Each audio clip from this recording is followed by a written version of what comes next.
We rolling here, guys, repping this star for everything. Always. And you can see I got that 7, we get that defense, we got that 4, Prescott. 47-74, whatever you want to do.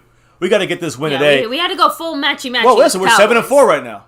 Hopefully I get my Aikman out. You know what I mean? Point, yeah. Let's get that Aikman out. You know what I mean? Let's go. I'll bring it out at the fucking end of this game. The great 8.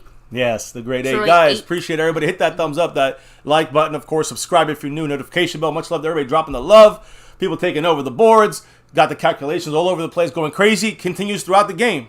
Halftime is a special raffle per the Lunatic. Always much love to the Lunatic. That's right. But now it's game time, guys. And let me fix a couple things here. I do want to do some shout-outs here in the chat because I didn't get the chance to do them before. By the way, late, looks like the Saints offense takes the field first. So we get the ball second half. I'm hoping that means that we won the coin toss and deferred for once. I don't think they won it. And they're not the team. They're not a team that would do that. Yeah. That would get it and then defer it to us. So let me go ahead and they're just going for High it right pass. away. They throw it to number 10, Traquan Smith. And, they get about 6-7 yards on that one. There we go. So thank you, Jesse R., Stephen White, Eddie Blanks, Jason Renfro, Thor Thundergod, Madman, Daryl Lowe, confirming that, yes, the Cowboys won the toss and deferred. Thank you, Dan Quinn. Texas Sports Roundup, much love. 3-sack prediction tonight from him, from Micah.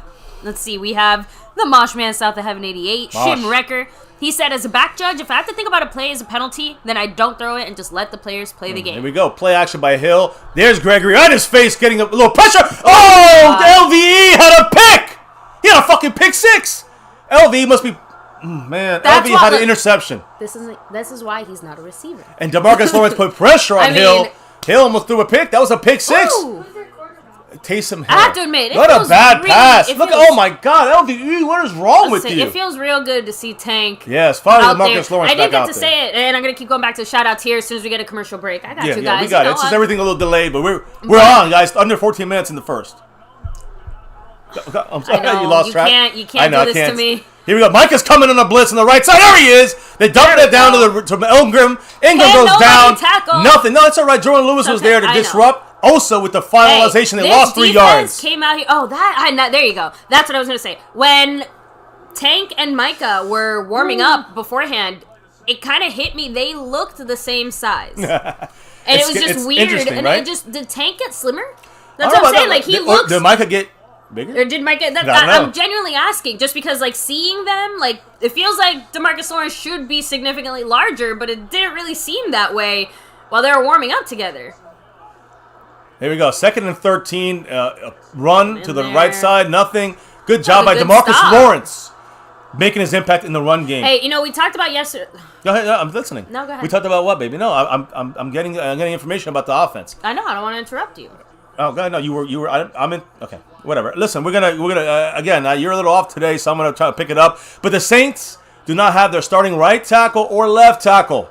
All right, Ryan Ramczyk on the right side is out, which we had him in the simulation yesterday. And guys, they're going to have Jordan Mills. And again, we talked about him a little bit in the week. He's been roughed up because we've had him on our team. He used to be in the Cowboys.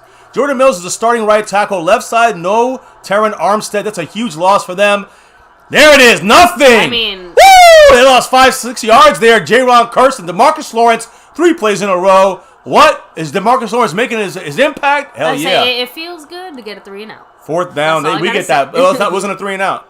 They did get the one first. Sorry. But it was great the way our defense has been attacking. We had Ty Montgomery, number 88, out of the backfield, running back, receiver, whatever. Don't matter. He ain't Alvin Kamara. None of these guys are. Ingram's older now, and this defense is watching. We've got this team kind of locked in on defense, and now we get the ball back. That's the best start you can want. Win the coin toss. Get the ball second half. You kick off to them in the first half. Now we get a quick stop. Get the ball back, and let's get the fucking points on the board. CeeDee Lamb getting the return. He bobbles it a little bit, goes out past the 20. Looks like a block in the back there by Mukuamu. If it's a call, it's on Mukuamu. There's a flag. But it's not. Thank goodness. He tried to stop himself from blocking. So the Saints are without their offensive tackle, Terran Armstead, number 1, left side. Their offensive tackle, Ryan Ramczyk, that's the right number 1 guy there. And their that's right. Their fourth offensive tackle. Some depth there. They're messing up right now. They have nothing going on. Right now. Landon Young is an offensive lineman they had as their backup, their swing guy. He was on IR, guys, a couple weeks ago against the Eagles. So they're down Armstead. They're down Ramczyk. They're down the backup, Landon Young. So who's playing? Like I said, the right tackle is going to be Jordan Mills. Left tackle, James Hurst. They're in trouble. And their backup guy is Caleb Benonach. I don't know who the fuck he is. The point here is there's no excuse, guys. No excuse to Cowboys not to win this game here. With the way their offense is broken, no Alvin Kamara like we discussed already. We get Amari Cooper back, DeMarcus Lawrence, and that's what you were talking about earlier about Dan Quinn kind of making some statements and talking about the fact that the reps for DeMarcus Lawrence. You see that he got all the reps right now, but Dan Quinn said that Cooper and DeMarcus Lawrence will have their playing time managed initially in this game here, and adjustments to the roles will be altered on how they respond physically. Listen, if DeMarcus Lawrence is playing like this the whole game, he ain't gonna get much, rest time. He's going to be utilized a lot. He's hanging. If Amari looks like he's able to handle it, he'll be in more. He's not conditioned great because of the COVID and not practicing. So great way to have DeMarcus Lawrence out there the entire game. Keep getting stops like that. Why? Yeah. Hell yeah. How long was the defense out there? Quick 2 minutes. So yeah, I'm just saying, if that's how it ends up being the whole game, Tank will probably play the whole game. Yeah, or carefully managed. If we get points up, then maybe he'll be managed out. You know what I'm saying? Hopefully. Listen, the Saints, aside from these injuries, they also have a fullback, Alex Arma, who was actually in our simulation, but he was released earlier in the week and was picked up by Washington. So we don't see him this week. We'll see him next week. Again, his name is Alex Arma. And again, interesting addition for them going into the last depth of the season here, the last third of the season for Washington, who we'll worry about next week. Right now, we got to worry about the Saints, and we're handling them so far in the first drive. So interrupt me whenever you need to, baby, because I'm just going to go rattle stuff off. I still got so much stuff to discuss. Now we're on offense, so let's try to go that way. But we're wearing our white pants with the blue jerseys. Like I said, silver pants were worn against Tampa this year. And tonight, guys, again, the captains for tonight's game, Dak Prescott, show it, number 4. Ripping that captain tonight, guys. For the offense, Micah Parsons, the defensive captain. The first time all year Micah's been the defensive captain. And Brian Anger leading the league in net punts, punt yardage, special teams captain. Ezekiel Elliott is just... Dak running out, looking, throwing. Oh, man, how did he get... how is that not a flag? No, that was good coverage. That's again, the thing I will say there, I think that's P.J. Williams. Yeah. So, again, that's the key I've been talking about. You got to attack him with CD in the slot. But Dak moved back, had 5 seconds. Zeke was, I think, was helping block, right? And then Dak moved up in the pocket and then threw it. The only reason I say that is just because it looked like he was grabbing CD before the pass went his way, but that could have just been the camera. Yeah. Shotgun movement for Dak. By the way, Dak Prescott, the first Cowboy player this year to be a 3-time captain this year. Parsons and Anger, first-time captains for them this year. There's Zeke looking for a hole. They got a top 1, 2, 3 defense on the ground when it comes to rushing defense. The Saints have that. So, they're going to definitely be loading up to stop Zeke this game. Woo! Exactly. And thank you so much, Stephanie with that 5 with a $5 holla saying, let's go Cowboys. Yes. Thank you so much, Stephanie. By the way, she did reach out to us on Twitter. Good. So, again, after the game, we got you guys. Yeah. Game time, it's going to be, tough time to get everything done. But, hey, we're watching. 3rd and 10 for the Cowboys. Now, Dak's changing the play. Something. By the way, Tripp's left here. We have Schultz on the right side. Mm-hmm. We got, looks like Zeke in the backfield. I can't tell. Is it Pollard? I can't really tell. Zeke. You can tell by the yellow yellow cleats there. Dak steps up in the pocket, looks, throws, incomplete. These fucking defensive backs. There's Roby against Noah Brown. So, again, no Amari this time. Roby in this game, he's going to be a solid defensive back. So is Marshawn Lattimore. It's not going to be easy when it comes to their defense against us because we've been figured out. Kellen Moore's been figured out the last couple of weeks. I mean, like that was a little sticky. That was a little not the CeeDee Lamb, the Noah. They're bracketing and double covering CeeDee Lamb. That's what I would do. Noah Murray in the game and Noah Brown. You could get Roby on Noah Brown. That's a mismatch. They got the advantage on that when you don't have Amari Cooper in the game. We punt the ball. Brian Anger is on the field. Brian Anger, the captain on special teams. There it is. Kelvin Joseph trying to get the coverage there. They get the ball on the 27-yard line. I was just about to say, was that a block in the back? But it's on them, did he hit him? No? I don't know. Did he hit him? It was early. They threw it early. So it could be holding on us. Someone out of bounds. I don't know. Oh, I hope we get a first down. Before the game, as we figure out what the flag is. Before the game, guys, Will McClay spent about 5 to 10 minutes. So it's on them, it looks like. No. First down. Is it our first down? No, baby.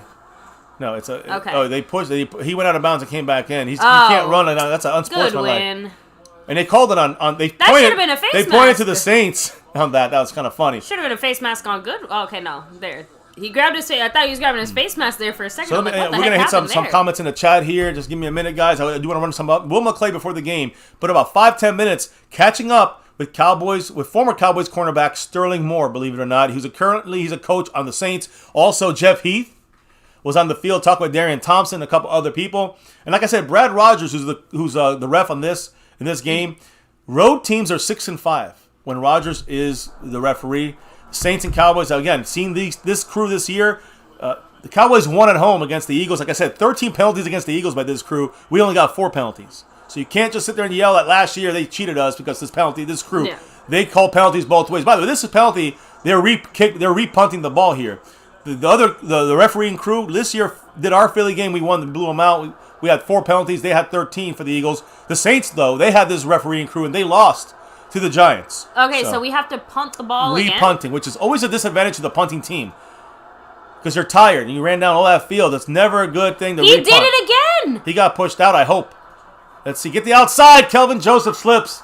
Got to keep the outside covered, and someone's got to be inside. And they basically gained 3 yards on the penalty. All right, they were on the 27. Now they're on the 30. I know, but I don't like the fact that it looked like C.J. Goodwin made the same mistake twice in a row. Either that, or we just went back in time and watched the same punt twice in a row. No, he stepped out of bounds on his own accord the first time. That's a penalty. Yeah, but the thing is, you have to make an effort to come back in. He kind of still ran down the sideline. I know. You got to at least make an effort to get in. He was shoved out, and he made an effort to come in. So that's why the penalty wasn't called. Inactives for this game, in case you didn't know already. The Cowboys, Cedric Wilson out for the game. We knew that. Third-string quarterback Will Greer out, and defensive edge Azur Kamara. I'm surprised he's still hanging on this team, but he is. The Saints inactives. Third-string quarterback Ian Book. Tony Jones Jr., running back, Alvin Kamara, of course, running back, he's out. Caden Ellis, linebacker. Ryan Ramczyk, right tackle. Taron Armstead, left tackle. And Marcus Davenport. I didn't even touch on him. We knew he was going to probably be out. I mean, he was listed. I think he listed out as yesterday. This is the leading sack guy. I know Cameron Jordan is fantastic, number 94. But guys, Marcus Davenport was their sack leader. He's gone, too. Come on, Cowboys. Let's get this thing going. There's no excuse. Would you say there's no excuses to lose this game, right, guys? Exactly. So now there's a few people in the chat kind of complaining and saying that Dak should have ran it a few times in open field.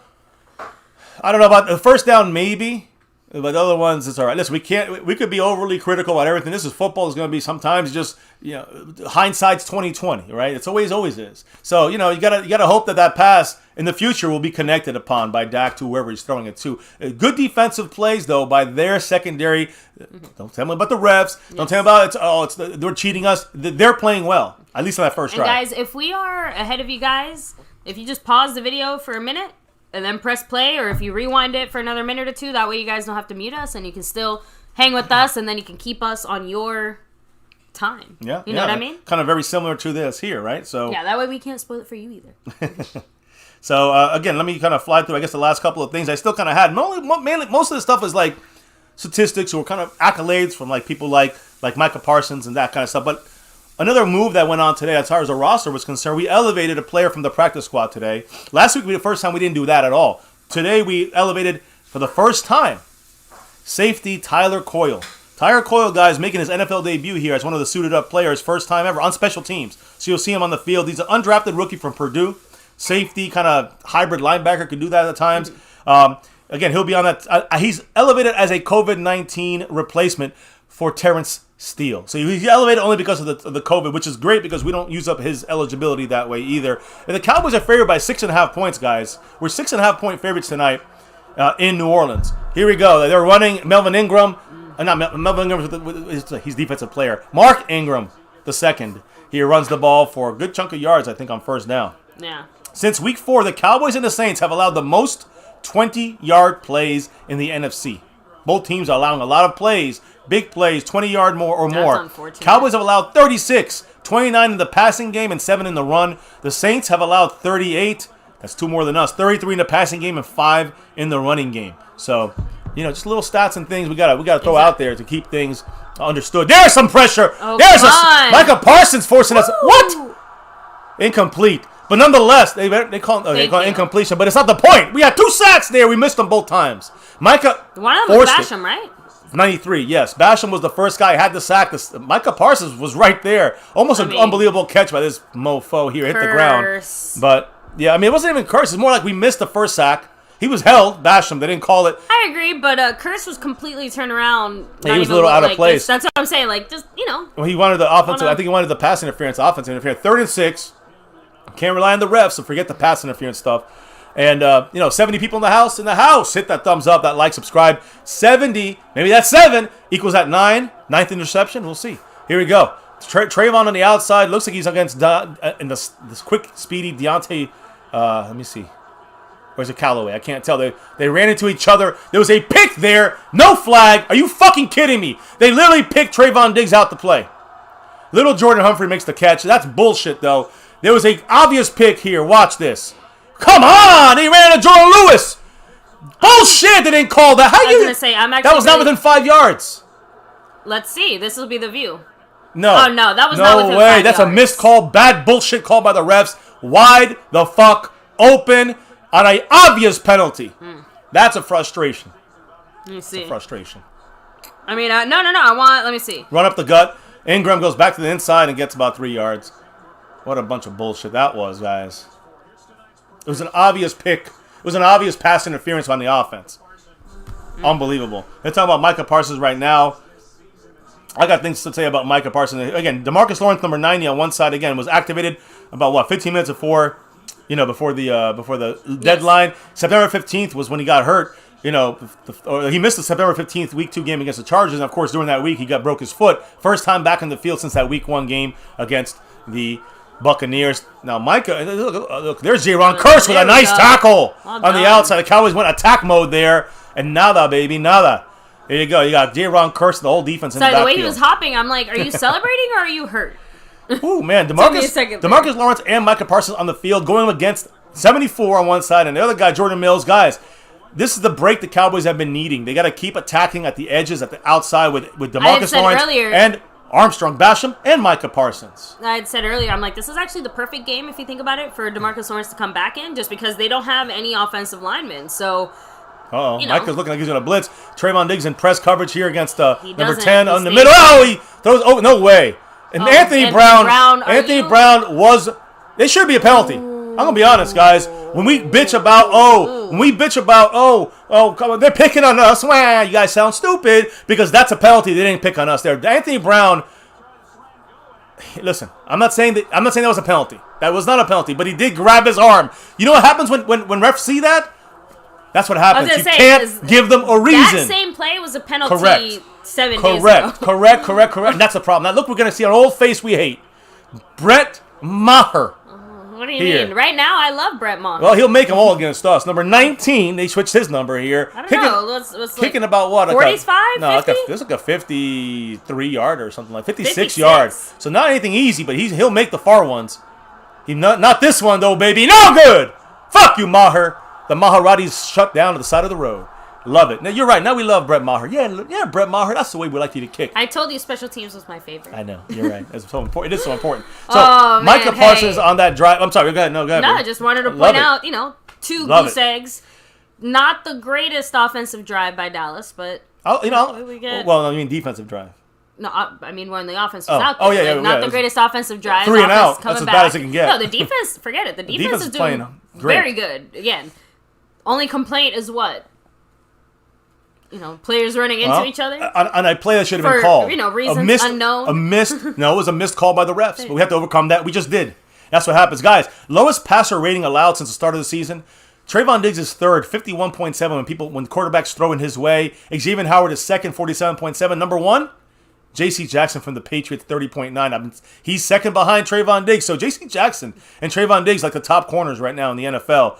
And again, just want to throw it out because I was saying at the beginning of the season, in the offseason, maybe J.C. Jackson is the guy we should go after.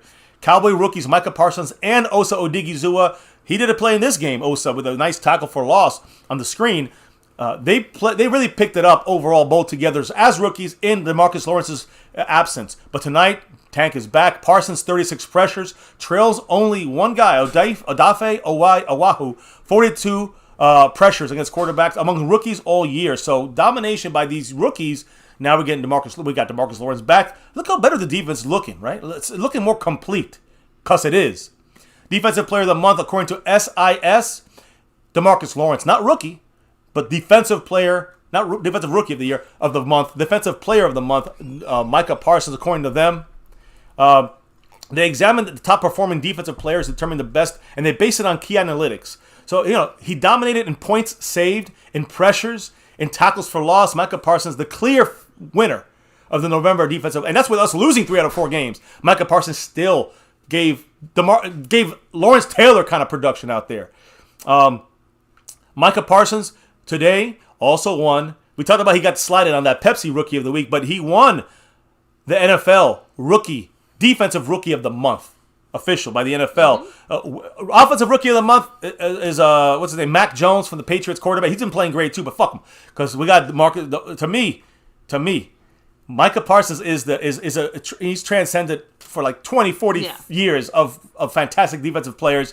25 tackles in this month, 6.5 sacks, 8 tackles for loss, 2 forced fumbles, guys. Fantastic by Micah. Now we're on offense now. 1st and 10 at where he missed it, 46-yard line. Dak's looking, he's scouring, looking right, looking left, dumps it underneath, wide open to, looks like Gallup, is it? No, Noah Brown with a nice catch there. November is not just a month, guys, when Micah Parsons locked up a defensive Rookie of the Year, because I believe it's over. Rookie of the Year for defense is Micah Parsons. Don't have to even talk about it. But it's really, this is a month he also entered the discussions for Defensive Player of the Year. Which, I don't know how he hasn't been here before. Like I've said, the fact that he's part of these discussions and he's a rookie, I feel like him being a rookie almost deserves more credit in this instance. You got to add that a couple points. Dak looking, the 2nd and 1, Zeke running, gets a nice 3 yards there, 1st down, Cowboys. I wish they would. They're waiting for Zeke to fumble. He's got those nice neon cleats, so you can see him. I say, we'll definitely tell the difference between him and Pollard today. Yeah, and you'll also get these are my cleats. My cleats today. So everyone's got different cleats today. Micah Parsons is the 5th player since 1999 to record more than 6 sacks and at least 8 tackles for loss in the month of November. Only other people that have done it, 2008, Julius Peppers. 2012, Von Miller. Alden Smith back in when he was great in 2012. And J.J. Watt in 2015. All right. Dak looking, throwing to the left, to the right side too. Noah Brown. Again, that's 3 attempts. 5 yards. 3 targets for Brown. Boom, boom, boom. 2 of them are completions. One. Well, again, is he? Well, he wasn't in the slot there, was he? No, he's on the outside. Okay, no, just Randy sorry. Stites with I was the like 5 trying to on think it. that play back in my head, and I completely blanked out. They both looked like they were in the slot almost. But thank I you think so much, Randy outside. Stites, at the $5 holla saying, "Wife is so happy. You like your gift." We love it. Thank we you don't very like much. it. We love it. So thank you so much. We are saving the chocolates though for Christmas because they're in the stockings. Yes. So they Appreciate made you their guys. way into the stockings. So the Randy thank Stites you so Santas. much. Yes. And there's I did not like that. Damn, there's Pete Warner, the rookie, number 20, slamming Ezekiel Elliott on his head there. That looked a little rough there. Now it's 3rd and about, 3? So 3rd and 3 for the Cowboys. This is a big stop for the Saints if they can get a stop on defense. We got to overcome this, guys. Comes in on this one. Marcus Davenport not there. Number 94, Cam Jordan there, but the other guy not there. Guys, we got to take advantage of this. We're going to have time here. We're going to run. We're going to throw. Nobody in the backfield. Dak gets a quick snap, dumps it down to Pollard. Not the best pass by Dak. Not the best pass. Not the best play. I agree. That was Kellen Moore, and not a great pass by Dak, because Dak could have led him a little farther. Tony Pollard had to turn around and slow down a little bit. Didn't like the pass at all by Dak. And I like the play call even worse. Cowboys are up on the line. They don't give a shit. It's 4th and a yard and a half. The ball back. Snapping the ball with play action to the right. With throwing left. To CD. To who? Oh, you fuck! And Dak Prescott misses an open CeeDee Lamb. It was knocked away by number 25. I believe this is a rushed. This is a similar aspect of Kellen Moore and Dak. Right now, they're not putting it together. No, I would say, like, why are we rushing? It was a bad pass, but it was a bad decision. Why are we rushing these plays? Did we not have a whole 25 seconds to like slow it down and take a breath and design our play? That was ugly. 40 seconds. Like, excuse me. So. Another failed 4th down bullshit by the Cowboys, which in the beginning of the year was working nicely. Now it ain't working too well. I don't even blame Dan Quinn, because McCarthy would have done the same thing. But this has to be done. It has to be connect. Dak has to connect more. I can't accept him missing so much. A lot of this is him and some bad decisions by Dak in the last 4 weeks. Doesn't mean he sucks. But he has to get back on. He's not on track yet. Not on these couple of plays. He's missed a couple times. He's got to do better. I don't know. I don't care about, don't pick on him, guys. It's not about, let's protect his feelings. This is about facts. And Dak's off. Bad decision by Dak, and a worse decision by Kellen Moore the last 2 play calls. So I think it was it starts from Kellen Moore, but Dak didn't help the situation. And really, we gave away another possession there. So gave away at least 3 points, in my opinion. Let's hear the chat. What are they saying? No, I mean, they're kind of backing up. Cowboys Brad said, was it Dak or CD miscommunication? hasn't it felt like there's been a lot of miscommunication since the bye week, though, offensively? Like, it feels like the offense just has not quite gotten it together. They're still not all there, and maybe it's Amari Cooper's the only piece missing. Amari Cooper is the thing that Kellen Moore needs to make things work. I know, but Amari Cooper's not the one throwing the ball either. Just throwing that out there. I know. Stephanie Willis, much love, with a $5 holla saying, at 3rd and 3, holy guacamole. I know. Come on now. That was not a good play design. And Dak didn't. If he had done a better pass, he would have got the first down. But you're putting Dak in a difficult situation. That next play was rushed and sloppy as fuck. The secret to badly designed plays is good execution. Yeah, but that reminds me of Garrett days. I was just about to say, in the sense that you can have not the greatest play, but if it's executed well, it can still find success. And I understand that. Like, it's kind of like that play. Not the greatest play, but had Dak thrown the pass a little better, it would have been successful in doing what it needed to do, getting us 2 yards. And I understand that, and I understand that is, the play design, and Dak, if he had just done, that's the thing, you have to be perfect if you're, every single time. And again, that play would have been a first down if it was a better design, if he had more time, if he was, I don't know. I don't like the way, the feeling of the offense really rolling. It's really up and down, inconsistent. It's just 2 drives, but it's been 2 ugly fucking drives for the most part. If they get the ball back, they get a chance to put up points again on their 3rd drive. Our defense back on the field. And remember, 5-11 in the first. They missed a field goal, so we got the ball back in a really good field position, and we basically gave it to them. Taysom Hill running on this play here. Basham, nice stop. They only gained about 3 yards, so pretend that's a running play to Kamara for 3 yards. That's what they're going to do with Hill sometimes. That was a bad design, in my opinion, there. Let's see what they're saying here. Aikman's talking about it. It wasn't necessarily a bad design. It was more like Dak rushed it. It's really what it is. But we had a touchdown. Again, it's a touchdown if Dak throws it right. The whole offense is rushing. Because the play before that, the reason it didn't go well is because we basically just ran to the line and, I don't know. I'm just saying, baby, that was a touchdown. It's a missed touchdown right there. Kids. What is that? The dog has one of your pencils. Good defense there. Is that Noah Brown? That was Noah Brown. I mean, not Noah. Anthony Brown. Anthony Brown. God damn it. Anthony Brown with a great play there, number 30. That's 2 for 2. He hasn't been called, and that was a good play. That time was a good play by Anthony Brown. Great coverage. Bad pass. We're gonna see these passes. We're gonna see these passes all day long, which is great because Taysom Hill will get a couple good ones. Most of them gonna be a little off. We're gonna get some picks this game, but we gotta get now it's 3rd and 7. I love the way this game is going for the defense right now. But I want to see turnovers. I want to see the offense putting up points for these stops that we're getting on defense. 3rd and 7, shotgun. Taysom Hill looking, stunt. Dorrance Armstrong in his face. Great pressure. Bad pass. Great pressure by Dorrance Armstrong, 92 from the right side, cutting in. No flag. 4th and 7. Cowboys ball, getting it back now on the punt. But guys, the defense. Taysom Hill's all over the place. He's not a very good quarterback. We've got him discombobulated, yes. And he's not good anyways. He's not that good of a passer. He's a good, okay passer. It's more about his other things that made him special. As a straight quarterback, strictly a quarterback, he's going to have some issues. We're seeing that. As a quarterback, now we're... But straight just as simple as a quarterback, he's not that good. Just plain and simple. So, advantage Cowboys. We got to take advantage of it, though. And we are on defense right now. I have a question for you. They're punting, yes. What's the Cowboys' excuse? We have our entire offensive line. Defense is playing great. Right? Offense, they got to get shit fixed. Because right now, Kellen Moore, Dak, and the offense looks like shit. I'm being honest. There's CD coming in, taking it out of the end zone. Go CD. And he gets a big hit there. Gets to the 20. But, man, he got popped hard there. You get the ball back. Cowboys get the ball at 20. I didn't think he got hit that hard. It was more that he slid. And Dorrance Armstrong right in his face, guys. Good job there. And Taysom Hill, his hand smashed against Dorrance Armstrong's arm. Again, the Saints are playing without both offensive tackles. They're playing without their top running back, Alvin Kamara. They're playing without their sack leader, Marcus Davenport, and of course Taysom Hill. You're seeing him play here. He's thrown 8 passes all year. I think he's thrown about 8 in this game right now, so he's about 16. And they've pretty much been bad all across the board. So big time. They're shorthanded. They don't have excuses. They're like, listen, we got a million excuses. We got some. And I know people say we had injuries like that and we got through it. Nobody felt bad about us. I agree. We're not comparing feelings here. I'm saying that we overcame that. I don't care about the Saints overcoming or not. It's reasons that we should dominate this game. And on defense, we're doing that. On offense, they still got a solid defense, the Saints. But their defensive line's hurting, and we got to attack them better. Our offense is definitely not rolling yet. Skeptical fan again. Amari Cooper has yet to be sighted on the field. Yeah. No Amari this game so far, guys. So he flew, but, you look at the Pro Bowl votes.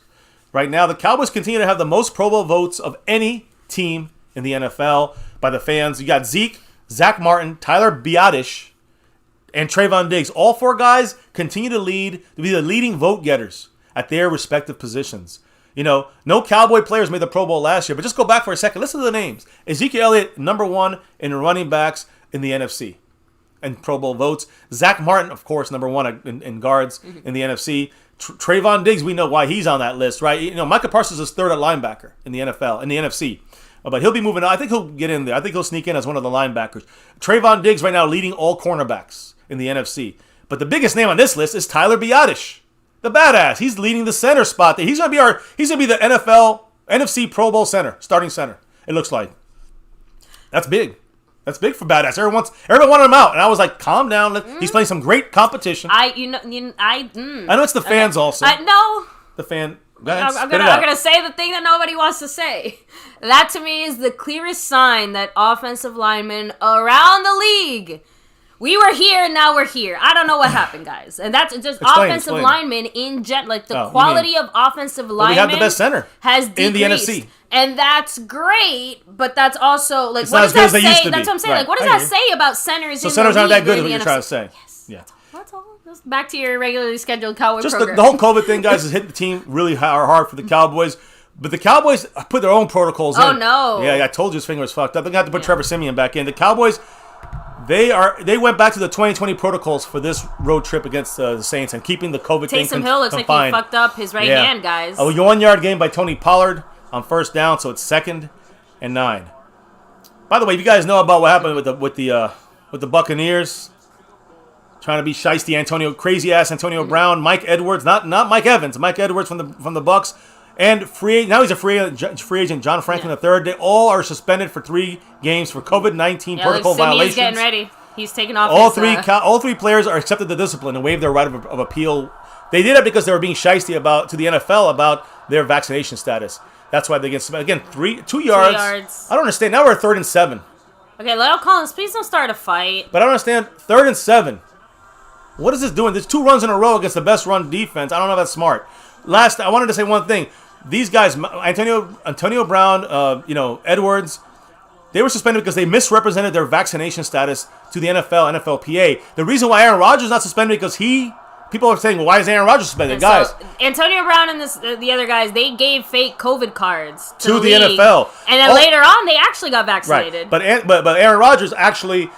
he was up front. He told them, NFL knew it. The Packers knew it, but the fans didn't. The media didn't. So 3rd and 7 here. Dak goes throws back it across for the a field. deep There it is. Cooper on the field. There he goes. 35-yard line for the Saints. And what was the big difference between all of the plays until this moment? Amari Cooper. Cooper did it right there. Cooper was, and I said it. He didn't look like he's maybe the fastest, but he got out of that Roby in coverage. You can't mess with the footwork of an Amari Cooper, and he really broke Roby down. Great job there by Cooper. Oh my God, what a nice move there. It should have been almost a penalty by 21. But all right, either way, the pass by Dak looked like a spinning rock, but it got there. That's all that matters. Here we go. We got Malik Turner in motion. He's playing play action. Dak's going to look to throw it down here. He does. Throw it to the ground. They had us figured out there. They had 2 guys on Dak and 2 guys on Tony Pollard in the screen. There's a flag, though. It could be a hold. It could be defensive pass interference for stopping the running back, for holding... no intentional grounding. Oh, okay. They thought Dak was just throwing it away, but they said, number 20 is in the area. Tony Pollard was there. It was thrown to Pollard. Oh, man, Dak got creamed right there. Of course, no call there.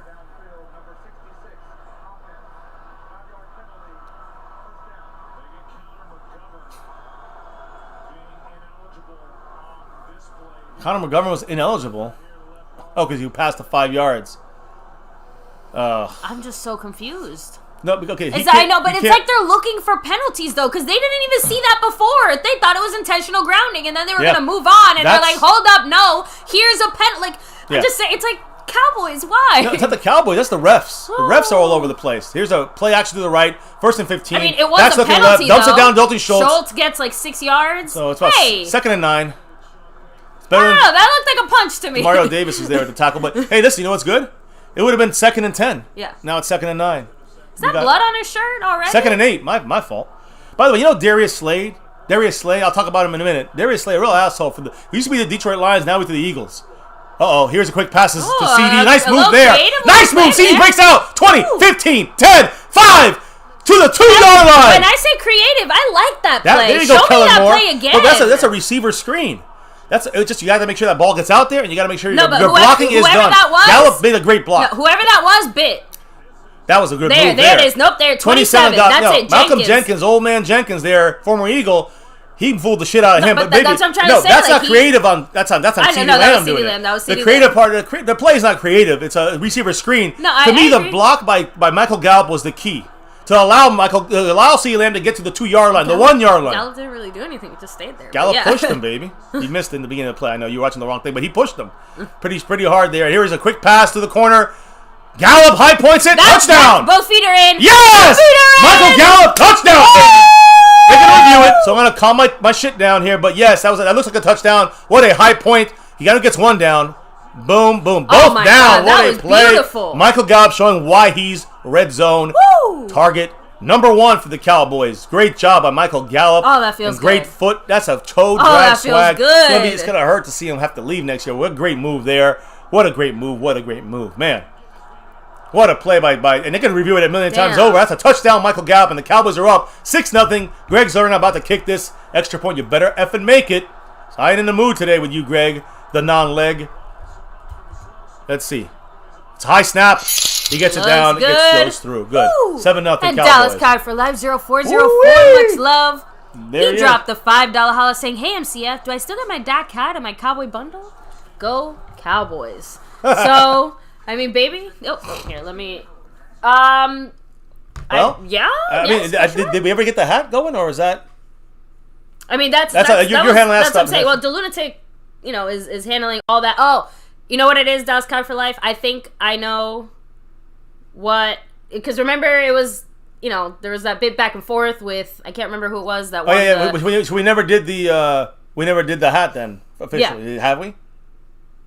No. I thought we had sent out a hat to him, or a shirt. Maybe it was a shirt. I don't know. That's what I'm saying. We'll so get to you hopefully afterwards, the lunatic is in the chat here. Yeah, the lunatic can double check that, because I know we've sent him all the info and all that. But make sure hit us up after the end of the, at the end of the stream, we'll hit you up too and touch base with you. Because if not, then we got you. Yeah, we got this thing figured out. I got an idea for you, brother. Just to let us know, because there's a trade-off we can do. If we haven't got those things to you, we can take those, and we got an idea for you. That you're gonna definitely like. So email us. Please email us. Kicking off, the Cowboys heading off with a minute left in the first quarter, up 7-0, and now finally got it in the end zone. Madman said, "MCF, where's the kids?" Over there? They're over there doing homework. They're doing homework. They're doing school stuff. They're in another room. It's all right. That's right. They're listening to us scream and curse at times and cheer. Yes. They know what's going on. They know what's going down. Medical 10 for Taysom Hill, but he's coming back out, and he's going to take the snaps. That's right. Stephanie Willis, thank you so much. Coming through with the 10. Man, Stephanie's riding up this board. I got to do some changes here. Much love to Stephanie with that 10 on it. What did she say? She's just flying in saying, "Go Cowboys." Hell yeah. Always. Much love. Look at that. And yes, Dallas Card for Life, definitely hit us up, because you're like this so much better. Yeah. The lunatic, don't worry, we got you too. I think that's where that confusion came from. So, but the lunatic, DC Pharrell, we got you guys. We're good for it. Timeout, looks like. Nope. False start on them. Thank goodness. There you Thank go. Goodness. And that was all Gallup. Yeah. Like, Michael Gallup made that happen. That's 5th place there for Stephanie Willis, jumping up the board quick right now.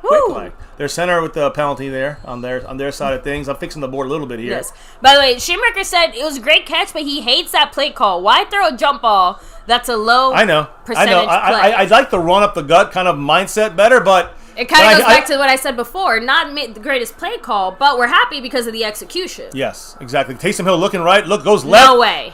What a catch. Fuck me. What a catch. Johnson, guys, number 83 with a beautiful catch. It was tight coverage, but it was a better throw and a better catch. That was one of the few good ones there. Yeah, that's their third string tight end, technically. He's the receiving tight end. He's just playing so far off his guys, though. I didn't like that coverage too much by him. But hey, listen, we got to keep pummeling away at these mofos. They're going to get some plays on us, but... Oh, we got Randy Stites with that Michael Gallup drizzop in the house. He had to represent, saying, with that $13 drop, catch of the week. Ooh, I'm hearing that. You know, you know why it's not the catch of the week, Randy? Really? Oh, you know why? Because of, you know why? What? We got 3 more quarters left to go. I think we could do better. I think we can one up that. Ooh, so Johnson got hurt, guys, on this play. What happened? I don't know. Look how his neck got twisted bad. Okay, it's just a very unfortunate circumstance, guys. So Curse, when he went to make the tackle, like he's tackling him, but the way that Johnson rolled. He was like rolling out of the tackle. He basically rolled on his neck. Yeah, like Curse ended up putting all his weight on him, making the tackle as he was rolling, and it like bent his neck. Really. By the way, a lot of movement here. Jason Renfro, still in first place. Yes. Randy Stites in second. Cowboys are brought in third. Fortnite in fourth with Jordan tied for fourth. And in fifth, Stephanie Willis. Just want to throw that up there. Everyone's moving up this board, up and down. We got Cowboys abroad with that 54 up there. You know, Chuck Howley. We'll go that far. We're about Randy White. We'll go that way. I know who's a big Randy White supporter here. You know who it is? Our Cash App King. Much love. Jason Renfro with that 54. Just wanted to show it. Just want to represent that manster. That's Randy White. All right, so Johnson's walking off the field under his own power. Thank goodness. I'm assuming he's going to be further evaluated. They're probably going to check out his neck a little bit more, make sure that he's good. But I mean, it seems like he's okay. You know what I mean? Yeah, I was saying, if it was anything serious, he wouldn't be. It wasn't like concussion. I think it was more like a neck. No, like exactly. Like again, he hyperextended his neck as he went down. Again, thankfully, nothing more serious than that. Let's go ahead. Come on, here we go. First now and 10. Now the Saints are on their own 47. Yeah, and they run up the gut for about a yard. Good stop, Micah Parsons. Look at was that a fumble? No, okay, no. He just threw him around. Micah Parsons throwing people left and right, all over the place. About to hit the end of the first quarter here. Yeah. So actually, they're going to go down there now. It doesn't look like they're going to run another play. Yeah, so that's it. Let's get to the chat. Let's get it rolling and going here. And, hey, we're going to the second quarter. We got 3 more quarters to go. That's right. Let's go. Dallas Cowboys for life. Let's go. With that 5 on it. Woo! What did the man say? And he said, hey, cool. No, okay, cool. I meant no disrespect. Much love to. We know, first of all, we know you didn't mean it disrespect. Yeah, of course. We gotta be honest, guys. Things have been a little crazy here, so crazy. We never ever feel personally offended if you guys are like, "Hey, what's going on with this?" Trust me, remind us. We need the reminding sometimes. But he said, "Much love to the family. Thank you, guys. I'll hit you up after the stream." When do we get Gregory back? So the good news, according to the coaches, not just Gregory but Gallimore. Both guys are expected to start working their way back. And Tristan Hill will be off the suspension next week too. So we'll get anymore. all our interior guys back, exterior guys everywhere. We'll be fully loaded for these last 5 games. 4 out of the 5 NFC East. Just got to win them. So we win them. It's not even a discussion about the East. We got to control that shit. We got to take that shit. Got to win that shit. I'm just so excited. I know. And there we go. Randy Stites now in 8th place. Tied in 8th place on the overall board here. I'm trying to move everybody around, make sure I got everybody. I got Randy Stites up there, Stephanie Willis, Jason Renfro in first place still. Cowboys are brought in the house. He's up on the board. Yes, thank you, Dallas Sports 1977. Again, I love the mix of kind of fandom we have here, because I know for a fact we have a few people who have been fans since like the OG Dallas Cowboys 1960. Right? And we have some people who are coming in the chat saying, hey, like, you know, I'm a young person. I'm a fan. Learning the ropes. I'm trying to figure this stuff out here. Teach me.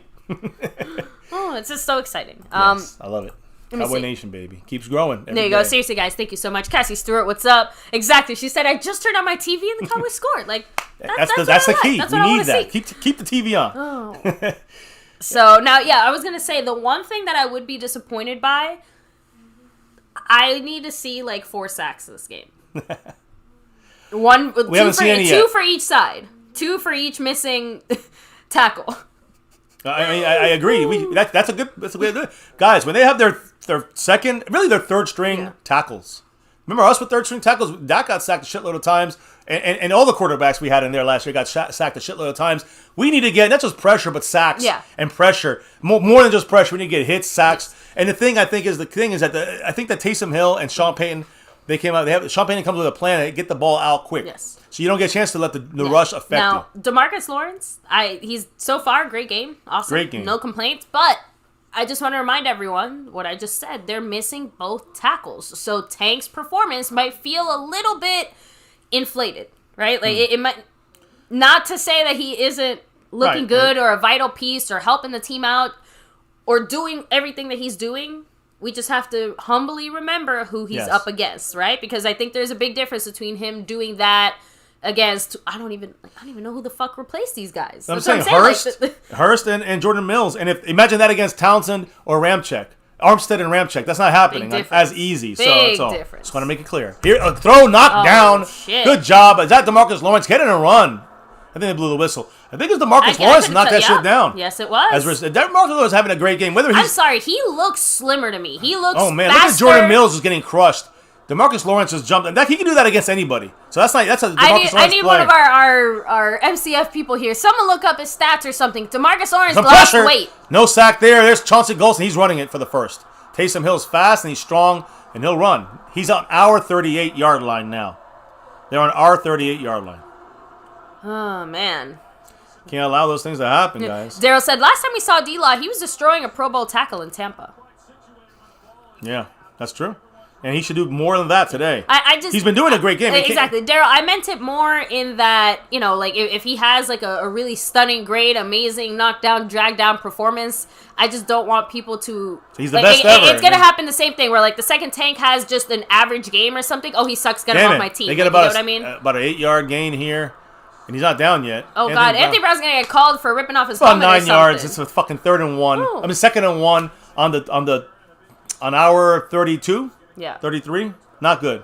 Not good for the Cowboys. But yeah, okay, so speaking of DeMarcus Lawrence, he's taking a little break here now, coming off the field. So, but I don't know. Something about Tank looks different to me. Feels like, I don't know.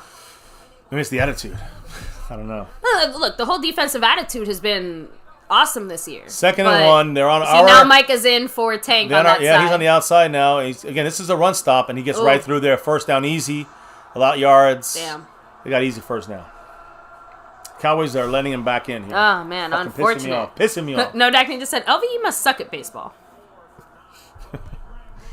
Oh, man, this sucks. This sucks because we're letting them back in the game. I know someone said earlier, why is LVE even still out there? He's what we have. Yeah, I mean, but let's just say this. Jalen Smith, people are like, let's get him. That's worse. You wanted to improve that spot, you take LVE, you put him as your 8th-string linebacker, and you get Joe Thomas off the Baltimore Ravens practice squad. That would have been the smarter move, in my opinion. Anyways, they're play actioning. Taysom Hill. There's some Basham getting in there, but he's wide open for a touchdown. That was a horrible coverage. LV has a touch. Little Jordan Humphrey with a touchdown. It's 6-7. They're about to tie the game. And that's the Cowboy defense letting up when we're leading. And unfortunately, we've seen too much of that. Too much Cowboys. Yeah, Cassie Stewart said they're moving on our defense too easily. Yep, and there you go. Touchdown. Horrible. Just horrible defense there. I don't understand. Schumacher said Dallas can't make a run like the Saints just did. Like, as in an actual literal, our running back, whoever is running, is not getting... Anthony Brown and LVE just got burned to shit, and there was no safety on that side. They got all tricked.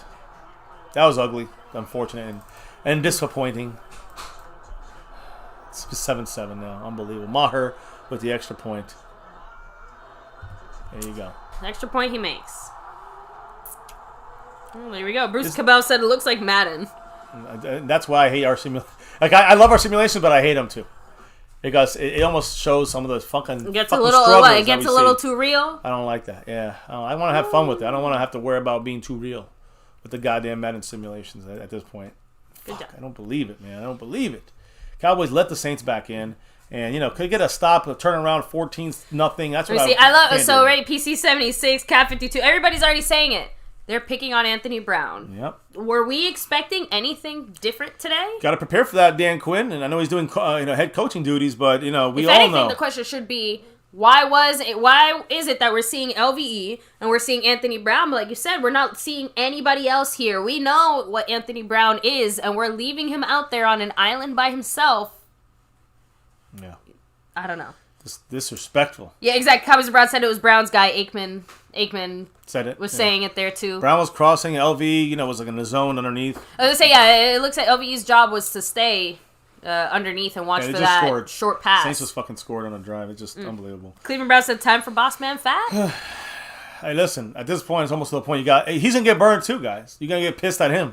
Why ruin him? We've talked. I know, but we've had this discussion before in the sense of move on. When you have bad starters, right? When you are forced to play a player that is not the greatest, at what point do you make that unfortunate, uncomfortable decision to put the younger newer rookie whatever guy when he's ready.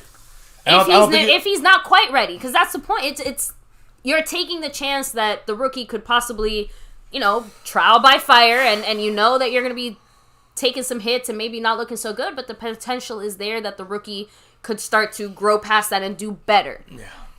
And so far for us, the few times we've tried that and we said, let's take that chance, we've regretted it. I'm going to be honest. Like, as Cowboy Nation, we tend to do better with the crappier starter. And that's the unfortunate truth. It really just goes back to the same issue that we had where the Cowboys allowed themselves to get to this point. Again, Anthony Brown didn't just show up one day and just stay here. The Cowboys brought him back. They chose to have him on the team. They made a conscious decision. But he earned the spot back once he got re-signed. He earned the spot, which could have been left in the dirt in the offseason. Cowboys abroad, and I have some thoughts about that. I know. And that's what I'm trying to say. The Cowboys are paying for that decision. They chose to keep Anthony Brown knowing what they knew. And this is the result of that. And we're forced now to play Anthony Brown because he is what we have. And again, if you throw in Kelvin Joseph, you're going to ruin him for the future, I think, if he's not ready. I trust Dan Quinn on that. I know. So Dan Quinn improved Anthony Brown for 10 games out of 12 this year. And the first quarter of this game, Anthony Brown was great.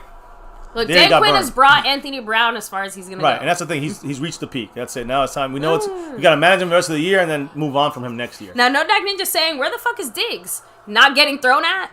Yeah. I saw one play go his way. You know what it was? Taysom Hill running his way. He had to. You know the other play that went his way? He got shoved into by Jordan Lewis and the offensive guy who caused but no one's picked on Trayvon Diggs yet. They haven't thrown to Trayvon Diggs. And if Taysom Hill does throw to Trayvon Diggs, there's a better chance it's going to be picked. Unfortunately, though, you got to be able to cover. You got to be able to stay in your coverage situation, and that's a problem. What's up? Much love. But Anthony Brown definitely need an interception. So you see Micah and LVE talking on the sideline there after that touchdown. Just disappointing. Very disappointing. 1st and 10. Dak's under center. We got ourselves the reverse wishbone. I was gonna say yeah. Zeke back. I think it's Pollard actually. It's Pollard with two safeties, 2 tight ends. Dak's throwing the ball. Boom! Right there to CD. Baby breaks it. Go 40, 45. It's almost midfield. Demario Davis making a tackle on CD. I feel like CD Lamb's power gets almost overlooked because last year he was really light. This year he put on his muscle. And that move right there, he made a down Roby. Good move here on the inside. Nope, outside. Bye-bye. Love that. Great move by CD with the feeling with the leverage of the player or the defender coming. He's kind of coming on his right, and he's flipped up to the left. What a great move. Him and Noah Brown, I will say, though, him and Noah Brown really do look like... They have the dreads out. With the helmet on... Yeah. Unless if they didn't have one is an numbers, 8, so it's because it's the same hairstyle too. To run, come on, damn it! Malcolm Jenkins. Look, that should have been a loss for 3. We got 2. Well, no, Malcolm Jenkins was to attack Dak on that play. They actually went on him, and if Dak had kept the ball, Dak would have been sacked. But it was a run, which is great. Usually, when you get a blitz like that, you can get a couple extra yards on the ground. We still only got 3, which I guess is a couple extra. We get 1. Now we got 3, so I guess that's better than what we've been doing this game. But the Saints it's not that they suck. They have a damn good defense. They're missing Marcus Davenport, which is their sack leader. They still got Cameron Jordan. They got Lattimore. They got Roby. They got Demario Davis. They got good players there, even with missing their sack leader. Play action. Second and 8. Dak's looking down the field. He's going to bomb it down there. Boom. First down, Malik Turner. With the illness, non-COVID related. First down for the Cowboys. Hell yeah. That's a big one there. Big play. We need someone we need number 17, to show up. We need Malik Turner to make he looks really good. I got to be honest. The way he runs patterns, I don't know what Fahoko is, but good. I'm glad. I'm sorry. I know some people want him in there. Fahoko's not ready. Reminds me a lot of Cedric Wilson in a way. Obviously, I don't think we've seen Malik Turner able to do what Cedric Wilson has done. Reminds you. Doesn't mean he's good. Exactly. Yeah. Just similar vibes. Running to the right. Go back to the middle. Tony Pollard gets only a yard against this top-notch rush again, defense. is this just a general, we're just chilling with Zeke on the sideline, right? Because he's... Yeah, I think these are the managing of the snaps we talked about before the game. Dan Quinn said with DeMarcus Lawrence, you're going to see him come in and out a little bit. Same thing with Amari Cooper, Ezekiel Elliott. You're going to see similar things. No, just they showed Noah Brown on the sideline for a second. I'm like, is he hurt or something? CD's the left side. You got Gallup on the right side. A run, flea flicker, back to Dak. Got to throw it. Throwing it out of bounds. Doesn't look good. Yeah, there was no time. They had us again as Kellen Moore gets sweet fucking. Trick play too cute shit. No. And a flag. It's going to be a hold. The idea is to draw the linebackers up. It was done too fast. And it didn't allow the defensive players to bite. It was just a stupid play. Yeah. Holding by Dalton I told you it was a Schultz. hold. Piece of shit. I was going to say. That's a drive killer. You know why the fleet... Okay, we can't do that play right when now. When you get cute, you know why? and you have drive killers. That's Kellen Moore. Not really that. Okay, no, Schultz, you definitely held, so don't say no. No, you know why I didn't like that play just in general? Our offensive line is not Look where we're at. Where it needs to Second be. and 19 at midfield. I mean, this is going backwards, and this is the way the Cowboys been killing themselves, shooting themselves in the fucking foot all year. Sick of this shit. Dalton Schultz gets about 8 back, 9 back, so it's probably third and 10, 11. third and 8, something like that. We'll see, but just not good enough. Not good enough. We're not being efficient enough. We're making it harder for us to succeed. Yeah, thank you. Shim, that's what I was trying to say. He said, sorry, flea flickers don't work when you have no threat of running the ball. And you have to hold it longer. You got to hold it at least a little longer. The offensive line has not been holding long enough in this game for us to have attempted that play successfully. That's what I was trying to get at. Third and 9. I hear you. Looks like an actor. Yeah, he looks Affleck. Ben Affleck's younger brother, Casey Affleck. If you look him up, they look identical. Dax in the shotgun. Third and 9. They're blitzing. Quick pass. Gallop. Come on. Him. Kawan Alexander with the fucking tackle. We're going to have to settle for the field goal. That's a long-ass field goal. No. It's a 55-yarder. I guess, yeah. Yep, I think Cowboys might maybe go for this shit. They want their pussies. They ain't going to go. I mean, 4th and 5, don't know. On their side of the territory, you do it. You're going to lose 6 yards, 7 yards on the snap here. I think if Zerline missed the field goal, we're going to lose 7 yards. So go for it. That's just me. I guess I'm in Madden mode. Baby. I'm in Madden mode, I guess. This is bullshit. This is a 56-yarder. Good luck. We're going Maher style again, aren't we? 55-yard field goal. I'll love to make it, but I think it's a stupid call. I'm going to stick by that no matter what happens. You make it? He made it. Got it. Got it over the top there. It's still a stupid call, but I'll take it. How often does it just not make it? Zerline's been off. 80? Yeah, Zerline's so Zerline in the first 3 quarters, he's below average. He's a below average kicker. No. But in the last quarter, he tends to make them all. But as far as distance, Maher's better. Yeah, Maher's better at longer distances, but he's good for right around where he was at. So like 55 or closer. Yeah, nothing farther than that. That's like the limit. I for think him. he made a 56 yard. He made a 56-yarder this year. Once Won this the year. game against the Chargers. That's his career long, by the way. So hit up the chat as we roll in go. here. Cowboys up 10-7. Could have been, should have been. Ooh, no doubt said finally made it. Field goes good. Jason Renfro 2016. So William Bernie said, "Where's the blocking on that screenplay?" I know if we had got a couple of execution blocks on there, that could have been a touchdown because Now, they brought 8 guys. Cleveland Browns giving you a special permission, baby. He said, "MCF, you can call him Dalton Shits for that whole." Dalton Shits, you held. What the fuck's wrong with you? There, we're done. Doesn't make me happy, man. It doesn't make me happy. I don't want to say anything like that. I will say, as far as Kellen Moore, he looks the most discombobulated I've seen him all year. Like, he looks a little frazzled. Kellen Moore individually. I know. As a person. It's hard to tell. I mean, I guess. Cowboys Brad said, "That's it. Quinn, go back to the boost and call coach the defense. Someone else can play head coach because we need our defensive coordinator." And you saw him talking about Aiden Dirty. He was talking to him after that play, like, what's going on? And I don't know if he's being more responsibility. Maybe Kellen Moore having to help Quinn out the offensive. Has like he has 30 jobs today. Well, maybe Kellen Moore without my guidance of Quinn. Not Quinn, but guidance of McCarthy and others. Maybe he's frazzled for that reason. I mean, again, it would be easy if it was only Mike McCarthy missing. But I think people are forgetting that there's like 7 other coaches missing, and all their jobs still have to be done. That's why I said that, Kellen Moore looks frazzled. He's probably been doing a lot this week. Yeah, that's what I'm saying. He definitely looks like he's over his head a little bit. Let me see. Texas Sports Roundup said, "We need D-Law and Parsons rushing. I don't like Parsons as a quarterback spy." I don't mind him as a spy. I really actually don't mind that. I think we got to rush him a little more often. Maybe. But you got to balance that properly because the more you rush him, the less you have to use him for the full game. He will not play. He's never played a full game. I think maybe he came like a snap or two short, but he's never really played a full... game as a pass rusher. He's got 40 snaps as a pass rusher. Calling. Not a fan of the play calls today. Mackenzie 2 times said, "I had to close my eyes on that one." Mm-hmm. I'm telling you, I had to just let it happen. Yeah, Dan Quinn is sticking with the McCarthy mindset. That's what he's doing. When McCarthy said do this, he's doing it. You're gonna kick a 55-yard field goal? Cool. That's what McCarthy would do. So I'm gonna take a very quick bathroom break, baby. I'm gonna leave you here. All right, sounds good. After the kickoff. All right, sounds good. You right? Yeah. Excuse me. Let me see. Yeah. We've had our offensive line last week as well. So, just because Shimwrecker is saying in the chat, he's sorry that he keeps saying it, but his biggest concern is the fact that we cannot run the fucking ball. And we've, there's basically like we're running out of excuses as to why our offensive line is not doing its job. And I'm not saying it's even the offensive line on this one. You got to understand Schmuck. Saints have between the first and third best ranked rushing defense in the NFL. That makes it, you just can't say we're going to just run them over because we're better.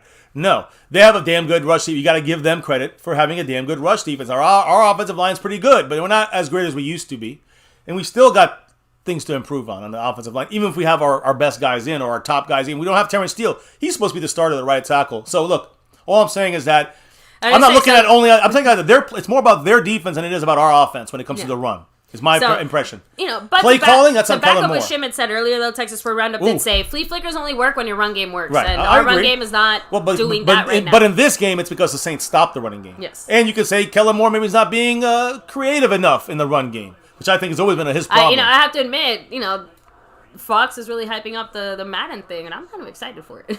What do you mean? The Madden, they keep showing the advertiser for the thing they're going to show on Christmas, the Madden special. Yeah. He's going to be doing some talking, I think, on that one. He's kind of like 100 years old. He's like 85 years old. I feel bad because he's kind of losing a little bit. But, I saw Bill Parcells on, he's like 80, and the guy still knows everything what's going on in that field. That's a brain you got to save. With like legends like Tom Landry, Lombardi, and all those. Nice tackle by the Cowboys. Micah Parsons. Hamilton doing a dance, and Osa. This is all on the inside, Micah baby. Squeezing that ass. At linebacker. That's where you need him. 85% of the time. That's what I'm saying. Listen, go ahead and at me, please, because he's just so. I know he's great on the D-line. Guys, he just beat. But goddamn, listen, he just beat number 76. His guy with the 76, his only guy was to get is Micah Park. Micah Park just went whoop, bye. No problem. That's because he's coming from different angles blitzing, not just the edge. That's why I like him at linebacker. He can come from anywhere. Mm-hmm. Here he comes from the other side. Pressure, Armstrong coming. There's Micah coming with the blitz. Quarterback pressure, interception. Dropped. Trayvon dropped the pick. In his hands. All right, so now I can use the bathroom. Now you can go. Go ahead. I'm going to Fourth and 8. No, you can leave. You don't have to. All right, I guess you. Yeah, that's okay, you yell at the end. Micah Parsons, quarterback spy. I love it because he can run. I'm sorry, guys. Hill can run. Taysom Hill can run. Maybe better than he can throw. Oh, Micah. Trayvon Diggs hit his right arm and cradled it. Micah just collapsing Taysom Hill. And he'll keep doing that all game. From the linebacker spot or the edge spot or the blitz spot, don't matter. He's coming at you. There he comes. A little pressure there. No block. They punt the ball. 7:40 and ticking. CeeDee Lamb gets the return. Oh, no. It's Trayvon Diggs returning it. Turns to the other field. All the way up the field. Another great move to the 30, but don't get hurt. His helmet came flying off. All right. You got a 9-yard return from Trayvon Diggs. Almost a pick and then a return. All right. We got it. We got this. Appreciate everybody here, guys. Diggs dropped that pick. That's right. Jason Renfro, Stephen White in the house. Osa, Mike. I talked about that earlier, the combo earlier. Grab that TD, said Bruce Campbell. Shim Records, the Saints run defense is so good in Dallas. Better watch the Saints game film and learn how to have their own defense line be as good, stopping the run. As we just did there, Shim Record. Stopping the run. Micah Parsons in the middle helps the run game. The defensive run. Stop. Diggs is so close, Madman HE said Diggs about to get this. Skeptical fan said, can Quinn call offensive plays? I guess he could do whatever he wants, but he's not doing that. Dan Quinn's not calling the offensive plays. It's going to be Kellen Moore doing the offensive plays the whole game. Cat 52 in the house. Much love. Stephen White. Diggs pulled him. I don't know what you're talking about. Diggs pulled him. Stephanie Willis said, I'm going to hold out for halftime, bitching. Me too. She's like, yeah, you guys on the same page. Cav says, I'm not shitting on him, but to me, he's just not up there yet. I don't know who you're talking about. I have to go back and check a little bit. Let me see. I don't know. I had to go back. I had to rewrite that if I catch. Texas Sports Roundup. By the way, much love to Texas Sport Roundup. Part of the Navy Blue crew in the house. That's that membership thing. Now, we got Diggs almost had another pick. Sniper Devontae. I don't like Diggs returning punts. I'm with you, Devontae. We are seeing eye to eye on that. Gilberto Ortiz said, Via Los Cowboys from Brownsville, Texas, baby. Yes, William Burney in the house. Diggs thinks he's Deion Sanders. Yeah, don't do the one arm. That's two fucking hands. You know what I mean? Temi Soltis in the house. Good thing our defensive line is playing or we would be in trouble. Agreed. Clark Kent said, told you my boy put fear in him. Hell yeah, he is. Skeptical. What's going on with Kellen Moore? There's not calling, creating the right play. Again, we've seen the cutesy bullshit on run plays. We've seen the cutesy, non-creative calls. Whether it's cute calls, overly, flamboyant cute calls, or predictable running plays, not creative enough, or just Kellen Moore's got to. He's still not all there. He's not giving us the full spectrum of what we need as an offensive coordinator with this power-packed team of weapons we got. Sniper says defense is playing their heart out. Exactly. Clark Kent, Parcel's going to destroy Hill all night long, all night. Damn right, Clark Kent. Mateo Anthony said, 30-year-old Cowboy fan from Cali. Much love to you, brother. Appreciate it. Always repping. That's Star Wars, everything. 30 years beyond. I'm like 45 years of repping. We're all repping here for life. Sports Roundup said, type AB if you want Brown returning punts. Cracking me up. Skeptical counter run plays. We need Diggs. Gassi, says Stephanie Willis. Jason Renfro, hello to Cassie. Stefan Weiss said, AB in Dutch Master 710. Shout out to any Anthony Brown for Raiders. He's shouting out Anthony Brown for winning the game for them. And incomplete. Missed by Dak there. Another bad pass to Michael Gallup. I mean, Dak is off. He's been awful the last 5 weeks. Other than that Falcon game. Ever since the bye week, he's lost his mojo for Dak. And he got popped hard, but that's not on. Dak just threw a pass that. I mean, you gotta get it done. He's off. The whole game he's been off. I don't care about the pass rush. Tom Brady and Aaron Rodgers, they get pass rush and they get hit and they throw passes down the field and connect perfectly, more consistently than Dak has been doing the last 4 out of 5 weeks. That's all I'm saying. Not his whole career, he's not ended, but he's got to get better. He's not there yet, Dak. There's a run to Zeke. This time he gets about 4 yards, but now it's 3rd and long again. We're setting us up for 3rd and fucking long. Not what I want to see. Not what I... by the way, you guys, Seahawks, they're pretty much out of the playoffs, but they signed Adrian Peterson. They're trying to be in a win-now mode. We got an injured player in the field for the Cowboys, and it looks like it's Dalton Schultz. Can't have that happen. Dalton Schultz is injured. We already don't have Blake Jarwin. Is he really? Yep. If we lose Dalton Schultz, it's going to be a major loss to the offense. Yep. It looks bad. He looks like on the field. Like either he lost his breath or he's something worse. Great. One last thing, Darius Slay. You gotta take over. I gotta take a step away here as well. I'm sorry. But Darius Slay, guys, talked shit about the Cowboys. He's the Eagle now. He used to be the Lions, and he said, "quote I hate the Cowboys. They cheated us." Fuck you, Darius Slay. On top of that, guys, Darius Slay is 2-5 against the Cowboys, whether he's in Detroit or with the Eagles. And the only one of his 2 wins happened only because Ben DiNucci was the quarterback. Remember that, Slay? Before you talk shit. You know what Darius Slay did say as well? If the Cowboys would have made a move to try to bring him into Dallas. Sorry, I'm interrupting you. Dalton Schultz was injured, but he jogged off after spending a minute with the trainers. Good, so that's great sign. Looks like great he news. said he was just winded. Sorry, that's a good interruption. Again, I agree, but you got to keep me. I just deleted it. So, no, one of the things that Darius Slay said was that Jerry Jones would have made a move to bring him into Dallas. He would have said no. When that check is written and it hits your bank account, you're like, yes, Mr. Jerry Jones, can I get an interception for you? Fuck you, Darius Slay, you shit talker. And draft order, in case you were wondering. Boom, there it is. Like that song goes, fuck you great. and your car. Fuck you in the what? How did it, I don't know. No. I haven't heard it. It's a There we thing. go, It was finally. like, fuck you and your car and he's your any couch. broke-ass job. And 3rd and 7, guys, right now. Up 10-7. 3rd and 7. Under 7 minutes to go. Time is ticking. Dak's in a shotgun. He's looking left. He's audibling. 13 seconds on a play We're clock. on our side of the field. Trips still? right. I think McEwen's on the left. Dak's looking. Steps up in the pocket. Gets sacked. They got sacks. They got more consistent run stop. We don't have either of those things on our defensive side. They get a sack on us. That was on Lil Collins' side, by the way, guys. Yeah, Dak is pissed right now at Zeke, it looks like, for not picking up the right block there. Let's see what happens, because that was ugly. Yeah, the guy fell, so I think he wanted Zeke to go after the guy who was breaking through the middle. Again, that was Lyle's job. Yeah, I agree. Ryan Anger with a nice punt, and 44, the legendary Saints fan represented here with the love. 5 on it. You know what he said? I want to know in a minute. Good game so far, bro. It is. It's a back and forth. We have let some things slide out. You guys are being handled. I'm going to say one thing. Your offense is getting taken to school right now, for the most part, except for that one drive. Cowboys should have much more points on offense, I believe.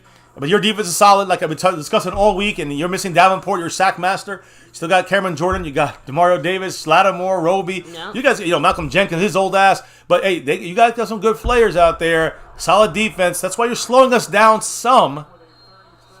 But our defense gotta continue doing what we've been doing, minus that one shitty drive. Come on, Cowboy defense, let's do this shit. Let's do this shit right. But yeah, Dak.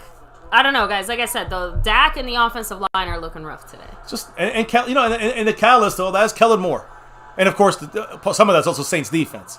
They dump it down to the fullback, boom, fumbled, but they didn't. Griffin has come into place. It's funny because Griffin had to come in for the guy who was picked. Their former Arma or something like this was their fullback. They let him go like last week, and then the Washington football team picked them up. So William Brady said this is the same Saints team that gave up 40 to the Eagles. Yep. Hey, listen, 10 per quarter. We can get 40. We're 10 points shy of that right now. Listen, forget about comparing us to the Eagles. The Eagles having a good game, the Saints are having a bad game.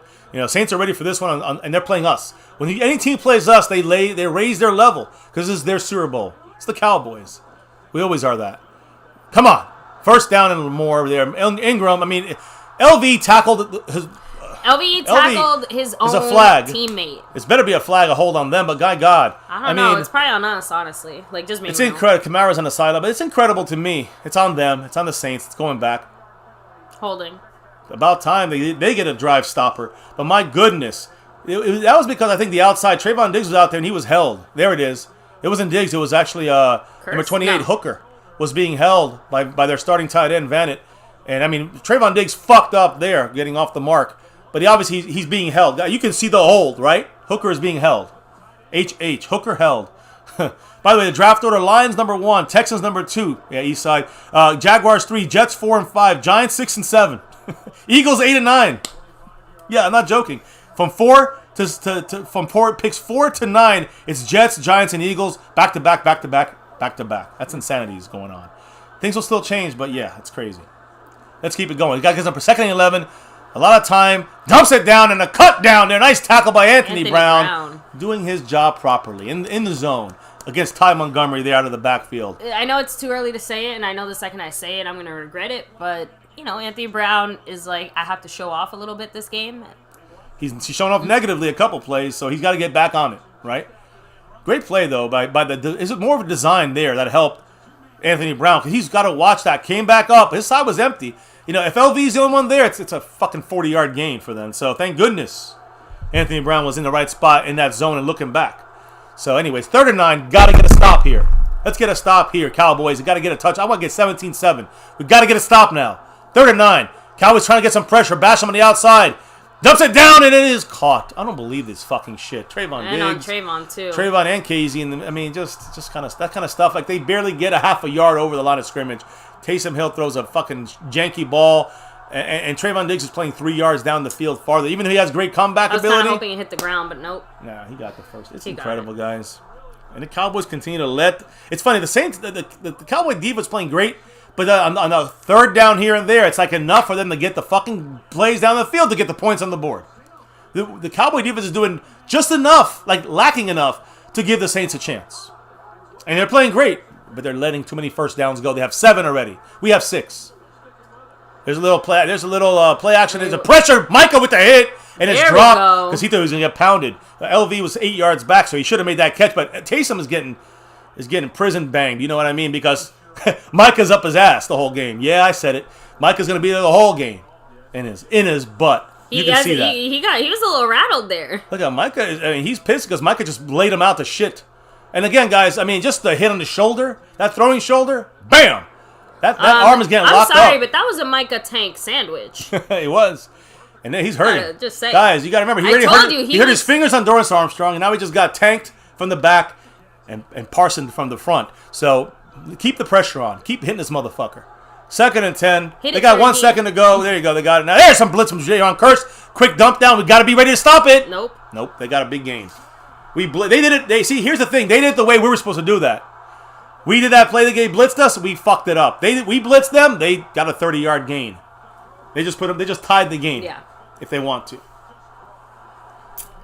Cowboys on 3rd down once again, fucking the horse. Maybe getting fucked by the horse in this situation. Unbelievable, guys. God Usop said Diggs was playing the interception instead of the player on that 3rd down. He was, but he still was a step behind to play the pick. Couldn't play the pick. If he had to stay a little closer, he could have. He didn't stay close enough. We Cowboys have 3 20-yard plus plays. They have 4 20-yard plus plays. Get some pressure. Dumps it down. Almost picked there by Trayvon Diggs. Incomplete. Micah and Trayvon in the middle. 7-11, baby. But Micah looks a little banged up there. He's getting up slow. Holding my breath right now. I don't like to see him come up slow because we need Micah. We lose Micah. I think they just banged into each other for. I know. He's probably all right. Just a little shaken up. Just got to be careful. Those are the things. If anything, Trayvon's making the ouch faces. Well, Trayvon's awesome. We cannot lose him, but I do believe Micah's the one that makes this whole defense go. We lose Micah, we lose everything. We don't want to lose any of them. That's the key here. But let's go. We got a lot of Chauncey Golston, 59, the rookie, coming in. Got chip blocked there. And there's Hamilton coming in. It burned up top. Good defense there by Micah. Is that a pick? J-Ron Curse got the pick. That's a pick by J-Ron Curse. Yes. It's an interception. What a play by Micah Parsons and J-Ron Curse. Teamwork makes the dream work, baby. There's a 7 in that number. If both it's not numbers. 7, it's 27. Exactly. Look at this play by Micah. What a play and what a pick. He had both feet in. I need to see it slower. What a play by Micah to disrupt the play. This is the one. All right, so there's the ball. There's Curse. Man, it is close. It's a knees hit. Yep. The other foot dragging. Both feet. The other foot toe tap. Guys, we got the toe drag swag. As long as Trayvon don't touch the ball. Just don't touch the ball, Trayvon, because you're out of bounds. He's good. Good. We're good. Oh, no. He got it. Okay. I thought because it was all white. I know. You see the gloves. You see the arm. Yes, I thought Look, that it was this is the perfect angle here. This is the angle. Trayvon, get out the fucking way. Move, bitch. Look at that catch. What a Look play at by those feet. J-Ron. Look at that catch. The knee hit. No, the knee didn't hit, but he got both. Doesn't matter. First down, Cowboys on the 4-yard line. Defensive stop there. Which is pretty fucking typical Cowboys shit, but I'll take that. But it's incredible, though, the concentration by J-Ron Curse and, of course, the play by number 11. And with that coverage, guys, he's covering Kenny Stills. Speedy receiver, number 12. Micah Parsons covering him. Keep that in mind. Think about those things for a second. Are they trying to say, they're trying to find every single way to make this not an interception for us? Yes, there it is, guys. There's no change of the call. Although they would fuck us. You know they would. Our ball on the 5. Let's go, Cowboys. Now, Dak. They looked at every angle they could try to fuck us. Do not fuck this up, Dak. Offense. Kellen Moore, do not fuck this up. Dak in a shotgun. Running the ball to Zeke for about 3 yards on first down. Not getting, again, it's about that Saints defense. And that Saints defense is solid. They got the talent, and they got the abilities. So, I just saw a ref pull out a card, and for a second, I swear to God, I thought they were going to measure something. I know they weren't. I'm just saying that. Here we go. So, right now, it's a timeout, a little bit over 2 minutes. Saints want to try to stop the Cowboys and get the ball back in a good position, like midfield, 3 and out. That's what they want. Get the ball back and then drive. Try to get some points. Tie the game before halftime. Yeah, so we get the ball second half. I think I have 5 jerseys. I have like 25. Right? You have you have Texas Sports Roundup every day of the month. Much love the Texas Sports Roundup. Who not only the Navy Blue so crew, much, Texas, but he dropped that 10 on it right there. Dak's rolling out, throwing over the 10 to the 20 to the 25 with a catch. That's a catch. Michael Gallup with the catch, baby. Woo! Touchdown, Cowboys. Another one, but here we go. So Texas Sports Roundup said, "This is why I wanted more to coach." Quinn can see the full defense from the booth. It's easier for the offensive coordinator to make O-line adjustments as well. Oh, God, I'm sorry. What a catch by Michael Gallup, the toe drag swag. Holy shit. Look, Gallup is 2 for 2. I mean, a touchdown in this one. I mean, it's unbelievable. You cannot overturn that. I don't care what anyone's going to say. Much love the Texas Sports Roundup with that $10 holla. Cowboys abroad, the man from Japan now in Big D, baby. Woo. 34 points on that stream, boss. 2-minute warning. I'll be back, baby. I'm hyped. This team's got to get hyper. Yes. And we got to get a touchdown before this half and make it 17-7 and get the ball second half. Let's go, Cowboys! And 2-minute warning as well. Hell yeah. Coming here in just a second, guys. Ooh, so, yes, I mean, Michael Gallup is just like, even he looked back at the camera. He's like, you know. So, let me see. William Bernie said he only has throwback jersey. So, yeah, I think, obviously, I have my Dak Prescott jersey right here. I do have an LVE jersey. I have CeeDee Lamb. I have Amari. Let me see. Wait. So, Dak, CeeDee, Amari, LVE. Who else do I have? I have one more. Oh, Randy Stites with the $2 holler. And I told you, baby. I told you this was going to happen. MCF's, he said with the $2 house, MCF, catch of the week? J-Ron Curse?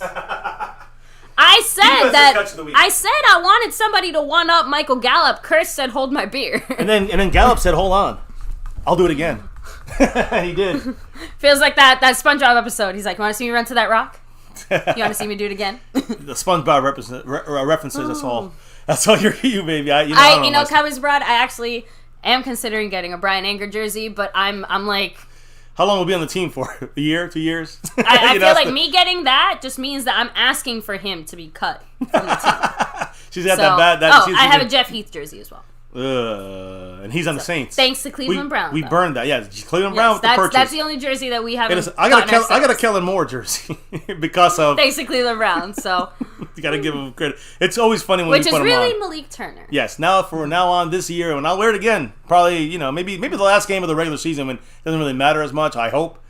And I'll throw on that Malik Turner jersey. I mean, Kellen Moore. And I know not like the most relevant Cowboy update, but Mike McCarthy did say that he's feeling good and watching the game from home. Very relevant. We want him to be healthy. COVID will kill you. And so, thank goodness he will. Looks like he's going to be okay. Although, I kind of wish, like you guys are saying, like, I wish we did have the option to phone a friend. Yeah, he could. And it's just the rules of the NFL. But yeah. I know, but look, I would very much like to see some kind of, like, in-between, interim type of something, like, just, let me put it this way. COVID is obviously affecting a lot of teams and a lot of coaches and a lot of stuff. Is there a way to make like a COVID-proof room in the stadium where we can still have communication? Because in the year 2021, you're telling me we got Zoom meetings, we got people working from home, but you're telling me we can't coach a game elsewhere? If a coach can coach a game from the booth, a coach can coach a game in a back room, Dak Stone dumps it down, boom, to Zeke out of bounds. That was an ugly little Stephanie Willis with the $20 holler, Tony Pollard holler Thank right you, there. Stephanie. Appreciate you. You know what she said? What did she say? With that $20 She's balling out because she's running up the board. Thank you so much, Stephanie. Much love. Stephanie jumps into second place on the overall board as we speak right now. Yes. Much love to Stephanie Willis and family over there. In second place on the overall board. Randy Stites drops to third. Mr. Abroad in fourth. We keep going on this thing. Dak and shotgun, 2nd and 9. 1:55 to go. Dak dumps it down, and Schultz gets out of bounds, which is good for both teams, I guess. Gets like 5 better for yards. us if we get that first down right now. It's major because they don't. So now it's like 3rd and 3. They're saving their timeouts right now. 3rd and 5. Excuse me. Wow. They gotta get that 2 yards on us now. Ooh. We're doing too good today, so that's why they're hurting us. They're hurting our feelings. So, but yeah, I actually have gone back and forth on what my next jersey would be. By the way, look, 12 points. A Roger, the Dodger, for Cowboys Abroad on that board. 3rd and 5. Gotta get this here. Gotta get a stop here. I mean, gotta get a first down here. We know what I'm talking about. 3rd and 5. Dak's looking. 30-yard line. Throwing. Yes! What a pass by Dak. CeeDee Lamb, I don't know why he ran back into shit. Out the midfield. What a pass by Dak Prescott. Unbelievable. I mean, even Brady hasn't thrown one like that this year. Bad man. He's got to get more of these in the house. What a pass by Dak. That's what I'm saying. Like, that's the Dak that we know and love. Oh, man, why didn't CD go right? He went back to the middle. He should have went right. Dak's in a shotgun, minute and a half. Looking, has time. Looking right, left, a lot of time. Throws it. Good coverage. Great defense. I think number 23, Lattimore, was there early, but they're not going to call it on him. He's a top-notch guy. A top-notch coverage guy. So Lattimore was there. Good coverage on Schultz. Knocking the ball away. So, whew, man. So. What? Oh. Holding defense. Number 21, Roby. Okay. So that's bonus that he was. There. That's no. That was the play Roby before. was covering CeeDee Lamb and got burned. Although he was in good coverage. This was an unbelievable pass. You cannot cover that. There's no covering on that.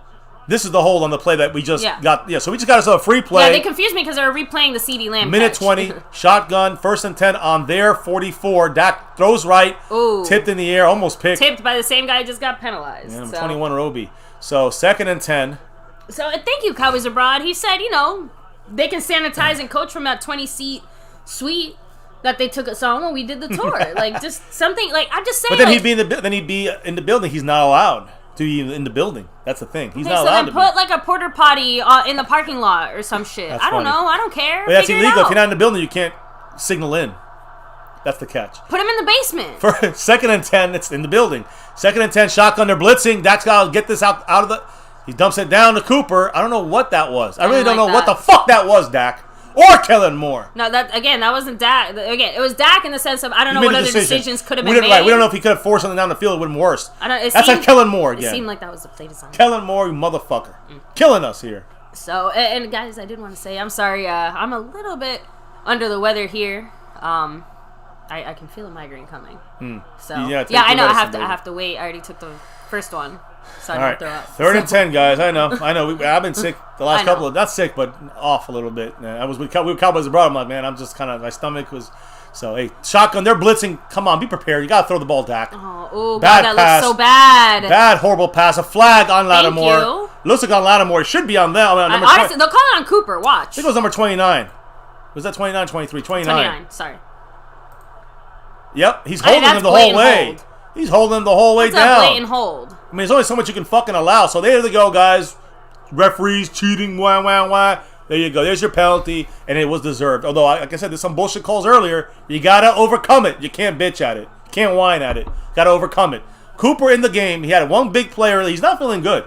You can see he's not feeling good either. Coming off COVID. Not conditioned yet. He's not 100%. So he's he looks like, and it's not even like, oh, he looks in pain. Like, he looks gray. tired. Yeah, like That's looking set. Throws down the field. Nice pass. Dalton Schultz cuts him at the leg, but he's up and going in the 20. In the red zone. Only 23 seconds and ticking. No, we called the timeout. Yeah. Timeout. I think the Cowboys are hoping that he would have been out of bounds there, but nope, they called him in. I think we're gonna get a couple seconds back. Dan Quinn's like, give me a couple seconds back, ref. Credit where credit is due. So far in this first half, excellent time management by Dan Quinn. Better than or as good as McCarthy. Yeah, I mean, no, better than McCarthy, right? Yeah, I think that's what we're gonna say. Better than McCarthy because Dan Quinn, again, at least he's doing what you're supposed to do. It seems like managing the clock. McCarthy seems to play games sometimes with that damn clock. There we go. So, yeah, and guys, go ahead in the chat. Drop your jerseys. Like, what jerseys do you guys have? What jersey do you guys own, have in your possession? We'll have to do like a little MCF fashion show one day with your jerseys, not mine, yours, because you have so many. That's looking. He goes to. I don't know what this is, guys. I just don't. I mean, I guess it's just a way of saving a play. We're just going for the little dump down. I think what Dak's doing is waiting for something to open up in the secondary. Nothing opened up, so the Cowboys had to dump it down and not waste the timeout. Go out of bounds and Pollard for like a 2-yard gain. And not very good there. 1-yard gain, even worse. So that's too bad there by the Cowboys, but. We got 22 seconds. I want to get a touchdown. But I don't want to lose points because we're forcing something in. Let's get 3 points if we have to. And we get the ball second half. Dax and shotgun. 22 seconds left. 22 seconds. CeeDee Lamb in the slot. That's a key to look at there. CeeDee Lamb in the slot. Dax looking to the other side, though. Throws it high to Dalton Schultz and makes the catch. He gets the catch. He goes out of bounds. Stops this clock with 16 seconds. First and goal from the 6. Schultz has been clutch on this drive. Yeah, this looks like a Madden drive. This is Madden here because it's always like Dalton Schultz down the field. Oh, there's Dalton Schultz. And we're seeing that and this it feels drive. like this whole first half of the game has felt almost Madden-like with some of the plays and some of the other Go back to our Madden simulation yesterday. You'll see similar things happening. Now we're first and goal on the 7. We got 3 fucking plays. We got 2 fucking timeouts. You can do anything you want if you're the Cowboys. There's nothing you don't have to be cute, and you don't have to worry about working the outside. You can go inside, outside, whatever side. Dak just don't get... Oh, he's getting held. What a catch by CeeDee out of bounds. Well, one-handed. There's no flag. I'm surprised because there was a hold there by our Cowboys inside. Pretty sure it was Connor McGovern. Yeah, it's on us. I just heard a penalty. Yeah. Damn. What a catch. But, wouldn't have counted if he got it because it was a holding on us. Yeah, so now it's second and goal on the 20? Yeah, I don't know. I mean, they're kind of really, Fox fucking up on our side. Yes. I'm not saying anything here. I know, they're but it is second on the, goal on the 17. It's first and goal, by the way. First and goal on this. You hear? Yeah. Hello? No, yeah, I did hear it's it. your second goal. Yeah. Oh, it's first true. and goal because Yeah. we don't get it. Timeout, Saints. Listen, 10 seconds. That's 2 plays and a field goal at most. There it is. Who was it? McGovern? No, it was Tyron Smith. Tyron Smith with the hold there. That's unfortunate. Grandison, the backup. The backup to Davenport, Marcus Davenport, who would have been the starter and their sack leader. I will say, Tyron Smith is absolutely couple bad weeks for him. Soaked. And sweat. Like completely, just dripping from his helmet. That penalty just cost us a chance to get a touchdown, I think. 17 yards, you just can't risk it. You can't risk it unless they're playing up and they have nobody in the back end. You can go for the end zone. You really just got to get a little closer and kick the field goal. Unless something breaks through. But the Saints are going to play back a little bit. I don't see any blitzing coming from them. We'll see. All we need is one guy to get open and Dak to find them. 4 guys coming in, no blitz. Dak's got time. He's looking. Gets out the pocket. We got 7 seconds. Dumps it down for a waste to Zeke. Yeah. 4 seconds. We got to Just kick the field goal here. This is gay. This is fucking stupid. This is stupid. And the hold by Tyron Smith killed the chance for 4 points. And a longer field goal now. Let's see what happens. Because, we got to make them too. Moved it downfield, worked it downfield, and then Tyron Smith's hold killed us. It is what it is. Can't win them all. Tyron Smith got called for, got held, and he was a hold. And it's just bad timing for that. But it is what it is. Lost 3 points. We lost basically 4 like points an at extra least. point. Basically an extra point, but he's missed them this year. A couple of them. Greg Zerline, you better fucking make the 34-yarder. He does. Boom. 13 points. All right, and there we go. Officially halftime, official. guys. 13-7. So now, baby, go ahead. Get our halftime situation set up here. I'm gonna refill my water, take the rest of my medicine, and then sit here and Do the raffle. Talk Cowboys again. I kept saying it. I'm like, it's either gonna be, like 10-7 or like, 40-37. We're going. We can see the direction this game is going in. At least low scoring right now. At least defensive battle looks like. Okay. Basically like the MO when we play the Saints. Like, have we had a high scoring game? Only when they beat us. So that's a good sign that we'll win this There you game. go. So we're still in this, guys. So take a second to hit like, subscribe, hit that notification bell, follow us on Twitter at MyCowboysFamily, and hop in the Discord. Link for that's down below. Yep. Okay. Now I'm just gonna look in the chat here. Got a lot of people in the house. Yes, HE 13-7 Cowboys at halftime. Fundamentals to Stephen White. Got to overcome the penalties. Any sloppy play. I'm not gonna blame the refs. I'm blaming the Cowboys for not being ready. But I will say they missed an obvious pick play earlier. It didn't cost us any points because they missed the field goal. Maher missed it, but So yep. Let me. Shakir Latif says way better than we're way better than the game started. I agree. Settled down a little bit, especially offensively, driving down the field, but still dumbass penalties. Is bam shooting us in the foot. PC76 says we always make it way too interesting. Facts. William Burney, we are keeping the Saints in the game. Facts. We like to complicate. Stephen White said late in the third it'll get fun. I'm hoping for that because we gotta pull away from this team. We do get the ball second half. If we can get it 20. It might go for 2, but 20-7 at the very least. We're sitting pretty here in the third quarter. We get the ball second half. We got to get points on that board, a touchdown preferably. Brian Pearson said Saints will come back in the second half. You believe that? Blue Star Jojo, where's the run game at? Hey, the Saints are doing a damn good job stopping the run. It's not about us not trying. I think it's a combination of Kellen Moore not being creative running the ball, which has always been a problem, and the Saints top-notch, top 3 defense when it comes to stopping the run in the NFL. Shimwrecker said, question to Mr. What would you use the first round pick on position wise? Follow that up with the second round position. Listen, I think offensive line is going to be something we're going to need to fix. So I think offensive line is something we got to start. We've been saying it for years. Now we got to really take a high quality offensive lineman. I'd probably say tackle here for this team to go in the future for Tyron Smith. But Tyron Smith's still a dominator 99% of the time when he's healthy. So I still have faith in him. We got to start thinking about that in a real way. And the second round pick, I mean, listen, it depends what's lost in the offseason, who we don't re-sign. And I think Gregory's back. So it depends on who we don't re-sign. Dalton Schultz. What's going on with him, right? So what I do? I'm just saying there's defense, off. We can work a lot of things. I think it's more with the moves we make, who we pick up in the free agent-wise, off-season. Not going to be any big names. Yeah. But where do we add some depth in? And then open up the draft for multiple positions in the first and second round. But I think offensive line is my big pick there. Yeah, offensive line for the first round. But me personally, I'm going corner second round. Good one too. But we just went Brown. second round this year. I know we did. Kelvin Look Joseph. Okay. Let's see him develop. He's got to get next year. I guess. No, was Kelvin Joseph a second round pick? Yes. True. Second rounder. So then I guess I don't know. I still would like another corner. Me too. But no. Here, I changed my mind. Safety. Cowboys would never do second round. Okay, not first. What would I want to do? Yeah. I would bring Second a round. fucking second round safety. How The about first Cowboys round? don't even look at safeties till after the 5th round. Yeah. What about first round? No, I said offensive line. Oh, okay. So we're on agreement there. Hit up the chat, maybe. I'm gonna set up the. No, of course, yeah. Go ahead and get the raffle set up there. So for PC76 said a tackle first round. Texas Sports said O-line first 3 rounds. Woo. I need that. Let me see. Now, Devontae Griffin said, struggling against a beat-up Saints team, I don't like it.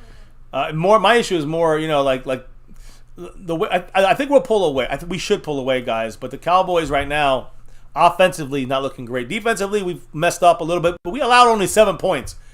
Really, not a team that should only maybe have 3. But that's one of the keys. I think we gotta still be aware, guys, that they have a good defense, good stopping a run defense. They don't only have the pressure, but every time they definitely close the pocket down on Dak. So they got a couple. I think they got a couple sacks. The pressure isn't like they're gonna have. They're not gonna have like crazy pressure, but they're gonna have the run stop in effect, and they have good, solid cover cornerbacks. We can still overcome all that and win by 20. If we really should win by 20, it's not over yet. But we make this 20 or 21-7, and coming in the middle of the third quarter, we should have control of this game, and we could make this a blowout. Just keep that in mind. But I got to hold back sometimes because the way the Cowboys have showed us recently, and even this game, can't count those chickens before they hatch. You got to earn it. So, yeah. Again, I know we had a big. Let me rephrase that. We have discussed a few times here how Micah Parsons, absolutely like the best player you could have ever possibly gotten with that first round pick, but both things can be true at the same time. Micah Parsons is the best move the Cowboys have made and definitely the right pick for the first round, but Cowboys probably should have still gone O-line. Disagree. Who said that, Shim? No, me. No, I thought somebody else said that in the chat. That's why. I thought you were about to, because I disagree with you on that. No, and I know Cowboys Abroad agrees with me. I'm sure, but I disagree. And you know why? Because next year you'll have another offensive lineman, a top offensive, but you'll not have another Micah Parsons. Again, this is. I know. I'm just saying. Hindsight's 2020. That's what I'm trying to say. Like I said, both things can be true. Well, that's my point. But at the time when we drafted Micah Parsons, we were drafting him as an elite linebacker, not necessarily as the defensive player of the fucking league. You get what I mean? Like we were expecting a good, great player.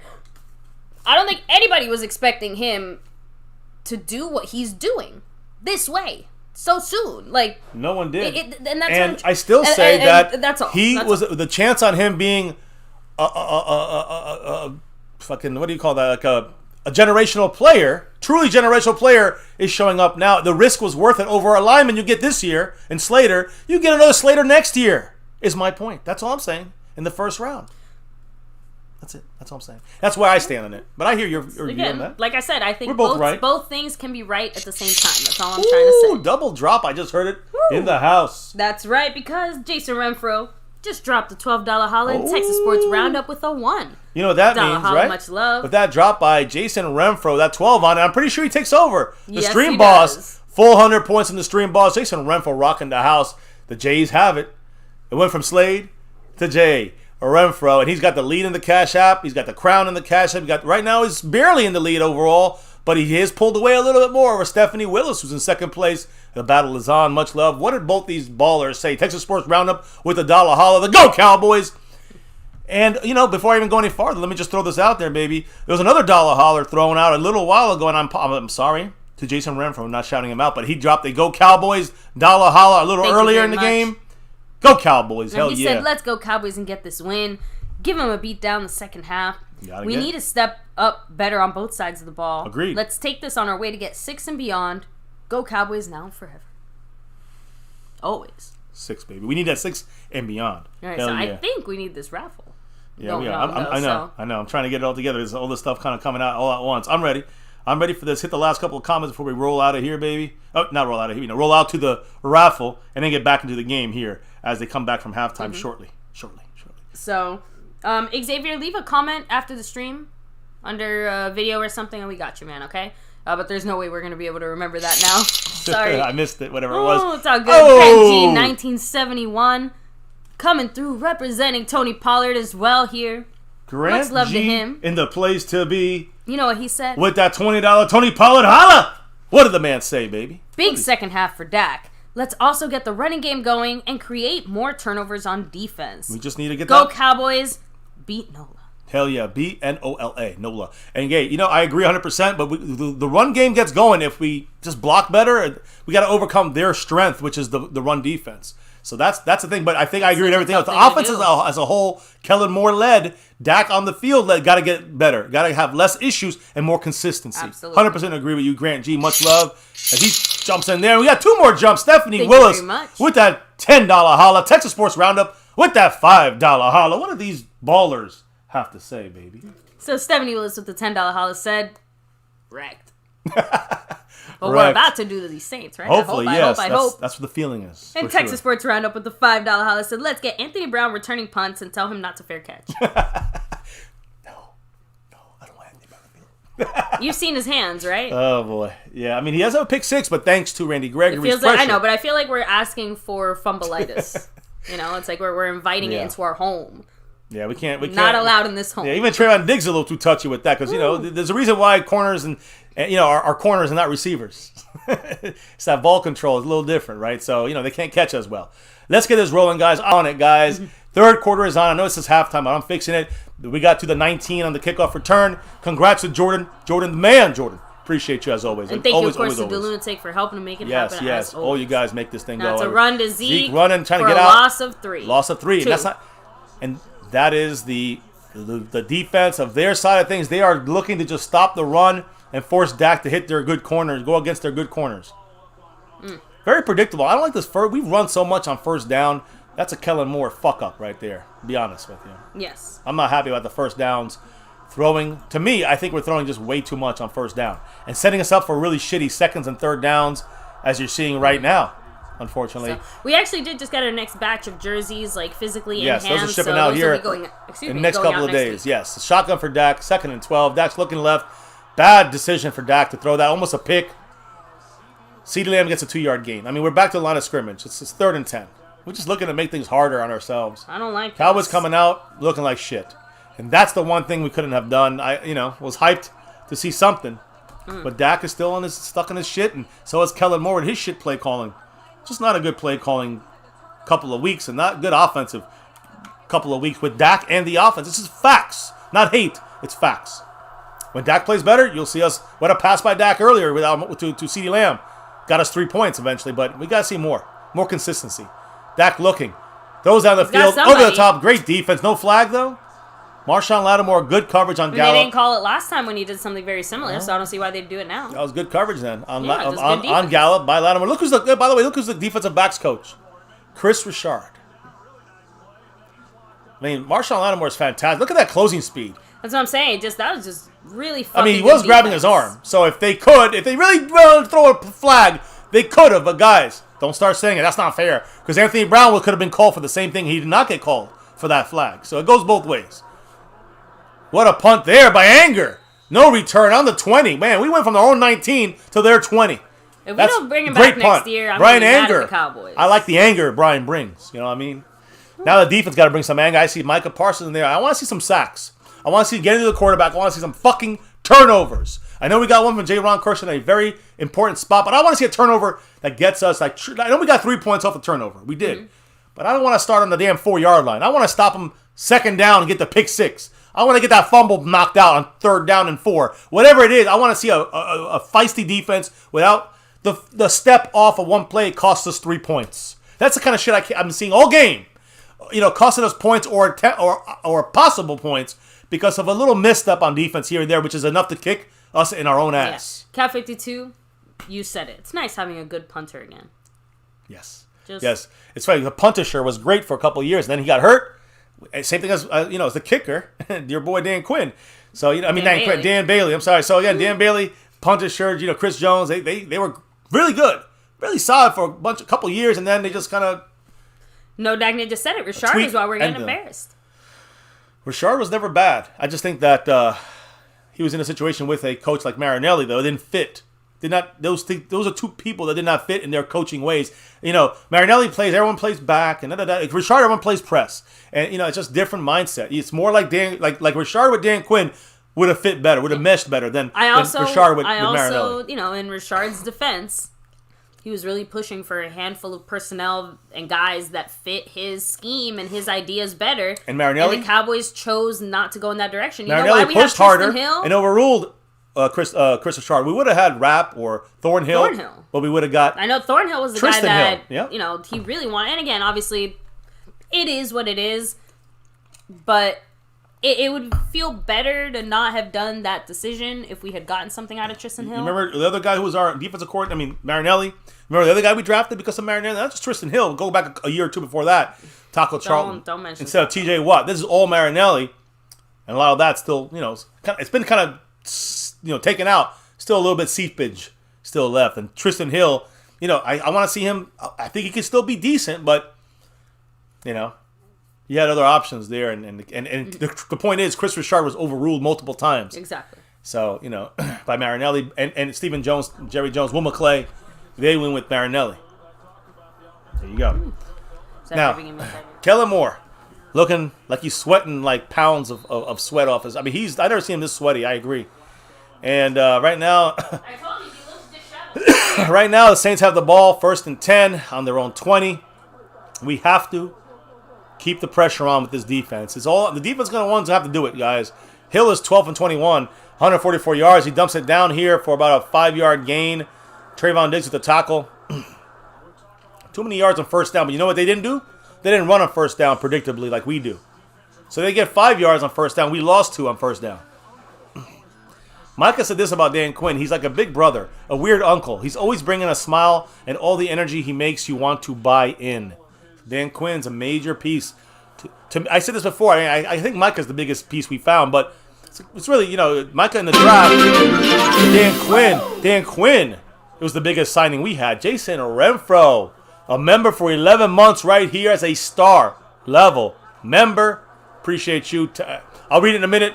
Micah Parsons. Oh, man, I thought he had him. But Taysom Hill is fast as fuck, and he's gone to the 50-yard line, guys. I mean, Micah had him. Micah fucking had him. Jason Renfro said, quote, it is time for the Cowboys to get back on track for 6 and beyond. Let us get back to where we were at the beginning of the season so we can make it to the Super Bowl, so we can get number 6 and beyond. Go Cowboys. I agree, but right now we're not playing that way. Offense, defense, we always got to say it's a young defense, and, that is unfortunate. That was a Taysom Hill play that he made. That's where he gets that playmaker status. Here's a run up the gut with and they get 5 yards every 6 yards on first down. That's unacceptable. And that was on a run. Why do I feel they're going to go up 14-13 in this fucking drive? Under 12 minutes to go in the third quarter. And Taysom Hill, putting his team on his back right now. So, the way it seems like we can't figure out. Just saying. Yeah, we have 49 rushing yards. They have 66. Now, a lot of that's on that play you just saw. Probably just past the Cowboys rushing, which wasn't. None of these are spectacular on the ground. There's a nice push there by J-Ron Curse. A nice stop there by the defense, but J-Ron really made that play. He penetrated. He had, he changed the running, assignment, and now, he made him lose a yard there. So now it's, at least not gain a yard. And his hand is still bothering him. 3rd and 2 for the Saints. So he's doing all this with a beat up hand. I mean, really, he's just throwing one pass to the tight end for a couple of yards, but he ran one and then handed it off, and they're just really doing whatever they want. 3rd and 2, and I believe they'll probably go for this if they don't get a first down, unless they lose 10 yards. So let's see what happens. Shotgun for Taysom Hill. Cowboys are running on that line. Got our 4th down lineman, but we're looking like we're going to blitz. DeMarcus Lawrence is hurt. DeMarcus Lawrence just got hurt. He was something else wrong with him on the floor. No, he just made a big tackle and just laid there contemplating his bad life decisions in that moment. He did great coming from the other side. Just there was nobody with the push on the right side of our defense. Casey comes up with a tackle. First down for the Saints. Incredible. Cowboys are letting them get their easy 3, at least easy 3 right now. They got 3. Right now it's 13-10 if the Cowboy defense will get a turnover. Ingram out as a receiver, and Taysom Hill running all over us. And I've been saying this is what they're going to do all game. When they want to run the ball, they're going to use Taysom Hill as the running back. He's got a cut on his neck. No one to listen.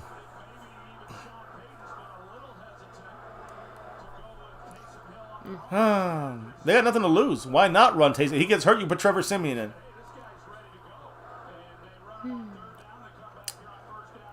I mean, he can't throw the ball, really. So Why doesn't Dan Quinn make the adjustment needed to stop the run and make this Quinn fucker is throw? Coaching the offense. No, he's not coaching the offense. Running the whole team. Yeah, well, you gotta say, hey, this guy's hurt.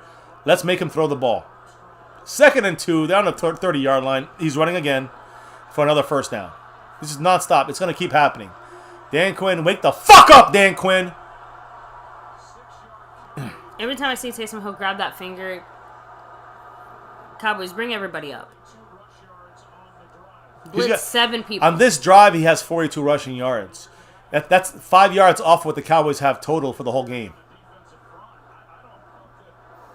I don't know where the adjustment is, but Quinn's got to go in there and say, motherfucker, adjust. I don't care about a head coach. He's got to adjust. Now they're going to either play, they're going to probably play action and dump it down or run to Ingram in the backfield. Cowboys are playing on the line of scrimmage. We're in man. It's a play action. Can he go deep? We'll see. He does go deep here. Underthrows the pass, and it's incomplete. But Anthony Brown was beat again. It was the same play they got a touchdown on. The same fucking play. Yeah, had it not been down to the ground, if it wasn't for Taysom Hill's finger, it was a touchdown again, and it's the same exact play. I mean, Anthony Brown is burnt. Luckily, Anthony Brown's done. But that was a bad pass. Please, Anthony Brown, don't celebrate because you look like a schmuck out there. Taysom Hill with a broken finger almost was able to get a completion on Anthony Brown's dumb ass. That was an easy touchdown for them. We just saved 7 points, but does it really matter? Anthony Brown, just go at him again and throw it up there. Who gives a fuck how it looks? Play action. They're going again. Oh, my God. They're sealing. Good job by Hamilton. Hamilton did a great job, guys. Number 99 turned around and went after 14 in coverage. Watch. What a play by Hamilton. I think they're just showing his throwing. Oh, that's when he broke his finger there. He hurt his finger. Endurance Armstrong's, I guess what, right arm? But that play right there, guys, Hamilton made the play there. Hamilton went back off of the pressure, saw the screen, awareness, and went back to 14. Hill was going to dump it down, and he couldn't see past the big 9-9 over there in the field. So, great play by Justin Hamilton. And now, a big 3rd and 10 once again here. Try to hold him. Look at LV's coming on the blitz. He is. He's coming. They dump it down quick. He can't get the... He's battered his fingers. Hopefully Dan Quinn heard us and said, hey, stop the run and just throw the fucking ball. What kind of adjustments do you think you need to make when you see a quarterback who can't throw the motherfucking ball? I'm telling you. I didn't think it took a rocket scientist to figure that out. I know, that's what I'm saying. I don't care if he's a head coach or not. You got to get that shit right. Maher back on the field there for the Saints. God, he hurt us so many times. Can he shank this one for the fuck of it? So, a 32-yarder? 42. 42-yard field goal for Maher.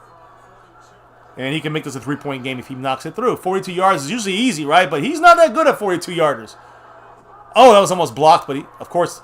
Oh, he made it. He shanked it and went right around. He barely made that. What a lucky bitch. What a lucky little bitch he is. Damn, you're a lucky bitch, Maher.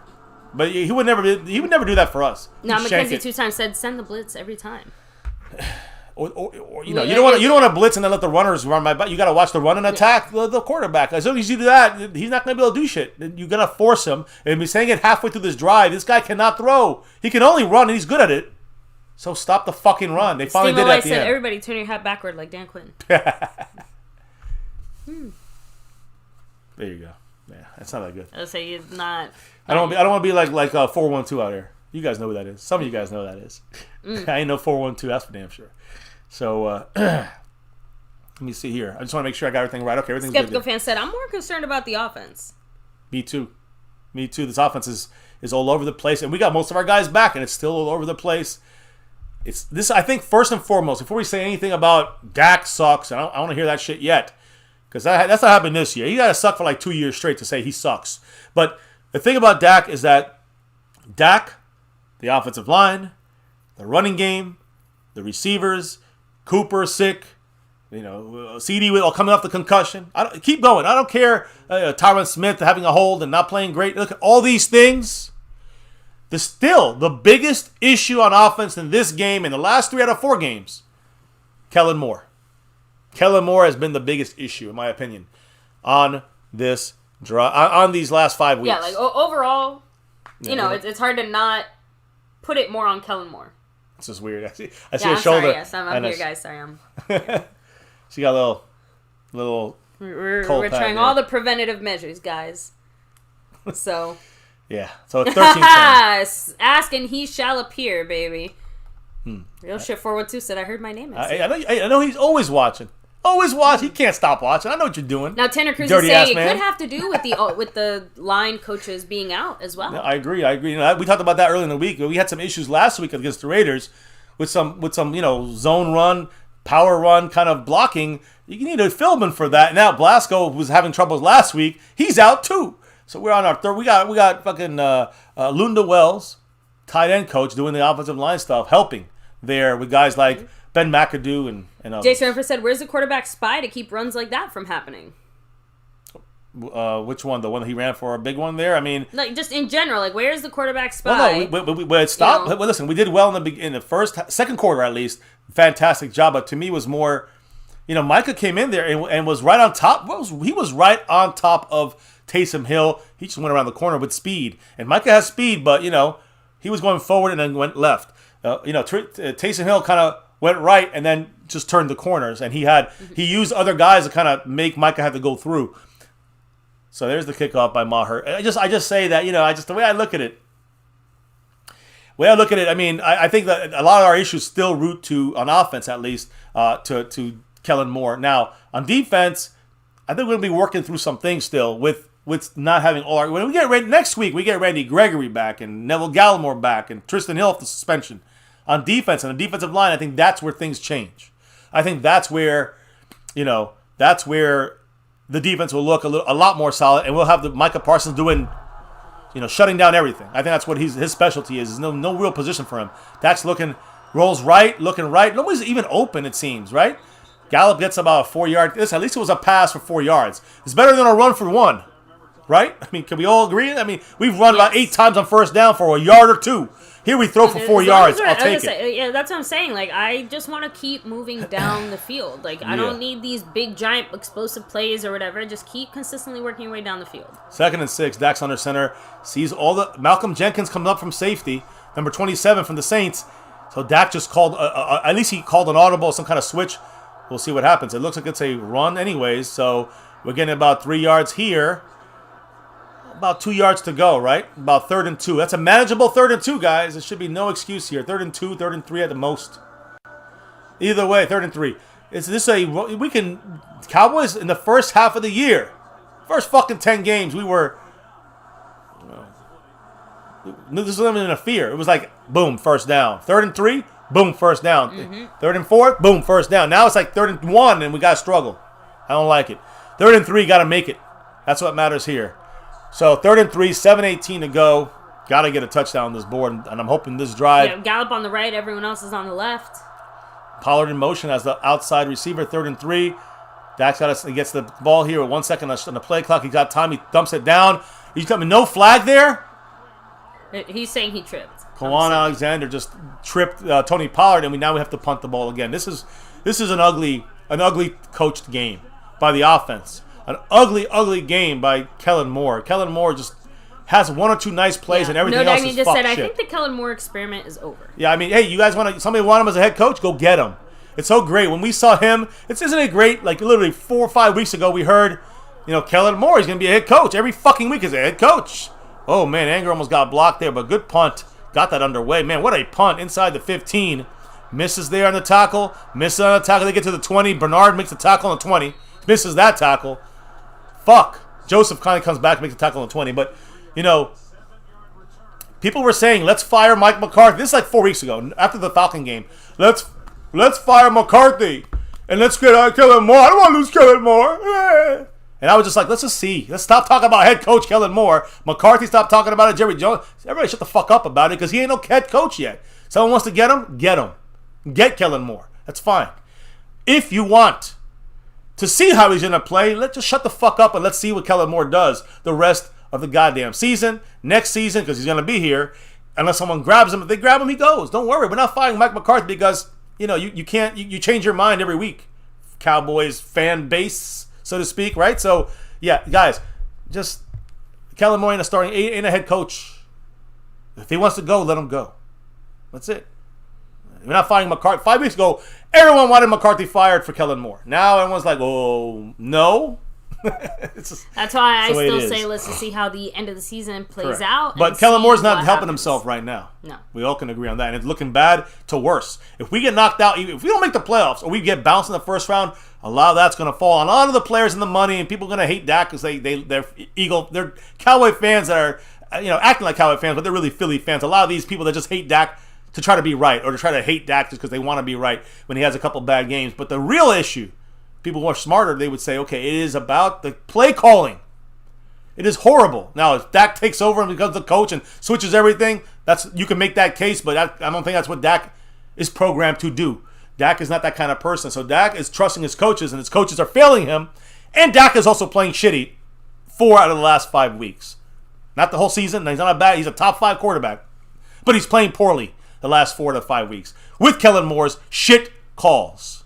Consistent shit calls. Once in a while, cool little thing happens, and you get a touchdown. Outside of that, shit calls by Kellen fucking Moore. I love you. Sorry. Just That's facts. okay. Just facts. So hit the chat. I'll stop talking. We'll give him a chance to come back and take a lead now, the Saints.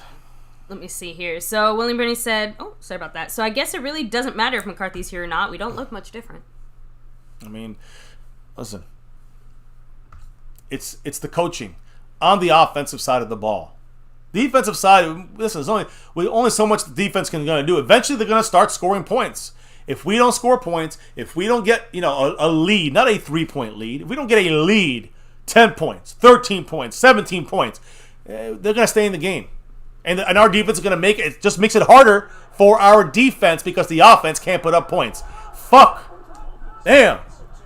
Offense got to get better. And, I can't blame the defense no matter what happens. There's some pressure by J-Ron Curse, but he trusted his block and he got it. First down. First down, they get a first down. I'm just going to chill for a little bit. 6 minutes and 40 seconds to go. In the third. Again, the Cowboys are allowing this to happen. They're allowing this team to stay in it. I just want to get a win. I just want to get the win and they'll go next week with a full team and see what happens. But I don't have confidence, guys. We got to be real about this. There's no confidence to be given here to win or lose. Was there a flag? I don't know. Blindside block? Blindside block, Saints, yeah. I never heard of that penalty. Called back. I never heard that penalty. How is that a blindside block? Okay, he hit him in the back, but he did. That's a bullshit call for this. I'm saying right now, don't bitch and whine, Cowboy Nation. Yeah, when that people should say just be like a helmet to helmet. That's not even that's not any penalty. Oh. That's not a penalty.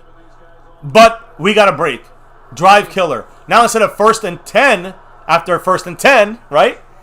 Now it goes backwards and it goes back 10 more yards. Now it's 1st and 21. Guys, Cowboys got a break. That was not a penalty on the Saints, but they called the penalty on the Saints. 1st and 21. Back to pass. Trying to get some pressure. They dump it down 3 yards back in the backfield. And great tackle by Anthony Brown. You got Jordan Lewis. They gain no yards. They gain half a yard. We'll take that every single day, twice on Thursday. Shit. Whew, man. The Q-man in the house. Anybody says Prescott's not top 5 doesn't know football. Exactly. He's having a bad 5 weeks. Out of 4 out of 5 weeks. This is a fact. But he's a top 5 quarterback still. Leadership, oh shit, I forgot the word now. But look, leadership on that field and the way he's able to command respect, that's big. But he has to do a better job. And he has to overcome Kellen Moore. He used to have to overcome the whole coaching staff. Now he's got to overcome Kellen Moore.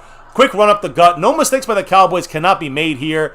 They only gained like 4 yards. Fine. It's 3rd and 15. 3rd and 16. 3rd and 17. What it should be is 1st down and 10 for the Cowboys after this play and a punt. If the Cowboys fuck up and make a mistake, the Cowboys give up a penalty 1st down, I might flip this fucking table. I know the haters out there want to see that. 3rd and 16. Got to get some pressure. There we go. Got held by 51. No call. A lot of time he throws it in the ground. I mean, Taysom Hill can't throw shit. And that's all we need. Just make him throw the ball at 10 yards down the field. He's going to probably not be caught. He's not very good. Even if he was, his fingers snapped up. We got to control this game. Cowboys chance the 5 on it. A $5 holla by Cowboys chance. Much love to you. I'm going to read that up in a minute with the 5 on it. Let me see here. He said this team doesn't deserve to be in the playoffs since Denver. This supposedly number 1 offense is a damn joke. And it doesn't end with him, but it starts with Kellen Moore. People can hate Dak all they want, but Dak is being almost a block, almost a lot of inaccuracies the last 4 to 5 weeks. Dak's played bad.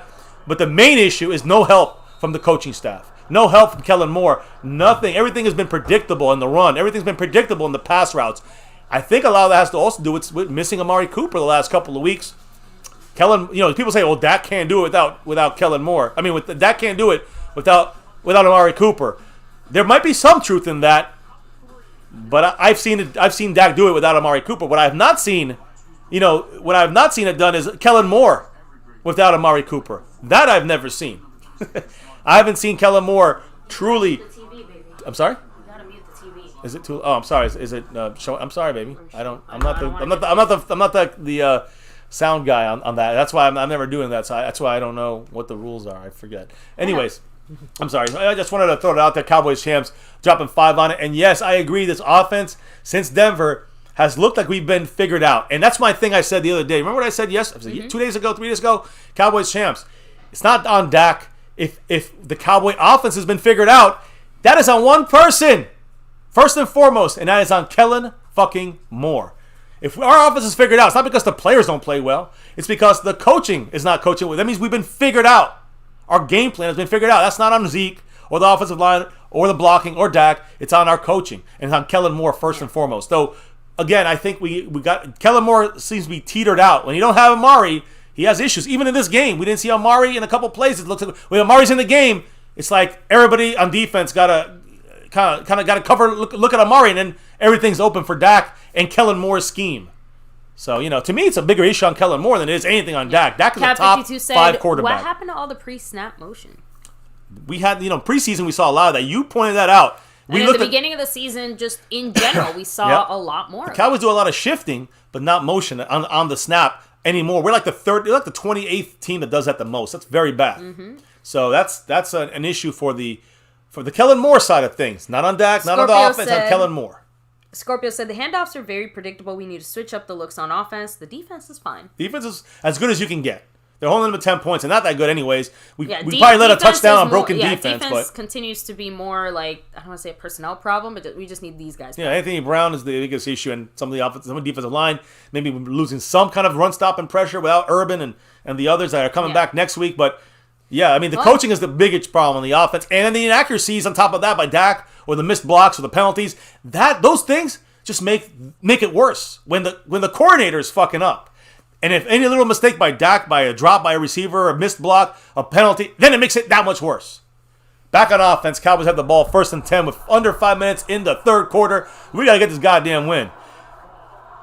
One way or the other, that's what we got to get. Now, we're going to go 3 and out again and sputter out.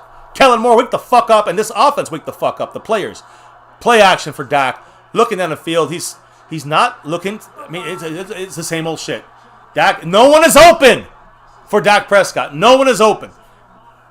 They're running. They're not even blitzing. They're rushing 4 and getting through the offensive line.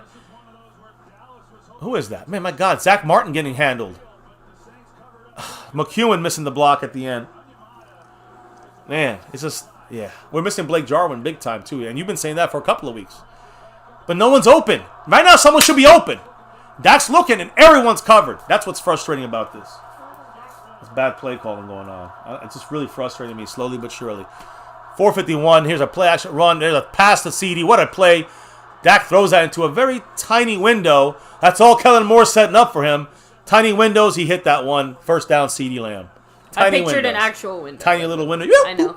That's what he's doing right there. Thank you, Stephanie Willis, for the $1 holler. Appreciate you. Much love. Yeah, there it is. Bam. Hits it. 62 points now, for Jason Scorpio Ruffin. said you can't just blame Kellen Moore. If the head coach doesn't make the adjustment, then tell I Kellen Moore said to it starts fix with. the scheme. I said it starts with coaching on offense, and it starts with Kellen Moore, and then there's definitely some other issues from McCarthy's side. I agree 100%, but it starts with Kellen Moore. But it ends with McCarthy. I mean, it ends with the players on the field, but yes, McCarthy's part of the coaching in general. Dak's going deep on this one.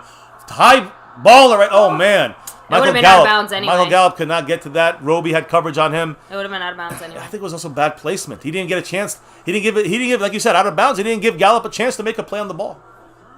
Dak Prescott on that one. Oh, Titan Anderson, we're used to it by now. What was it? He said, people here are hella dissing Dak. That's the way Cowboy Nation runs, man. Cowboy Nation hates Dak. Why does everyone hate Dak? I don't want to say it's racism, but some people are salty about Romo. Much love to you with the $5 holly. He's speaking truth. He said, as a Panthers fan, I can tell you I would give up my firstborn for Dak Prescott. Thank you for facts and that 5 on it. Run outside to Pollard. He almost loses yard, but he gets hurt. He breaks through 50, 40, 30, Go. 20, Go. 15, Go. 10, 5, Go. touchdown! Oh, we needed that one. I'm sorry, maybe I know your head. I know. Oh, we needed that one. Oh, my God. Shit, almost knocked us down. What a play by Tony Pollard. A fucking 70-yard run was that? I don't know. My God, what a run that was. 57-yard run. You all right? He just passed out. What a play by Tony Pollard. Oh, my goodness. Almost looked like a kickoff return by him. What a touchdown. He was supposed to lose 7 yards. I think the helmet hit you, right? The helmet falling? You should. Oh, yeah. It's on me. I'm sorry about that. I'm celebrating too hard. So, anyways, 19-10 Cowboys. I'm going to keep celebrating.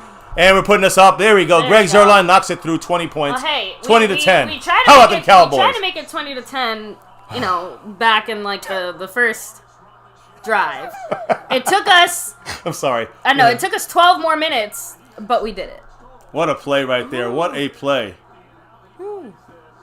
And yeah, sorry, baby. It's not, usually I can celebrate just as much with you. I know, I shook you too much. Anyways, You give me shaking baby syndrome. hey, I'm shaking right now with that play. That was a that was motherfucking play just- by Tony Pollard. That's worth the shaking. Again, Tony Pollard should have been a loss for 5. Instead, it's a 50-something yard touchdown. Like what that. a play. That changes everything right there.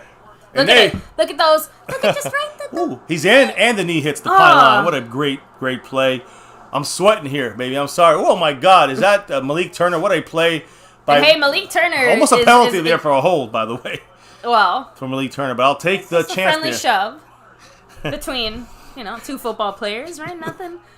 Nothing wrong with that, right? Yeah. Woo. Woo. Yeah, Scorpio said Pollard had the turbo option like on Madden. I know. He did. He hit that turbo, and then on top It's of funny that... because Rack City said the same thing. That was almost a block.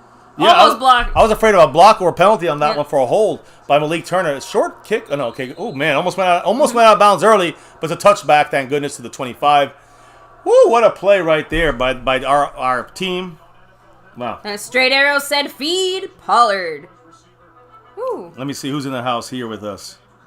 Way to stick with the run, said Terrence Cartwright. What a play. PC76 said Zeke would have never did that. And not to like put down Zeke, just that's what Pollard does that is special to him. Yeah. And I see right here. You don't gotta put Zeke down to bring Pollard up, guys. Scorpio said it's different flavors. Scorpio said, oof, I'm a little bit If lightheaded you're gonna from read that Turbo Madden comment, I read that already. No. Okay, just making sure. Scorpio said that was a creative play because it was a pitch. It wasn't just a basic run into again. You could have lost yards in that. Yep. It has to be extra. Oh, there's a sack. There it is. Keanu O'Neal with the sack and Basham involved in that sack. They might get half a sack each on that one. HE 2016 also saying the block assignments on that. You got bashed in the head. Is that where the pain is? No, I'm fine. Just for the headache. There it is. There's, by the way, Hill's finger ring finger retaped. It's got a splint, and that's his throwing hand. Think about that. So he's going to have to run again. That's the way they're going to do their thing. I don't see them passing too often with effectiveness. Now it's 2nd and 11. Under 3 minutes and 20 seconds to go in the third. Did they just have their guard? They're overloaded. Oh, no. We overloaded the right side, and then they cut the because their guard was on the right side, and then he came in motion and went back to being a left guard. Guard? Yes. Inside? Okay, I don't know. Yeah, that's why I'm looking. I'm like, am I fucking going crazy? No, their guard moved. Is that even legal? I mean, I'll have to see the play again. I gotta be honest. I missed that. I swear to fucking God, it was their guard that moved. It could have been a tight end, I guess. 66? No. That big old chonker, that was not a tight end. Here we go. You're right. It could have been the jumbo. And it was not the outside guy. Could have been jumbo package. He went on the line. Okay. All right. Third and 2. Another run by Taysom Hill. Another first down and a big run too. He jumps over Cowboy. I don't know why we don't tackle. He's making. He looks like Ezekiel Elliott out there on our defense. That's embarrassing. They should all get bitch. Our whole defense should get bitch slapped on that play. Like the bitches they are right now. My God, Casey got hopped. Allowing this. And then Jordan Lewis doesn't know how to tackle Taysom Hill. Pussification of the Cowboys right here. We're seeing it. My goodness. This is ugly defense right here. This is ugly, ugly execution. Where is LV? Where's Micah Parsons, by the way? Anyone see him? Is he? He's probably just taking a break. I see LVE. I see K. O'Neal. I don't see LV. I don't see number 11 anywhere. He's rushing Isn't from the that other him there on the top? He's rushing from the other side now as a lineman. Oh, we ran into each other. That's a hold right there. They didn't call it. Don't hit him. No flag. He gains 5 yards on the fucking scamper out of bounds.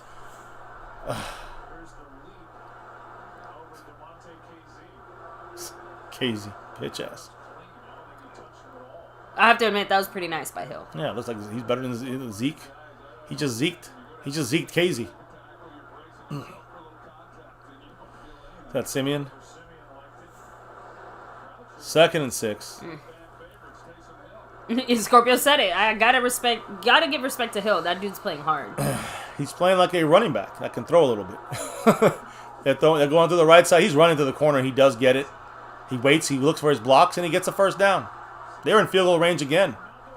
So it's going to be a 7-point game or a 3-point game. Something just happened because Dan Quinn was screaming. Oh, they're not showing it now. Oh, too bad. I wish we gotta get like a TiVo or some shit. I don't know, but DVR. There's a but hole. hopefully, maybe they'll show it. Oh no, they won't show it there. But he was screaming at somebody. Good job by Taysom Hill waiting and being patient. Ooh, Taysom Hill's covered in scratches and bruises, guys. His whole left arm is like red. Yeah, he's out. Dan Quinn's been taken over. Yeah, for 1 game. Or as long as he's needed. 1st and 10 right now for them. They're on our 34. We got Basham with some pressure, but he has too much time. Good defense there. Anthony Brown. Anthony Brown, great See no job. flag here. Anthony Brown playing. He plays well in man. But when he's got to cover like some kind of play that takes more than 3 seconds, he's lost in coverage. Good job on that there. Again, not a good pass either, too. The biggest issue that Anthony Brown has is that, and you saw it there, he doesn't have that initial burst of speed, so there's always that bit of separation.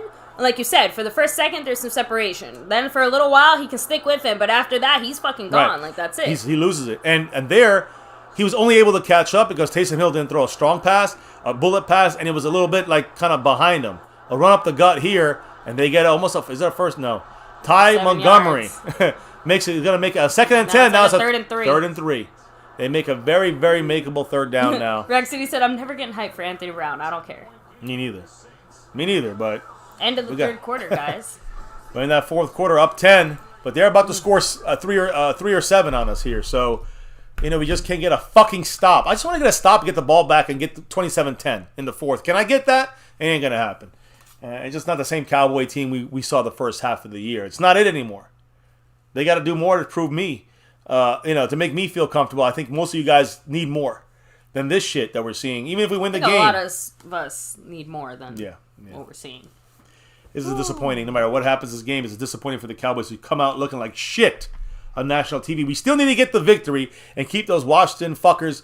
Just stop the talking on that shit. Maybe they lose to the Raiders when we're up 3. With them next week, we win that game. We're up 4. 4 games, it's over. You see how fast it turns? We got to get this win. I don't care how ugly this shit looks and get in the playoffs. And then whatever happens, happens. It ain't the same hype that we feel. Or we all know it's kind of gone. The Cowboys have to reprove it. Until they do that, they ain't gonna get that same love they had first half of the year when they were showing it and deserving of it.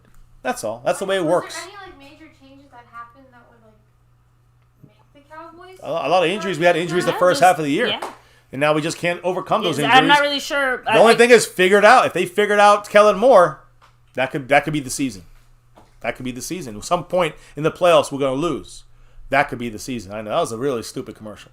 Anyways, I wouldn't have even noticed it except for the word. That was just weird. That's so silly. I am fighting a migraine, guys. I'm like, we're trying to prevent it from getting to that point. Yeah. So, here we are with the ice packs. The ice to the head. Yeah. Can't score touchdowns or else you get the headache will come worse. With my screaming and shaking and yelling. 10-point lead, exactly, Stephen. Well, we gotta build on this lead, and right now they're going to build on coming back a little bit here, making this a 1-score game on this drive, the beginning of the 4th quarter. So right now we got to either see a turnover, defense taking over, doing something that the defense can, maybe continue to help our offense. I don't know. because our offense is needing all the help they can get. Well, Scorpio said we wouldn't have to depend on our defense as much if our offense could score. That's exactly. Cleveland Brown said, is it time for Ben McAdoo as offensive coordinator? I mean, he's helping right now and ain't looking much better. So, but he's not helping on that he's not the main side of things. Well, so he right is. now He is on the offensive side of things, helping the whole team, but offense too. I thought he was mainly on the what? Wasn't it O-line? No, what? That's what I'm saying. Like he got brought down to do a specific role. That's all I'm trying to say. Like, so we can't really say if he can, if we can Ben McAdoo or we Ben McAdoo. Don't. Yeah, I know. Still not sure. Yeah, those I would say those Taysom Hill numbers look like again Superstar straight out of numbers. Madden. Well, he had like 200 yesterday, So, play action. Sack! Yes! Is that Micah? Yes, it is, baby. Nice. Fourth quarter sack by Micah. He's got not That- 5, but he's got 10 sacks And for that's number a sack. 11, baby. How many? And by the way, how many sacks does Micah Parsons have on third down specifically? Because I think that's like his 4th. Oh man, what a play! At least. Look at that burst, guys. That's baby. I'm gonna show. I know not today, maybe because you're heading, but I was showing it earlier to the kids. You watch Lawrence Taylor, especially in 1986. Watch him in 1980. This is 4 years after he's in the league, or 5 years in. Watch Lawrence Taylor. Micah Parsons literally resembles I wish him. YouTube didn't play so much so that we could post like a comparison footage. Well, Of there's some something out there LT with that, and but you some can Micah see Parsons you can stuff. see Micah and Lawrence Taylor so close. Big third down sack, like you said. That's the biggest thing right there. Yeah, Micah Parsons is a grown ass man. It's a punt right to the 4-yard line. So Cowboys gonna get loud in the Superdome. I know we can't win. I mean, but we got that stop. Now we got to get some. Listen. What is better? Look at his arm. He's all broken. I told you. He's busted up. He's bleeding. He's scratched up because he's a strong guy. He's a big guy. Again, I need Voodoo Alpha to come in here and make a Lamar Jackson joke or something. Yeah, exactly. Every time I see a running back run, I can think of is Voodoo Alpha. Making jokes about Lamar Jackson. Well, the thing is that even Voodoo Alpha would admit Lamar Jackson's a better quarterback and running back than Taysom Hill. But yeah, I mean, still. Yeah. Taysom Hill's not the starter. And he's not supposed to be the starter. And, what's his name? Lamar Jackson is. Yeah. So I hear him. So hit up the chat for a minute here. Cowboy Fan 91, absolutely. Micah, like I said, we were expecting Micah Parsons to be really good. We were expecting him to be great. We were even expecting him to be elite. But absolutely no one in the NFL was expecting him to be the best player of the draft, the defensive player. The defensive rookie of the year for sure. Yeah. And defensive player of the year in the talks. I mean, he's a top 3 defensive player of the year right now. It's still 5 weeks plus this one. Respect on this man's name. Listen, no one would have predicted that, but I'll say this, and I said this in the draft. Day of the draft. I didn't know much about Micah. But I said the way I studied it while on stream, looking at what he was doing and able to do, if he was used properly, he would be a dynamic player for the Cowboys, an elite player. If we were putting him as LVE, if Marinelli was the coach, he'd be an off-ball linebacker all the time, waiting. Listen, that would be if he was teamed up with Marinelli, let's say, it would not be as good. We would not see as good as Micah Parsons on the field. So the key was Dan Quinn, and the key is Micah Parsons. Both these guys together is what makes it work. Mm-hmm. And that's what I say. If we use him right, he will be a run enforcer, run stopper, a pass disruptor. He's going to be all over the place. And thank goodness that's what happened. I'm just saying I was right about it, but it's not about me being right. It's about Dan Quinn using him right and doing it right. And maybe I was wrong about saying that. Maybe it would have been horrible. But it all came to fruition as far as Dan Quinn's way. And it's come, and that's what he's not a player where he's playing edge there. He got a sack. He's played linebacker. He played the other edge. Yeah. He's played all over the place. I love that versatility. If you stick him at the edge only, you're really cutting out some of his abilities. Yeah, and Isaiah Ian, again, not trying to knock Jamar Chase, but no. I think Micah Parsons. There's a defensive player of the year and an offensive player of the year. Right now, Mac Jones and Jamar Chase are fighting for the offensive. We don't care about that. We're talking about defensive rookie of the year, and that's Micah Parsons. It's sewn up. Yeah, but we're talking about just player of the draft, number one player of the draft. Micah Parsons. There's a lot of linemen. There's a lot of linemen out there that are great, and there's a lot of receivers out there that are great, and quarterbacks that are great. But you don't have enough if you get Lawrence Taylor, you take Lawrence Taylor over all those guys in the draft. And that's who Micah Parsons resembles to me the most right now. There's a 1-yard run by Zeke. You know what is kind of nice about seeing Dan Quinn as the head coach, and this is totally personal. I like seeing him being so emotional. That's what you see. I'm just saying, his true something colors, bad happens, you see him in the corner of the screen, fucking throwing the clipboard and yelling and screaming. Not saying that's great necessarily, you know what I mean? But Micah Parsons does a great play. Dan Quinn is practically He's hyped. beating him Yeah. with how much hype and happiness he's like, that. Schultz in motion. I don't know, Second inning. I love it. I know you're saying. You see the emotion. Nice. It's nice. Dax looking. Goes across the field. Someone's got to be open. He got it. It's That's caught a by catch. That's a C.D. fucking Lamb. Nice.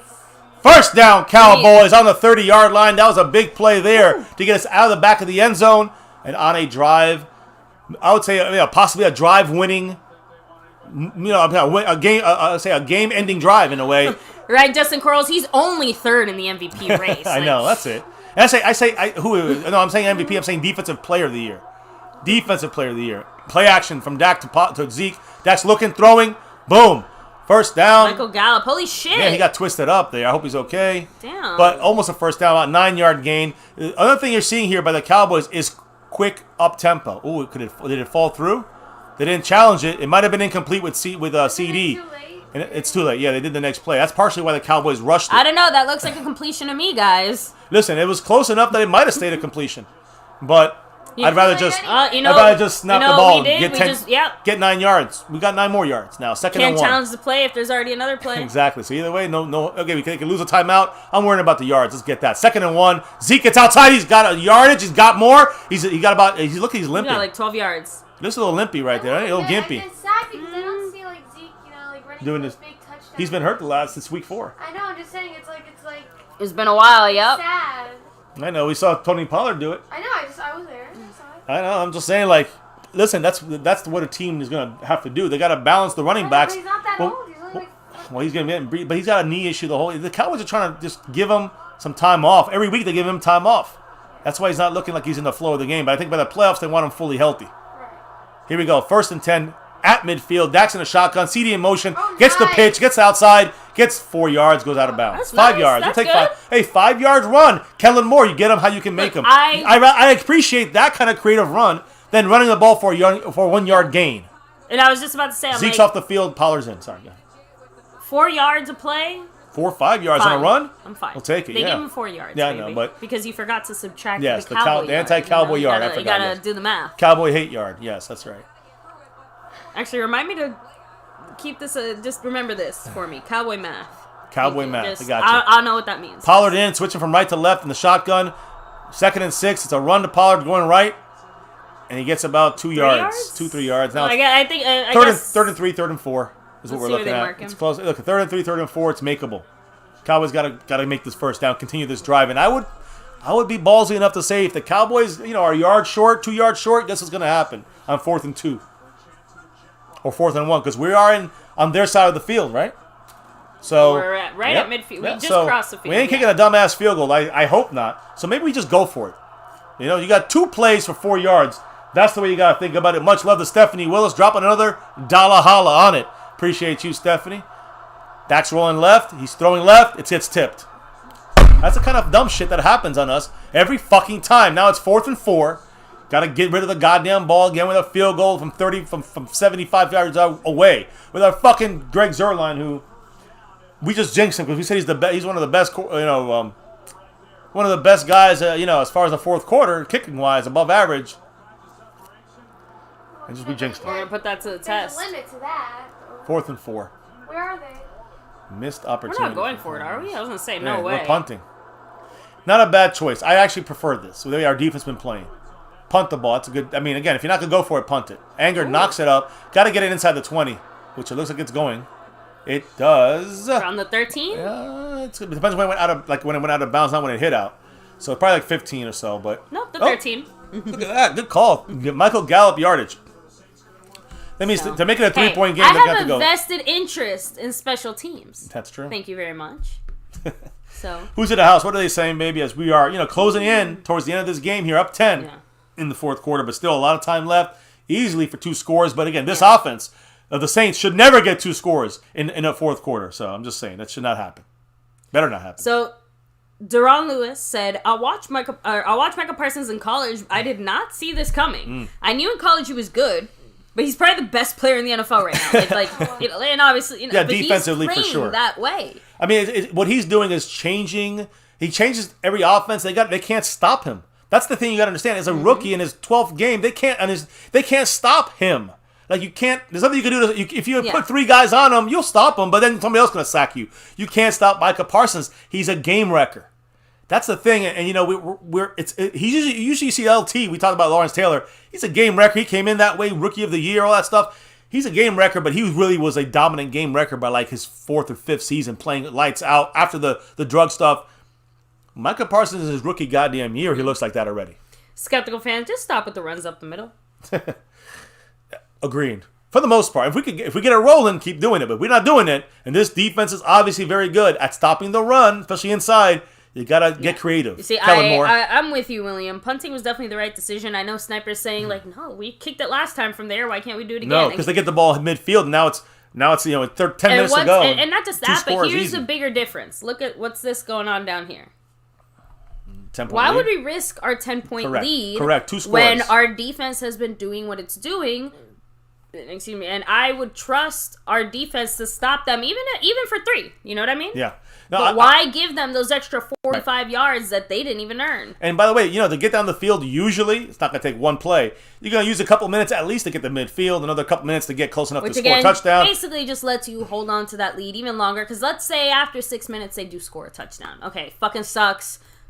We're still up 3 or 2 if they decide to go for 2. They won't go for 2, but. I'm just throwing out every possible scenario. My point is that it doesn't matter what they do. Yeah.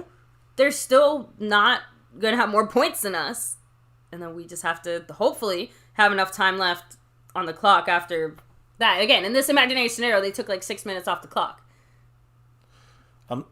You're not following me. I hear you saying we take 6 minutes off the clock and it's a 3-point lead for us. Scorpio said, tell me why I only saw Cooper for 1 play. I was just worried because I thought they were going to throw a flag at Corey Clement, baby, because he ran up to the other guy and he said something to him, and they were about to throw a flag. No, I said all right. So now, listen, first down, they run the ball. They get no yardage. Good job, Cowboy defense. They're trying to run. Under 10 minutes. Now we got to lock in here. Here's where the turnover comes. Here's where that big play occurs. Great job by Jordan Lewis on that play. Missing, avoiding the block and making the play for no gain. Big first down stop. You don't want an easy 2nd and 4 or 2nd and 3. Here's a 2nd and 10. They throw it in there. Good stop by Anthony Brown. They get about 3-4 yards. Now it's 3rd and 6. 3rd and 5. Exactly. Yeah. 3rd and 5. 3rd and 6.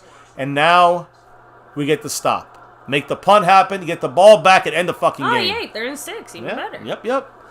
Now here we go, guys. This is a big play, right? This to me is almost the game. In a sense, not that we're going to lose it, but the game to win it is a stop right now. I want to get a stop here because they're far back in their own end zone. It's a 3 and out. It's going to be. We'll get the ball back under 9 minutes and end this game right now. 3rd and 6. Get some pressure. There it is. Smash him. He fell. Number 10 fell. Traquan Smith. UCF, I love you, but he fell. Is there a flag? Yes. Fuck! Late hit on us again with the dumb fucking. This defense. I'm telling you, they cannot win a fucking thing.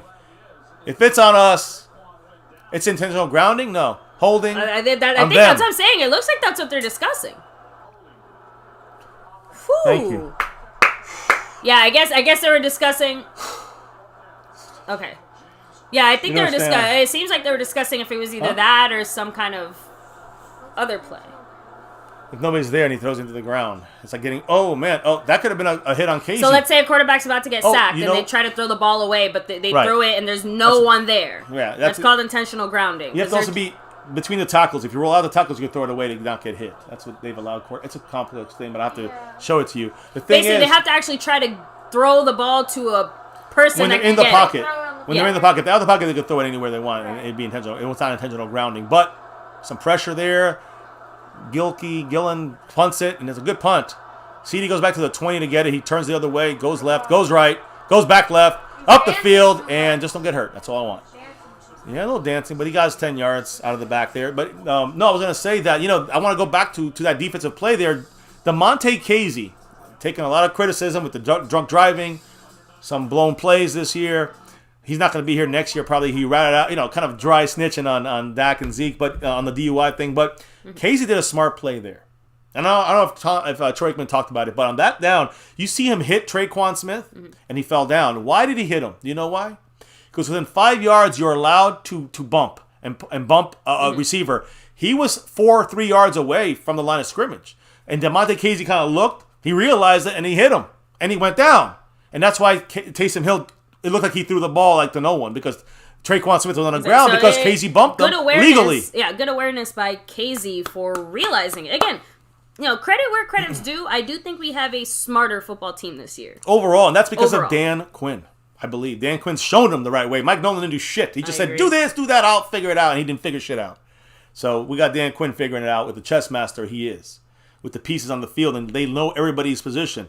And they know what everyone's jobs are. So everyone knows like a puzzle that comes together. That's what the defense has been like most of the time. They're still young, still inexperienced together and all that, but we're playing unbelievable with all those factors against us. And Tanner Cruzy, that was Jeff Heath. So Darrell Lowe, number 38 for the Saints. Darrell Lowe said, calm down, MCF. Everything's fine. Stephen White said, stop the negativity. Like, no negativity. Factuality. Because we've seen it every week. As soon as we get that stop, flag comes out, some bullshit calling the Cowboys. Not that time, thank goodness. And listen, that's such an important play of the game. You'll see what I'm talking about, guys. As long as the offense don't fuck up a pick six or a fumble, as long as we just drive down the field and end the game here, you'll see how important. You'll see what I mean by that was the most important play of this fucking game. That 3rd down and 5, I said it. 3rd and 6, whatever it was. That was the most important play of the game. If we go down here and now just end this thing like we should. Listen, we're on the 20-yard, we're on the 30-yard line, so it's not like we're like at midfield, but we got ourselves an offense that could give us one more fucking drive. Am I asking for so much here? And get down the field, and I don't care how we do it. Kellen Moore, get your shit together. Let's get this to 27-10 and end this fucking game. Just give us a spot at the dance. Let us get in the playoffs. We'll go from there. We gotta take it. We can't be let in. We gotta take it. The fucking New York Giants won a Super Bowl the way that they did. And I know it's been a few years or whatever. I'm just saying that they had a defense that was consistently solid, but yes. I hear what you're saying. Are you saying our defense isn't not consistently solid? We're playing against a shitty offense. We're not consistently solid, but we have been. Outside of the Raiders, I'm sorry. Raiders is the only game that I'll say that's the was only Anthony Brown that hurt us there, yeah. Outside of that, I'm sorry. This defense we've been consistent enough. It's but all that and a bag of chips. I'm not saying we're like tops in the league, but they're definitely we don't need to be the top in the league. I know, but we need the offense to score. We'd be a tops in the league. Based off the offense, if we put up points, we would help the defense even more. How was the Collins on the ground before the like? Was he on the ground before the ball was even snapped? Sean Payton screaming and yelling about that DeMonte Casey play. He wanted the flag. He's very upset about the flag. See, I think he went over the 5 yards and then came back, and that's what he's trying to say. He went over the 5, came back, and then DeMonte Casey realized and knocked him down. So that's an interesting. I wonder how the rule goes for that. Is he right about that? Once he goes past the 5 yards, you can't touch him anymore. I thought it was one of those things where as long as you're in that zone, I don't know. You can go in and out. But Dak throws it. Second, oh my God, bad pass by Dak. I know that was bad, but it's behind not like Zeke. How many people do you know move backwards in their routes? Like that's my whole point. Like it's no, I know, but he can't. But when the quarterback's struggling to find a receiver, sometimes the receivers come back. Not part of the route. It's just the way they have to want it to help the quarterback. That's what's known. Receivers see the quarterback having trouble, you come back. I'm going to guess it was one of those too close to call things. If he did step over that 5-yard line, it might have been like one step and then came back. And 3rd and 7. Cowboys have the ball on our own on our own 35. We need to get to their 42. Shotgun trips right. Dak's in a shotgun. Dalton Schultz on the left with Zeke. Another audible. 2 audibles for Dak. He saw something that he knows they're blitzing. Here it comes. Snap the ball. Snap it. There it is. Now they're dropping back in coverage. Dak stepping up, looking, throwing across the middle. Interception. And that's what I'm saying we couldn't do. So there goes the most important play earlier. It's all gone. What kind of tackle is that, CD? At least wrap up. Give the ball away with 8 minutes to go, and the Saints got a pick. Marshawn Lattimore. Dak doing dumb fucking shit right now. Unfortunately, Dak's falling out of that top 5 quarterback spot if he's going to be playing like this the rest of the year. He got hit in the face, no call. Horrible pass by Dak Prescott. That was just a bad decision. And I don't want to hear nobody giving him, it was Kellen Moore's play call. Bad decision by Dak. It's on Dak. Case closed. Dak is having a horrible game again. Should have been a penalty. They would have called that if that was us hitting the quarterback. I need to see the stats on Tyron Smith. You want to talk about horrible game? No flag, which is bullshit. Rough. But, hey, you don't get the flag all the time. You got to overcome that shit, and we are not doing that. They have the ball on our 46-yard line. I didn't even bother to look for the flag in that play because immediately when I saw Dak Prescott gets shacked. You joked about this the other day. Run again with Taysom Hill. running right. I don't know how he's running twice against Michael Parsons. He's run right past him. Look, it's like what Jason Renfro said. How do you not have somebody constantly watching Taysom Hill I know. Oh my at this God. point? Obviously a penalty. Missed call. That's why the ball was bad. It was a bad throw because he got hit in the face. There was also might have been a little miscommunication, right? I don't know. Something was wrong on that play. I know. Troy Aikman seems to agree as far as the miscommunication part that played a role in it. Yeah. It's just, that's the thing. This offense is not there anymore. We all have to accept that. That goes with Dak, and Dak's part of the problem. It goes to the offensive line. That's part of the problem. It goes to the tight ends. It's part of the problem. The running backs, part of the problem. The receivers, part of the problem. And the biggest problem is Kellen Moore. But that play, Dak didn't get the call, and he threw a poor pass. It is what it is, and it counts as an interception. We just let the Saints right back in the game. What's the chat saying? I mean, it's interesting because, again, so Tanner Cruzy said, yeah, never mind. That's not on Dak. He got hit in the face. I mean, it's not on Dak, but it was miscommunication, in my opinion, on that. And Justin Crow said, Mahomes has 12 or 13 interceptions to Dak 4 or 5, so I guess Mahomes sucks too. I'm just saying that Dak, in the last 4 to 5 games, been playing poorly. That's a fact. Don't try to deflect off of that. Kellen Moore's had a big hand in it. Dak's played like shit. Other than a couple quarters and other than the 4 quarters in Atlanta and a couple quarters scattered throughout, like the 4th quarter of the Raider game. Dak's not been consistent. Let's all admit that. Mark it's okay. Cooper looks like he ran a whole marathon, and he hasn't been out on the field in like 3 he's barely been on the quarters. field. Oh, God. Oh, fucking A. False start on them. No. I just saw him doing this. They said false start. They're arguing about it. It's going to be on us. Snap. Thank goodness. The ball was moving, so that's now 2nd and 7 for them. Well, sorry, when I saw Tank and the guy on the other side, I don't even know who it was up there. Let me hear more thoughts about this in the chat. I mean, Cat 52 said he got hit in the face. Even piece of shit Brady and Rodgers would have made a bad pass. Eddie Blanks actually said, no, it's all the offensive line. Dak looks the way he looks because of the O-line. Knocked down. Got a fumble, yes! No recovery, of course. No recovery. Right, no, Carlos Watkins got it. Cowboy ball, baby. That's the game winner right there. The defense did it. I think we just blindsided. Was that I missed it. I missed what happened. That again. That was like the weirdest fucking recovery I've ever seen in my life. I want to see the hit. Who hit him? Who hit him? Was it Tank? Damn it. That was DeMarcus Lawrence. Yes. Tank and Armstrong were Is that an incompletion though? That's not an he hit that ball out of there. That's such a tough one. We're gonna get screwed on this. It's gonna be incompletion. To me, it looks like it's a fumble. Look, I don't know where the line is, but his hand hadn't finished passing his shoulder. Yeah, he never released the ball yet. The ball never was released yet. And that's all I'm trying to say. Like, the ball, here's the ball. It's a review no matter what. You can bet your ass on that. Here, maybe it'll work better on my phone. But here's the thing, though. His hand is already going forward. Look, you'll see it right there. It goes forward. So is that part of the pass? But that's what I'm trying to say. Here. It was going forward. And told you. Damn it. Baby, he was going forward with the arm. It doesn't matter. Once his arm goes forward, it's incomplete. That's so no break for the Cowboys. I still say bullshit. Baby, that's the rule. And guys, in the chat, everybody in the chat, that's the rule. Bullshit. That's the rule. Once the hand goes forward, it's incomplete. We all know this. Now it's 3rd and 8. That sucks. We had our offense on the field. And they had their defense on the field, yep. Listen, guys, I know Dak is a lot of reasons why he's fucking up, but we got to stop with the reasons and start seeing him play better behind Kellen Moore's shitty offense right now. And again, offensive line and all these guys, that's great. I always said this, everybody has a hand to play in this. Dak's got to play better as the leader and quarterback of the team. That's a fact. You can't accept that, guys. You're faking yourself out. You're giving yourselves another excuse for Dak, where everybody should be held accountable on this offense, especially Kellen Moore. But all right, kept 3rd and 8. Here we go. Get some pressure in there. Got to get the tackle incomplete. That saved us because it was Anthony Brown and Deontay Harris. That would have been a first. And it probably would have been a first. He dropped it. 4th and 8.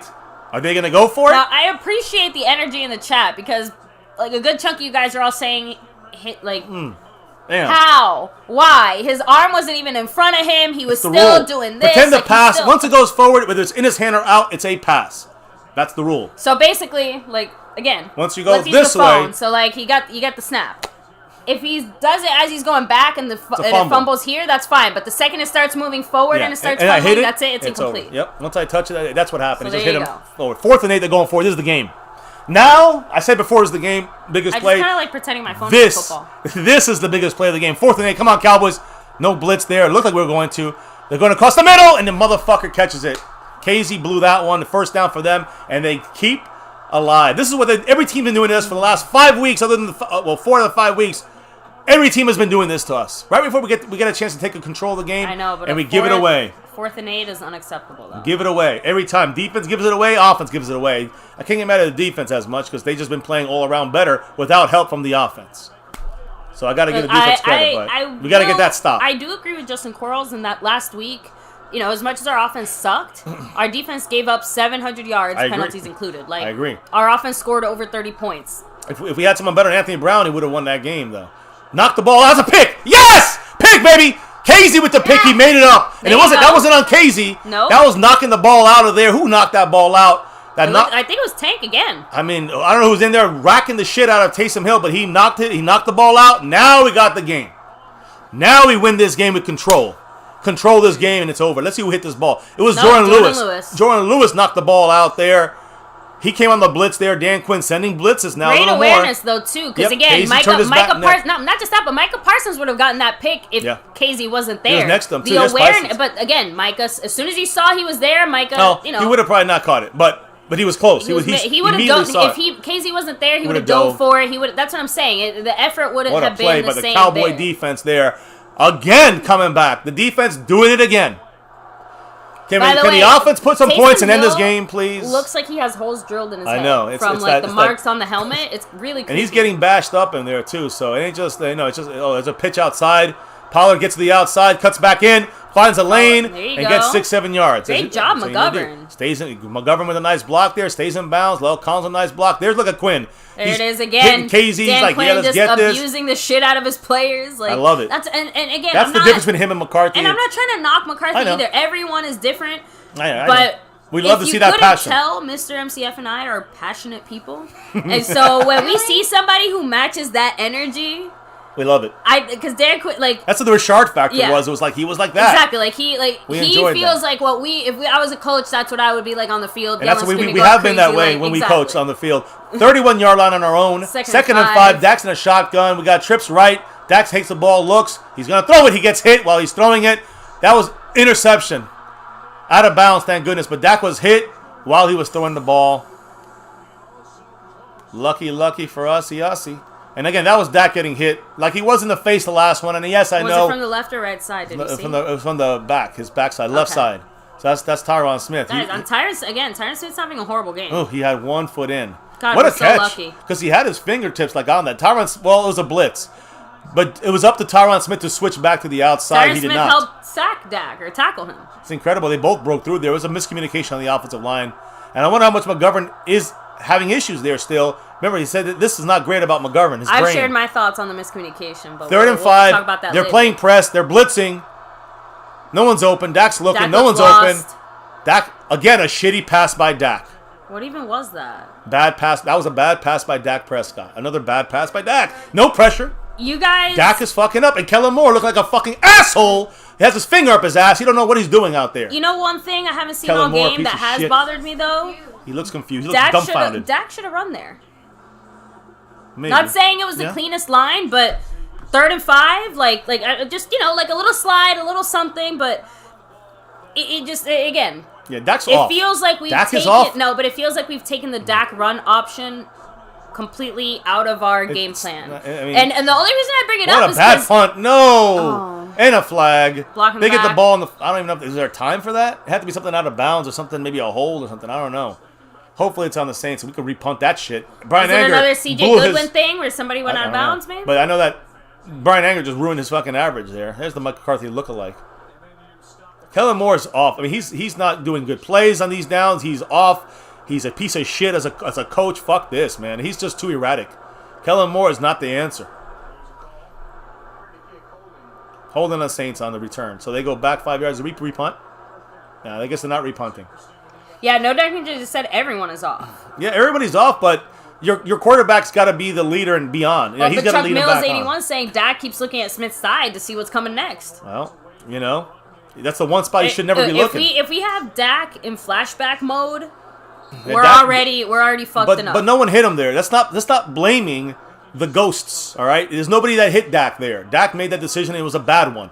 That one's on Dak. Dak's had a lot of negative plays this game. Let's be honest. Stop giving him excuses. But let's also not say he's shit, because he's not. He's a top 5 quarterback still. Micah Parsons in there, top defensive player, but no chance there to make a play. Curse with the tackle. And now they're on the 35-yard line of their own. They're moving down the field. They got 5 minutes left. And like I said, we had the game won. Got to get cute. We got an injured player. Jordan Lewis is injured. Now, Cowboy fan 1112 saying, why were we even passing the ball in the first place? I agree. And who does that go down to? Not on Dak. Oh, he's hurt. Damn. Ankle. Yeah. And that's on Kellen Moore. 2 passes back to back, by the way. Remember? Oh, guys. Second down pass, third down pass. Maybe he just like twisted it. No, I think he got stepped on. He'll definitely be on the injury report. And I don't know if we'll see if he comes back. Well, he's walking on it now. Again, he looks not limping either. I think the guy just stepped on it, so hopefully he just takes like a little break and he can come back. I hope but we need him, because Kelvin Joseph, here you go. Right? Kelvin Joseph gets moved in. Yeah. I mean, I think he's got to go in there in the slot, which is a problem unless we move like Anthony Brown in the slot, and that could be a problem too. Shit, man, we're just looking to. There you go. Texas Boy says draft the cornerback. We were talking about that earlier. Second round next year. I don't know. We might have to. Kelvin Joseph, we got him this year in the second round. Probably wait the next year before we see corners take time to develop, so. Look, how about this third round? Third round is a compromise. First and 10 for them. No pressure. All the time in the world. Pick by Diggs. Yes! Diggs got 9. I called it. Yes, baby. Yes. That's the game. No flag. No, give me them both. That's 9 flag. That's 9 snaps. That's the game. What's that little Jay? That was such a great interception. What a pick. Woo! What an interception. That was like a wide receiver play. That was an interception. And that is now the fucking game! Did he play wide receiver? Yes, he did. College? No, in high school. He came to college as a receiver and then was turned to a cornerback. His brother is a receiver. Yes, Stephon Diggs. But they're right there. What a play right there. Bad pass. That was a bad pass by Taysom. But Trayvon Diggs. We had bad passes before. We didn't get picked. We had bad passes by Dak this game, right? He got a pick because he got hit in the face. It was another bad decision by Dak. But you know what? Kellen Moore don't fucking throw the goddamn ball. That's number 1. Number 2, again, just gotta let Taysom Hill throw the ball, and eventually we're gonna get it. That's why I said boom. I mean, I'm sorry, but there's 9 picks. One thing we gotta do right now. 3 letters. Run. Or if you want to put into 3 words, 4 words, run the damn ball. What? Run. Like in Stranger Things, per Little J. So, damn. Diggs was exactly like Cab said. Looks like he was running his route out there for the receiver. I mean, I had joked going into this game. It looked like the possibility of only having like 2 receivers was almost upon us. I had you joked said, "Hey, put Trayvon Diggs in there." Trayvon Diggs could easily be like your 4th receiver. Why not? Ooh. Yes, Madman is right. The defense won us this game, not the offense. Offense had nothing to do with this shit. They almost lost the game for us. Our defense is what won us this game. Much love to the defense. Saints call timeout. 4:37 to go. Shotgun for Dak. Run the fucking ball. We do. Zeke runs for 2. And just don't fumble. We got 2. We got 10. Lead. We got it on it, guys. Right? Yes. We're on this, Asha. We got on this. Final timeout for the Saints. What are your with 4:33 to go. Pachucci, on this game so far? What do you think? What do you have to say?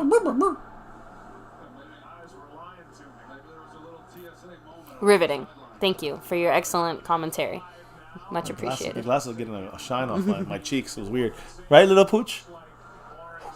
Let's go, Cowboys. She's looking at all these fans out there. 100 plus in the house, I think. 96. And she's like, hi. I know. All right. We're good. We got it. There's a lot to improve on this team. Offense, especially. Defense, a little bit. Offense, a bit. So 3rd and 5 for Dak. It looks like we're gonna throw the ball here. 4:33 to go. I just run again. There you go. Running outside with CD. Get that first. Oh man, what a hit there. 26 with a big hit. You go for it. Oh fuck! What? You gotta be joking. They got no timeouts. You run it down under 4 minutes. Thank goodness you're joking, baby. I thought you were being serious. That's a hit. You're gonna hear it here. Listen. Crushing hit. It's like a 4th and 1. You go for it. 4th and 2. You go for it. Guys, she's joking. In case people are out there thinking, "Oh my God, what's she talking about?" Oh, you hit the end zone here. Thank you. That's better. That's better. Not believable. Some people would actually want to go for it, like it's Madden. That'd be the dumbest thing you can do. You just punt it, knock them back deep, They got no timeouts left. Defense, just get another pick, end this shit. You know, just end it official. This is over. They need an onside kick to have a real chance. How about this? Put a pretty little bow on it. Yeah, exactly. On the 12, 13-yard line, that's fine. What's the chat saying, baby, as we get ready to finalize this game? We're going to get out of here pretty soon after the game ends. So this has been... Stephanie Willis said, jingle bells, Cowboys win the game. Saints. Oh, what they played fun hard, though. It is to have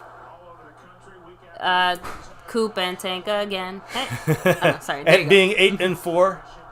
I got Cowboy Fan 91 said, damn, what a hit. Stephen White said, Diggs is the better receiver. AB is the better corner. Yeah, I don't know about that one, Stephen White. Diggs might get number 10. I wanted to say, Trayvon Diggs now leads the NFL still. He had 8. Now he has 9 interceptions. But J.C. Jackson just got his 7th last week. So he's 2 behind Trayvon Diggs. Could we get another pick 6 here? A pick 6 would be nice. Some pressure. Oh, no, they're going to call a flag. No flag there. I'll take a sack. He got hit in the face, by the way, guys. They want flags because he dove at him. Keanu O'Neal, but he didn't hit him. If you are a running back, boo-boo. Well, you can't hit him in the head. That's what they want. But here's the thing, though. But if he's diving, but that's what I'm saying. Like, if he's diving I know. to the ground and someone goes to make a They mid-level called it last tackle, week against Micah Parsons. But the thing is, a little quick, easy pass there. You got to make the tackle. There you go. Trayvon Diggs with the tackle. But here's the thing, though. It was what happened in the back end, baby. Someone came in and smacked him in the face. And they didn't call a helmet. They could have called a first down and 15 yards on that one. They did not call it, like the one they didn't call for Dak when he got smacked in the windshield. He had bad pass because there was pressure inside. I'm pretty sure it was number 97 or 99. It was 97 Osa or Hamilton. Yeah. Number 99, who's a practice squad move up, elevated, and is on the team. He's one of the guys. He's been my under the radar player that's gonna stay on this team, and he was put on the practice squad. Yeah. Played so well, elevated in the 53 for the rest of the year. Yeah, Osa's hurt. It looks like something happened to Osa there. Who got the inside pressure? Is my question. It was Osa, I think. Yes, it was Osa, but he got hurt at the end. How? I don't know. It's a flag. It's probably Cowboys offsides. Knocked down interception. Touchdown Hamilton. But how does that? Is that Watkins? Watkins with a touchdown. I don't know. With the penalty. I don't know. Don't celebrate yet, Cowboys. We got to see what the flag is. He's going to get hurt. Bash him. Celebrate him with. It's great, but let's see what the flag is. It has to be on the Cowboys. It has to be on the Cowboys. I'm assuming they didn't put the points continue. up. Yeah. Offense. Yes, Cowboys touchdown!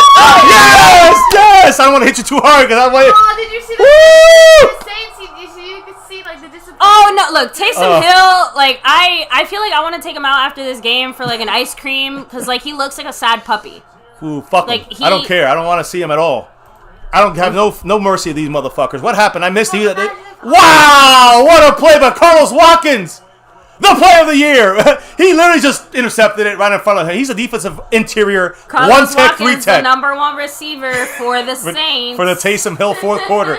Hey, listen, we got more receptions to the Cowboy guys than we do the Saints guys in the fourth quarter. How about it, Cowboys? Listen to this, baby. Hold on, let me fix my glasses. I mean... There it is, up on the board. Baby, I want to ask you a question real quick. Go ahead. The offense scored 20 points. Defense scored 7. I just gotta say that. I know. And the defense put up so many, helped the offense out so much. Look at this. I was just about to say, I'm like, it feels like he looks like a cherry faced freak.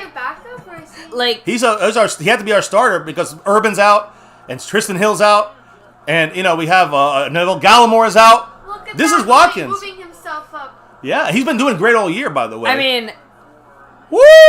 Carlos Watkins, a pick 6? Did I call pick 6? I never thought it'd be Carlos Watkins. They announced that it was a penalty on the Saints, yeah. No, but you could see his face, the quarterback's He's like, face. yay. Oh, he was not happy, yeah. He was just Yeah, he was like, fuck. Oh, man. Sorry. Sorry, I know I interrupted you there. No, Cowboy defense, last 5 games, a total of 5 takeaways. This game tonight, for Dak. 4 takeaways, guys. Today was the big, and this 2 of them in the fourth quarter. I know what I was gonna say. This felt like this is the most defensive game I think we've had. I don't know about all year, but it's complete from the last recent ones, and not even that. It just the hunger. Even when they drove all the way down the field, we still found a way to stop them. We still again. It still feels like a lot of the same things. We're still having a lot of those same problems, right? But we didn't just wake up and become a new team. But we somehow that's what I'm trying to say. Always seems to make it or break it. I know. Oh, no. Who's hurt? Who's that? Nashawn Wright. Is it? I think it was in. I think it was out on. Isn't that 25? He was on COVID. That's no. So Jordan Lewis. That looks like 29. CJ Goodwin. Shit. CJ Goodwin's You're right. down for the count right now. Not a good look. Yeah, guys, I think he's passed out on the field. I don't know. I don't know. He got hit. I don't know where he got hit. Damn. Shit, All right. what the hell happened? That's a downer here. But they didn't even show it. I know. They literally, again, like they weren't even showing the field, and then they just turn and He's on the ground. CJ Goodwin's on the ground. Yeah, that's that kind of downer. If we want to talk happiness here, we got to wait for a second. But I'll hit up the chat. And what are they saying, baby? Much Justin Coral said, and if you don't know, now you know. Biggie. Biggie Smalls, you know he's the illest. But we know the Cowboys got to play better. But this defense is saving. I never thought in a million fucking years I'd say that our defense is the best part of our team.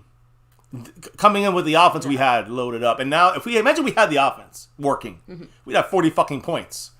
But the offense ain't working. Look. And they only got 20. And our defense got 7. And saved us multiple times this game. Diggs, Carlos fucking Watkins, the pick 6. I said pick 6, didn't I? I said, this is where you get the pick 6s, right? Because they start to really stress and push a little bit more. Boom. Pick 6? There it is. Fuck. I think I said it last drive, but it counts. You know what I mean? Still just goes to the end. Look, Yeah. I agree. All right, he's on the sideline, though. That's a good sign. Might miss a game or two, or we'll see. But he's not like broken leg or torn something. At least we don't think it is. Or it could be. They didn't even show it, so we don't even know what's happened. That sucks. Any more pressure here? Oh, pick! Oh! Almost our 5th turnover of the game.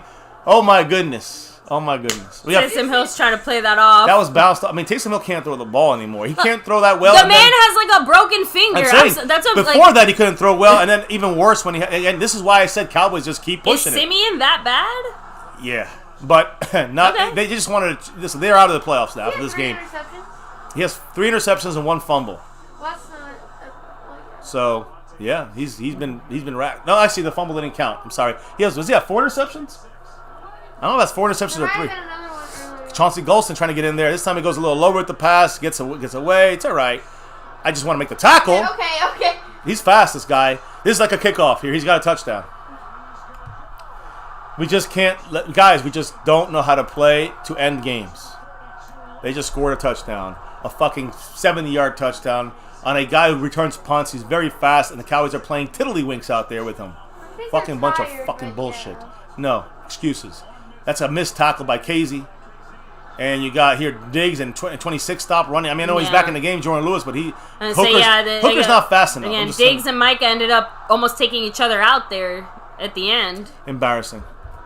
This is why the Cowboys just can't. But yeah, no, Diggs was trying to. He didn't go for the tackle. He went to try and knock the ball out. Maher going in there. I didn't think Diggs got close enough. No, you saw him punch the ball, but what's his face held it. Oh, almost blocked it, but he got it. 10 fucking point game. Now they're going to go for the onside kick. No timeouts. 2:32 and a 2-minute warning. Cowboys got to make it interesting. Let's get this onside kick. John fucking Fossil Bones, motherfucker. Get your goddamn recovery now, and let's end this fucking game. Run the ball to Tony Pollard 10 times. We only need a first down. And that's it. Take Zeke out for the rest of the goddamn game. But the Cowboys keep playing this fucking tiddlywinks on that field, and they're playing chess. Look, there's Fossil telling them. Yeah, you got the beard over there, 44. You get the hands team out there. That's what matters now. Hands team. Anybody can catch the ball, good with recovering stuff. You got to get your best hands guys on the field. Onside kicks is going left, it's going right, it's going middle. Most of these onside kicks this year have not worked at all. So, and that's usually the way it always is, but it's actually been harder this year in the last couple of years because of the new rules to stop concussions, which has worked. Yeah. So it's much harder to get onside kicks, though. Didn't we get one this year? Not sure. I think it was. Am I misremembering from last year? I swore it was last year. We had a couple, but it was also hard last year, and we recovered it. But here's a watermelon kick. They got it sideways. Maher is going to watermelon kick it, probably to the left, to our right. Let's see what happens. Yep. He missed it. He didn't get it, did he? The Saints just get it? No, we got it. Well, thank goodness. I couldn't see it from that angle, but I didn't see any Saints celebrating. I see Jeff Heath right there. That was Maher and Heath on the field with Chris Richard on the sideline. That feels like Make a your own weird joke. Nightmare scenario. So Chris Richard, Jeff Heath, and Brett Maher walk into the bar. And the owner of the bar says, "Get the fuck out. You're the Saints now." That's the joke. Yeah. I have to admit, I feel like my mindset is changing a little bit in regards to how I look at our team week to week, and then like long term as far as playoffs and everything else. Just run the ball here, no fumbles. Just Zeke up the gut, hold on to that ball, first down for that's his biggest run of the game. No, 10 he had a yards. better one earlier. The thing I don't like is they got Zeke in the game still. I guess that's what it is. I think that's more of a Zeke decision. So you gotta stop them barely from saving played- themselves. You gotta save themselves from themselves. You know, you Well- gotta save them from themselves. That's what it is. I But think it has to do more with the general philosophy on this team that when it's time to go out there and win games, you want your best players out there, and if Zeke can play, then he will play. And he's been lighter on the load this game, He right? barely played, right? yeah. So that's why finish it up strong. Zeke got had Zeke been, 45 had yards. we had more heavy Zeke usage in the earlier part of the game, it would have been different. A So. $5 holla by 44 the legendary, a big Thank you so big much. time TDC and New Orleans Saints fan. Much love to him, and I know they've taken a hard Congrats, hit y'all. today. Good game. Nice bounce back. First win in New Orleans since 2000. Yeah, we're now 2-7, I think, against Something you like guys since like '99 or something. Listen, guys, appreciate you, 44 legendary. And listen, he's got a great channel. If you want to, chat it up with him, chop it up, you can check him out there on his channel. But I'll say this: the Saints. I knew it was gonna be a tough game. I just felt it. I think I called it 28-20 or 27. It was like 28-21. I mean, there's a lot of different combinations I think I put up there. But I said we scored 27, 28 points. Boom. But again, I didn't think we were going to do it on defense. So I think that our defense played again above and beyond. Our offense played again below, very low and below. And you guys, your defenses, stopped the run, hung in there the whole game, and we gave chances for you guys to take control with a broken-fingered Taysom Hill. I don't think it's a very good quarterback. Anyways, we're taking a knee. That's game. But, Taysom Hill, I think he's already not a great quarterback. He's a great playmaker, jack of all trades type of guy. But to me, it's more, he's going to have a little issue already throwing the ball in general. With that hurt finger in the beginning of the game, that just it made him almost one-dimensional immediately, and that helped us in this defense. Technically, if you want to get into it, the bigger disappointment is that we didn't have more sacks. All things considered, we broke him down slowly as the game continued. Without Ramczyk on the right and Armstead on the left, I mean, this was a game we had control the whole time. We just allowed them to get closer, and that's the way the Cowboys playing the second half of the year. Not good going into the playoffs. And that's where the hope is. We're 2.5 games up on the Redskins, on the Washington football team. I think people keep forgetting the Saints' defense is a top 5 defense. Exactly, Justin, the Q man. The whole game I've been saying, people are like, "Why are we running?" Because we can't. They are a damn good run. They're not just a run defense because they're lucky. This is not the first week of the season, the third week. This is not the third week of the season. We had the Eagles. They're the best. We killed them because the third week of the season. This is the 13th week of the season. Everything is more understood and solid. And, they have a damn good run defense and a damn good pass defense. They have top 5 in defense overall, top 3 in run, top 1, 2, or 3 in a run game. And they're good, but we got 20 points on offense, 7 on defense. That, to me, is still imbalanced. That's it, guys. Cowboys get the win. The time goes up. I wanted to see they did that Landry shift. I love the Landry shift. I love it. That's my favorite thing. You know why? Because that means we win. We won the game. And also, I love the Landry shift, Tom Landry. I'm going to say, my final just general thoughts, because we are lucky enough that we are, I don't want to say guaranteed a spot in the playoffs, but even if somehow we lose the division, in the worst case scenario, we lose the division, we're still technically a wild card. Oh, yeah. I mean, we got 8 wins right now. When we get to 10, we're in. All I'm trying to say is, either way, we're in, right? We got a spot at the table. Yeah, do you agree with to see better from this team? We always have to see better, but We're missing the forest for the trees here, okay? All right. How we do the rest of the season absolutely matters. We know talent-wise and personnel-wise, we have the personnel to do it, even on the offense. Oh, this comes down to that's what I'm saying. It does come down to coaching, which so far, again, every single week, I would say our coaching has improved and gotten better. Every single week, even with the mistakes. Kellen Moore? All right, just asking, because I don't think he has. I think he's kind of been figured out a little bit. Not Kellen Moore. All right. But it's kind of staying. He was going up, and then he just flattened out. Kellen Moore is like Anthony Brown. We knew what we had with him. We knew. No. Anthony Brown, we knew. No, Kellen Moore is obviously, but we knew what we had with Kellen Moore. Okay, we saw a little bit of growth. We saw some things, but when push comes to shove, Kellen Moore is going to Kellen Moore. Okay? Fuck, that's gonna be bad for us then. That's gonna be real bad for. Is that Johnny Depp? Yeah, The that's. fuck? Yeah, He's playing a guitar. I know. I never really They've gave shown a this film, shit. like 4 times. Yeah, I don't. it's not as weird as the weird Jesus had anxiety commercial. And this is funny because he's walking with wolves, like in the desert. How else do you advertise cologne? It's a cologne Dior. Look, you keep distracting me from my point. Shut up and let me make my fucking point. We're celebrating the victory. Let's go. I am celebrating the victory. That's my point. We're going to the playoffs. I don't care who we play. You know why? Because I trust that our coaches will have a game plan. So far, I don't. Even the teams that I'm like picturing in my mind that we're going to play in the playoffs, the only team that scares me defensively or concerns me is the Rams. Outside of that, our offense can match up with every single one of those defenses. And that right there fixes like 50% of our problems. I think that... We faced the top 5 defense today, and I'm not saying it was great, but we still got it done. And guess what happened? And sloppily done.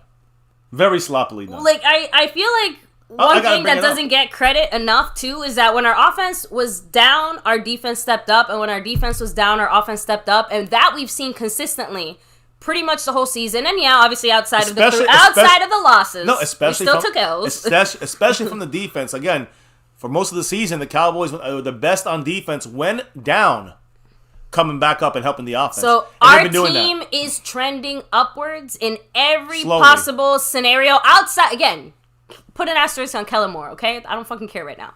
Because you gotta care. That's a big problem. Our offense, again, the offense, to me, the offense issue... And I know we'll get into it more this week, but I think too many people are looking at Kellen Moore and blaming him, or looking at Dak and saying he looks sloppy. But I don't hear anyone talking about how Tyron Smith let Dak Prescott get touched 17 times this game. Tyron Smith. 17. Once. I'm exaggerating. Sure. Yeah, okay? Zach Martin out here practically backed up against Dak Prescott because he's getting shoved back. Yeah, there's a play here and there. And I'm using those examples just to show you a that team loss. To me, the biggest concern offensively to me is the offensive line. Point blank, period. Everything else is trending upwards or doing well or whatever. I agree with you. I'm trying to say that while maybe when I say Kellen Moore is the main problem, that's exactly that. He's not the only problem. He's the main problem. Kellen Moore right now is showing to me that he's the main problem. Dak is inaccurate at times, not because of the offensive line. Mm-hmm. He's also some blame, but not like Kellen Moore. Offensive lines let us down multiple times. Get some of the blame like Dak, but not like the way you give the blame to Kellen Moore. Right now, and that can be fixed. Mm-hmm. But right now, you gotta look at the inaccuracies from Dak and the missed blocks and some plays by the offensive line and the running issues we're having, which comes back to the offensive line and play calling, and the receivers, they're sick, COVID or concussion, but that adds to the why can't we get this done with either the players on the field playing, but the play calling with the talent on the field, the skill set with Amari Cooper, CeeDee Lamb, and Michael Gallup. Dak looks good, but it's not because of that. Dak's good because he's able to have time that he sees his guys opening up and getting open.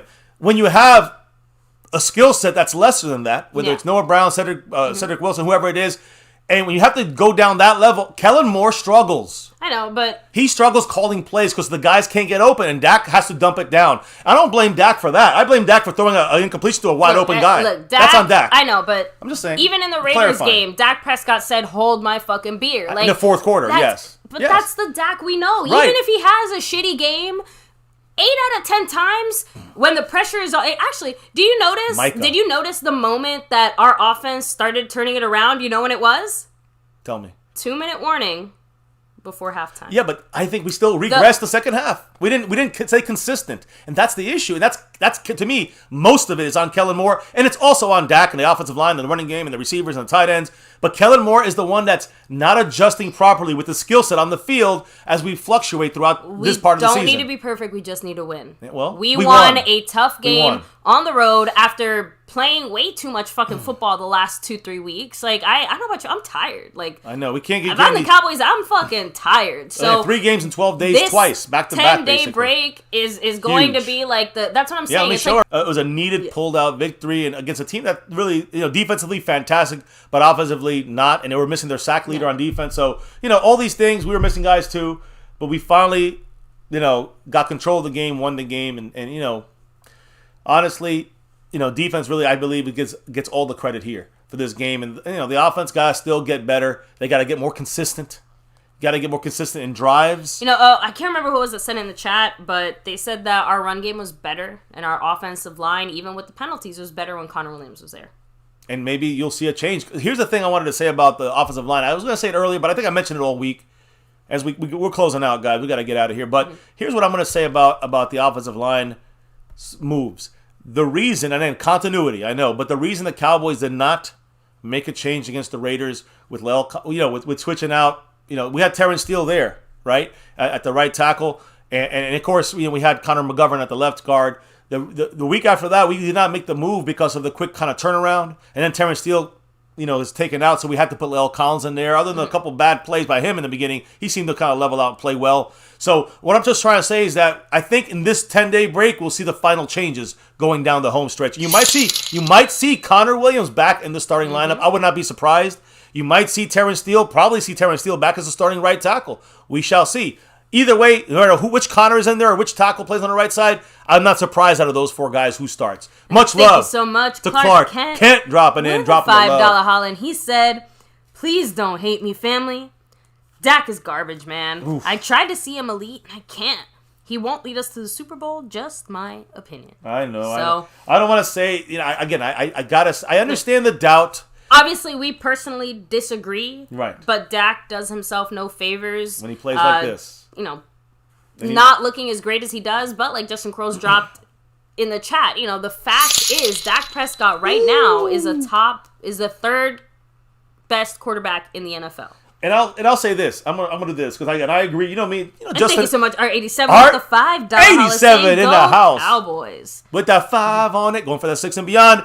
Go Cowboys from the man R87. Much love to you, brother. Appreciate you again. And hey, man, it was so much fun hanging out with you a couple years ago when we were in Big D. But going back to what Justin Quarles says, him and I see eye to eye on almost everything. And we're a little not as eye to eye, but I believe we are as close to eye to eye. And you think about this. I'm going to go back to my Micah comment. Can both things be true at the same Maybe time? so. Dak Prescott, I think, is an amazing quarterback who has had a really rough stretch of games since we came back from the bye. Agreed. And has not looked the way that he normally does. And some of that's on him, but a lot of it's on the offensive line and coaching. I still personally put a little more of that on the offensive line, at least these last few weeks. Like the first week or two coming back from that injury and stuff like that, I would put it a little more on Dak Prescott, like personally as an individual player in person.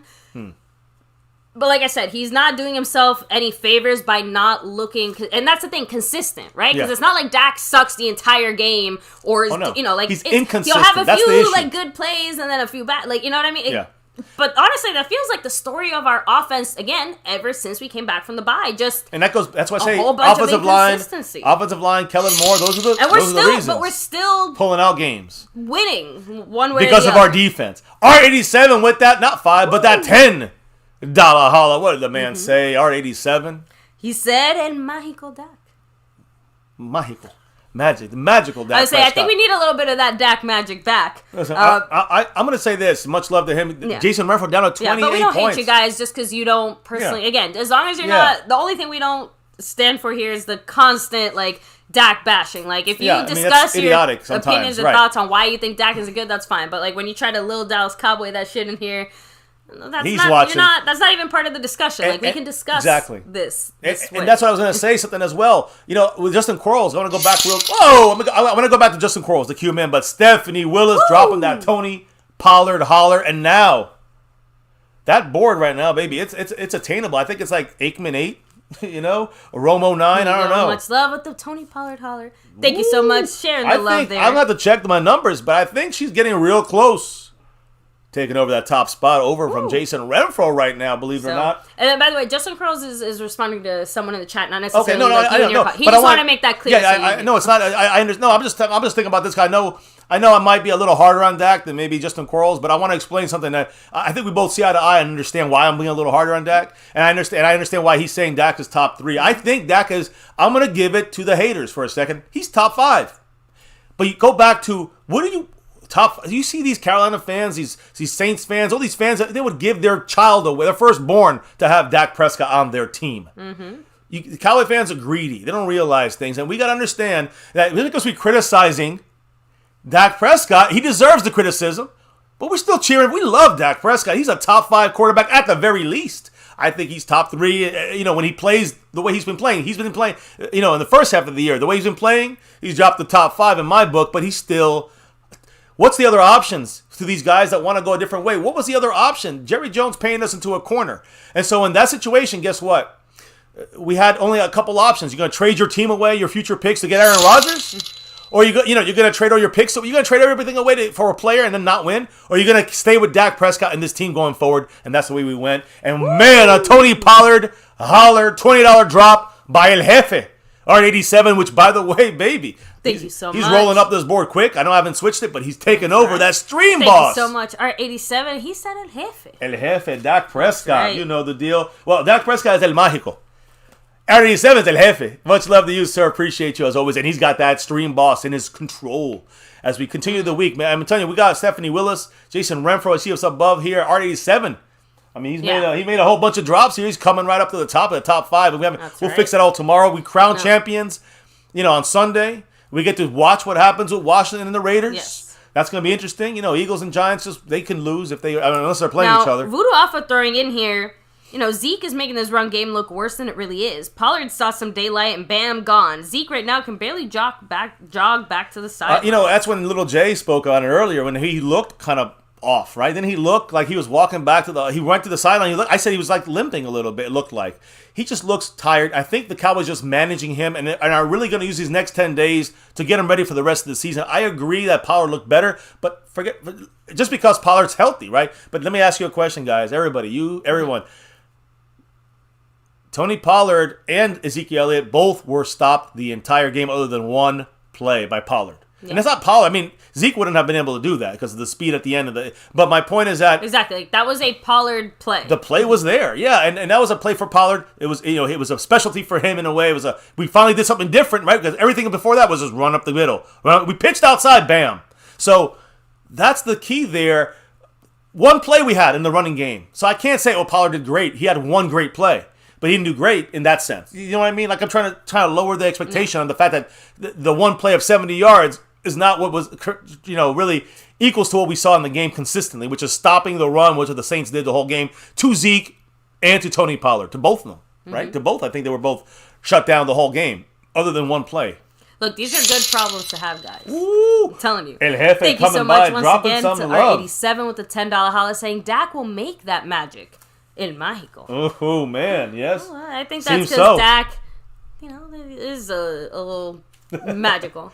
Even if he's not perfect. Dak is not perfect. No quarterback is, but Dak, you give Dak some opportunities with the play calls, some time with the blocking, offensive line blocking. You don't drop your fucking passes. That's not called perfect. That's called normal. Receivers get paid to catch, offensive linemen get paid to block, runners get ready to run, and if everything works, Dak gets paid to throw and make this team better, and that's what he does when guys catch the fucking ball. But those little things are on these other players, on the other parts of the offense. Dak has his own issues, decision-making at times, overthrowing the accuracy issue still, stinging us once in a while. But it is also goes back to the foundational issue, which is Kellen Moore. All these people we just said in this offense on the field are the issues. They all take a hand. They have a hand in this, but at the biggest hand in this is Kellen Moore. Mike McCarthy gets a piece of this too, but Kellen Moore is the one running the offense. He's got to do a better job. And again, I don't think someone's a hater because they don't like Dak Prescott. No, if you don't like Dak Prescott, it's your own personal thing. The reasoning is more of my question, like the reasoning of the hate. But here, I have my final question. Ooh, how about the drop? To this. Thank you so much, by Jason Renfro. The $5 on another $5 holla saying keep it up. Much love to you. Thank you so much. I know it's late. We're running that bike late. I know we gotta. This is my final kind of thing comment because let's say Dak is not elite. Okay, we're assuming that, right? You're saying okay. I'm trying to say let's assume. Obviously, some of us feel like he is elite. All right, fine, but let's say Dak Prescott isn't elite. Okay, he's still good, right? Yeah, and definitely the best option we had when Jerry Jones had to make a decision on this. Who would you say is the most elite quarterback in the league right now? Oh, shit. I mean, There's a couple good ones out there. Just Dak's pick in the one. mix. All right, Josh Allen, Tom Brady, Aaron Rodgers. Okay. Dak's jumped over Russell Wilson. Outside of Tom Brady, when was the last time one of those quarterbacks won a Super Bowl? Because again, even the great been a Patrick while. Mahomes looked like hot dog water. That's a way of saying it. I was going to say something else, but I changed my mind at the last minute. He looked like hot dog water in that last Dog Super Bowl shit. performance. So I know. I'm just trying to say that having the number one quarterback Doesn't mean you win. doesn't Super mean you're Bowls. going to win the Super Bowl. That's a great point. Right? You need a good quarterback for sure. You Dak even is- need a Dak- great quarterback. Dak is at least good to I great. think Dak is at least that. That's Yes. what I'm saying. Like we start moving down the line, and the worst position on our team is still not that bad. Correct. We're a fucking good team. We can do it. So Man. like, let's just You get can do over it. Put your this back weird. into it. Like, I don't know what the fuck we're doing either, Well- because it's not to say that it's all been smooth sailing, but I think that the worst is behind us. Like Boom. Troy Aikman said it, a team that gets into this kind of slump and Has can to- pull itself out of it, which it seems like the Cowboys are clawing their way out. Like that's the fucking team Did you just see what that went down on the I screen? believe can make it though. I hear And you. thank you, yes, to Jason Jason Renfro and Renfro. Stephanie Willis. Yes. They each had $10 holidays it was a there. double Stephanie drop. I Willis with missed the that. number one fan. And Jason Renfro zooming through with the Go Cowboys. Oh yeah, Thank and you know what else Mr. Jason Renfro does have on the board here? In the Cash App side, he's also running that, and he's trying to, right now, Mm-hmm. it's so close to the top spot between Stephanie Willis and Jason Renfro, we won't know who's the champion, till Sunday. Well, we have a couple more days to go before we can, crown a champion, but Stephanie Willis and Jason Renfro will get updated numbers tomorrow for the top spot, but they're battling it back and forth all day long, all week long, Yes. and the king of the Cash App, Jason Jason Renfro, Renfro. dropping that $3 holla in Why there. are they showing this? And the Go Cowboys. I know, local Tampa news. Why are we still talking? Much love to Jason Renfro, by the way. On that drop, he's got still the lead in the Cash App. Now, and the Cash App crown. But I know, baby. like, it's literally local Florida news. Tampa news. And I'm yep. seeing DeMonte Casey on my because of the TV. game. They're continuing it. The bullshit. Ooh, The okay. audacity. That right there, I'm pretty sure Stephanie Willis has just jumped into the top spot Woo. on the overall board. Thank you so with much. that big drop. Holding That that victory $20 trophy. $20 Woo. Tony Pollard. We're going to be victorious. Holla. I'm going to read this final comment by Justin Yes. Cross because that's my whole point as far Yes, as let's hear it. I'm not thinking about the regular season. I'm already thinking playoffs. Don't at me with your bullshit NFC East. I don't even care. Why? Justin Cross said it. Brady was 7-5 this time last year. Won the Super Bowl with an elite defense. To win a Super Bowl, we will need our defense. And what happened today? That's key. I agree. What happened The today? key What's been saved happening us again and again all and season again. so far? When our offense steps down, our defense steps Can I up. ask you a question? Imagine if the offense steps up and the defense steps up. We will blow everyone out. I think that's what I'm saying. We will. Yeah. This game feels like that final hump for that because remember, it's we played again 3 games in 13 days. Missing more players than we have all season during this stretch of games. Great point. Now we're getting hit with the COVID stick. Again, missing more coaches. Please let's mask up the whole team, please. Please. That's all I'm I'm just trying to say that, like, if everything that could have gone wrong, like, short of Dak Prescott and Ezekiel Elliott also being out with COVID or some shit, like, right now, we've gotten very, very lucky. I don't know, like, I feel like I'm just repeating myself. I'm gonna shut the fuck up, guys. Oh, my baby. I just got rocked. My socks came off. I don't know what to say. We have to bring that Sean Lee energy back into the building. $50 Woo! holla, victory holler by Jason Renfro as he jumps Thank you back so much, into Jason. first place on the overall board. And by the way, the man R87 last on this leaderboard on this cash on the I'm all over the place. Stream boss? On the stream boss, he's down to 15 points Woo. on the stream boss. So I don't know, we're down to like 4 stream bosses Yes. today. And yeah, Bishop much King. love to Jason Renfro with the drop. I want to hear what he's gonna say, but what I did know. Bishop King? No, Bishop that's King the said. point. Randy Gregory is coming back. Neville Gallimore is coming. Again, our team looks better next week than it did last week, than it did the week before. Then it looked Like, better than week 1.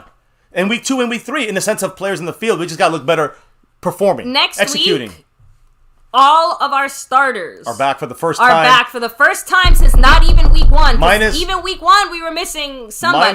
Minus Can't remember any who. injuries this week. Yeah, we were missing, Zach Martin and we There missed you a go. couple guys. But got to give the big shout out there again. With that drop, Jason Renfro. What did he say? I know I think he had an icon. He's just flying through, zooming by. He's zooming on that winning missile right there. That's Micah, the missile. I know fireworks. I'm looking at missiles and Micah.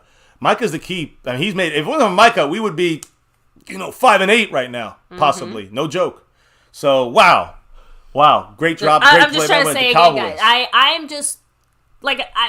Please, let's just fast forward through the next 5-6 weeks of the season. I am ready for the playoffs. Yeah, and that's the key. Right now, we got to keep the playoffs in mind, but we got to still look better. We got to play better. Things have to come together better. Finishing down the stretch. Did Jordan Lewis ever come back on the field? He did. That was that big touchdown that they broke out. Remember that touchdown that they got at the end? He was he was one of the guys that missed the tackle, unfortunately. So unfortunately, he missed the tackle, but fortunately, he's not seriously hurt, which is the more fortunate thing. Which means he's on the field. He limped off, came back on.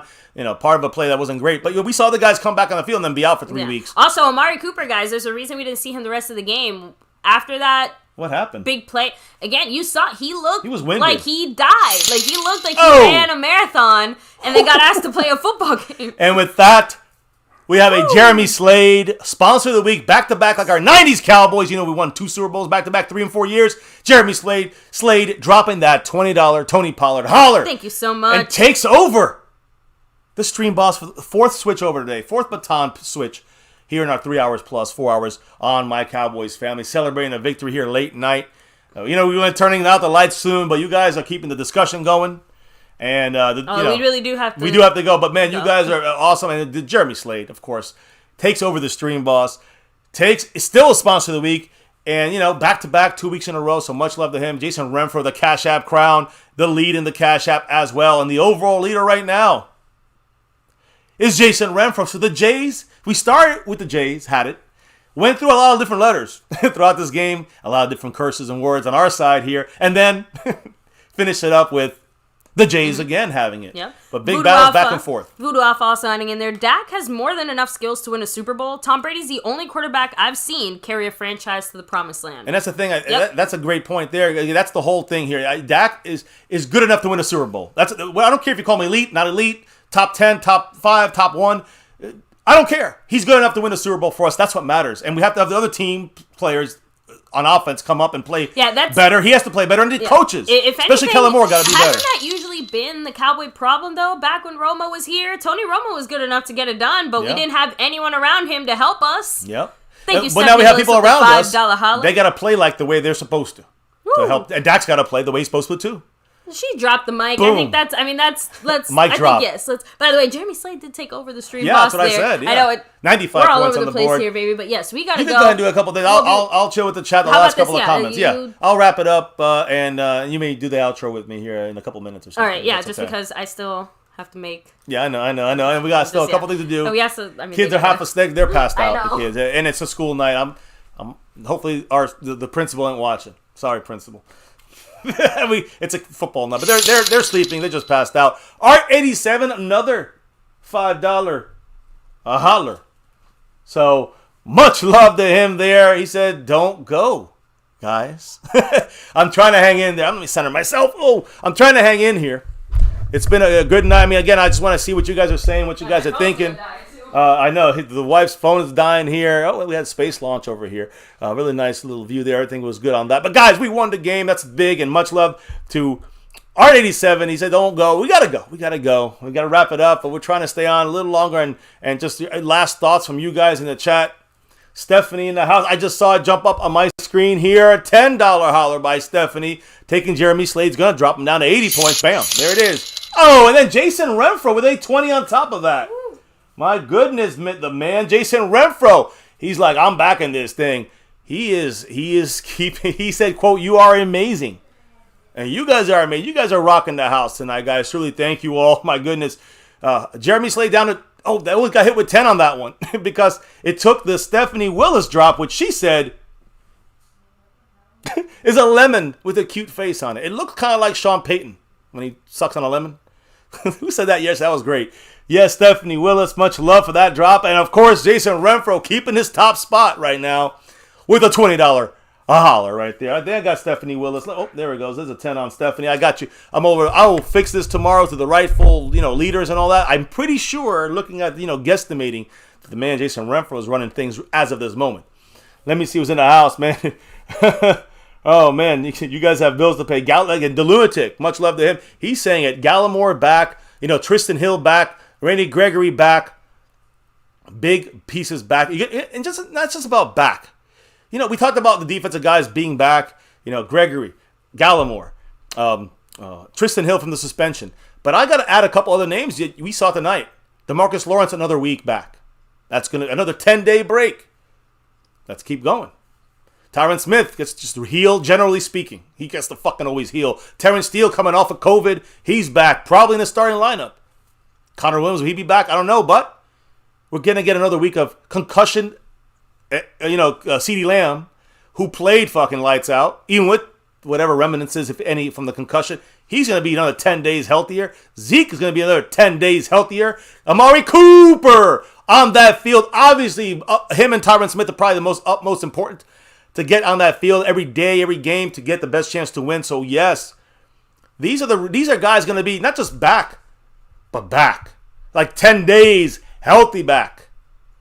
And that's going to make a difference against Washington, Giants, Washington, Cardinals, and Eagles, and then in the playoffs and beyond. That's the key here. That's what I want to see. So this was a good, jump-off game on the right path. No, it wasn't a game we liked everything about. Definitely far from what it should be for the playoff. This is a playoff game we're gonna be beat. So it's not a very good game. But the one factor, and I think the Q-Man is one of the guys that said it, it's that defense. That defense, if the offense staying efficient, will definitely keep us in games, and maybe but we might not win them. The defense staying efficient will win games. We'll let the offense then put the points up that's needed on the board. Even though 20 was on the board by the offense and 7, I guess I'll just call it 7 because the extra point I counted for the defense on that one. 7 points by the defense. So the defense is so key. My worry is in the playoffs, is the defense going to get tricked and maybe play to their kind of young, inexperienced, overall? Are they going to play to that level? That's my fear in the playoffs. But in a playoff team against a playoff team with a fantastic coach, and in a playoff game where they have maybe much better, obviously better players than let's say the Saints. So that's my fear, we get stuck like that because this, to me, we've seen 1 year of this kind of defense in like 2 decades. So that's overdoing it. In at least 1 decade with Jason Garrett, right? So it's been so long we've seen it. Some kind of defenses like this, playing so well. So to me, I still got to see it like continued. I got to see it kind of just in the playoffs. It doesn't matter if they show it the whole year. I got to see it in the playoffs. So to me, that's the key here. Defense playing great. We just had the offense. If we just had Kellen Moore adjust better without Amari Cooper, if we had Dak Prescott throw a couple less inaccurate passes and some bad decisions, if we had the offensive line block overall better for the run and pass game, if the running backs, Zeke was a little healthier, that would be help and beneficial for us. The receivers would catch the passes when Dak does connect to them. And, concussions and COVID, that's taking its toll. What I'm trying to say is now with 10 more days, all these guys back healthier, guess who gets their entire arsenal to be able to fit the skill set to the play calls? Kellen fucking Moore. He's got to show himself with the full team these last 5 games, the playoffs and beyond. And that's all I'm saying. And Dak Prescott got to be accurate. He can't keep missing here and there. He's got to play better. Is he top 5? Yes. But has he, is he good enough to win a Super Bowl as a quarterback with the rest of the team? Hell yes, for sure. Best option when decisions have to be made for this team going forward, Jerry Jones, the mismanagement of what he did? Yes. He is the best option. He was the best option and will be the best option for us in these 3 to 4 years with this team we got. That's facts. But he needs to play better. He needs to play to match that top 5 ability. And I think, he's shown it. He's broken through a couple of times. But the biggest issue for Dak is not, every quarterback is going to miss sometimes. It's the inconsistencies of Dak in these last 5 games that, other than the Falcon game, these other 4 games, the inconsistencies bother me, scare me. But it's not just on Dak. It's the bad play calling. It's the misses on the offensive line, like the wife said. It's the drop passes we've seen, not as much this game, but by the receivers generally in the last 4 out of the 5 games. So all these guys, including Dak, get blamed. But the biggest blame on offense, without question, to me, I know the wife said it's the offensive line. To me, it's Kellen Moore. Kellen Moore showed a little bit. He showed a little more this year, and then flatlined. And it's just kind of been figured out. If we've been figured out, it's not Dak. It's not the offensive line. It's not the running back. It's the coaching. And it is Kellen Moore, Mike McCarthy, and that's where it starts. But the other guys still get blamed, and that defense kind of keeps saving our ass. When the playoffs come, we got to get this offense and putting up 30, 40 points. We do that with the defense, we'll win in the playoffs and control games every single way, all the way through December, January, February. You know what I mean. Who's in the house here? Felicia for real. In the house, R87, El Pipi Ripao. Pipi Ripao. There you go. Thank you, baby. Justin Quarles. Oh, I went back there. There's Justin Quarles in the house. I don't know. Little Dallas Cowboys always off on. He's just a Dak hater. That's like an Eagle. Right. Yeah, and listen, not liking Dak Prescott. The thing about little Dallas Cowboys that they want to be right. That's more important than winning. So they want to be right and use the narrative of anti-Dak. That's a low-hanging fruit. I ignore most of that stuff. Once in a blue moon, there's a point made, and I'll give it respect. I'll bring it up when I got to criticize Dak. I'm not ashamed. I'm not going to shy on that. I criticize Dak. Top 5, yes. Only choice at the time, yes. I'm sorry, best choice at the time, yes. Giving away our whole team trading and getting Aaron Rodgers, stupid. You guys feel me? So, yes, this was the best move going forward to win a Super Bowl in the next 3 to 4 years. Jason Renfro dropping that, not 5, but that $10 holla in the house, flying in. That pair just keeps flying. I love it. Jason Renfro in the house. And again, still has a slight lead. It's a big enough lead that I know he's got a lead right now, but slight lead over Stephanie Willis. Rocking it right here. Now, Justin Quarles said Mahomes, Dak, Brady, Russ, Stafford, all of them have had bad stretches. He's 100% right, Q-Man. It is the NFL. I just think Dak is part of the guys that get those bad stretches right now. It's a normal top quarterback problem, right? Because if you're good the whole year, if you're that good for those first, 7, 8, 9 games, and then you have a problem in 4 games of your last 5,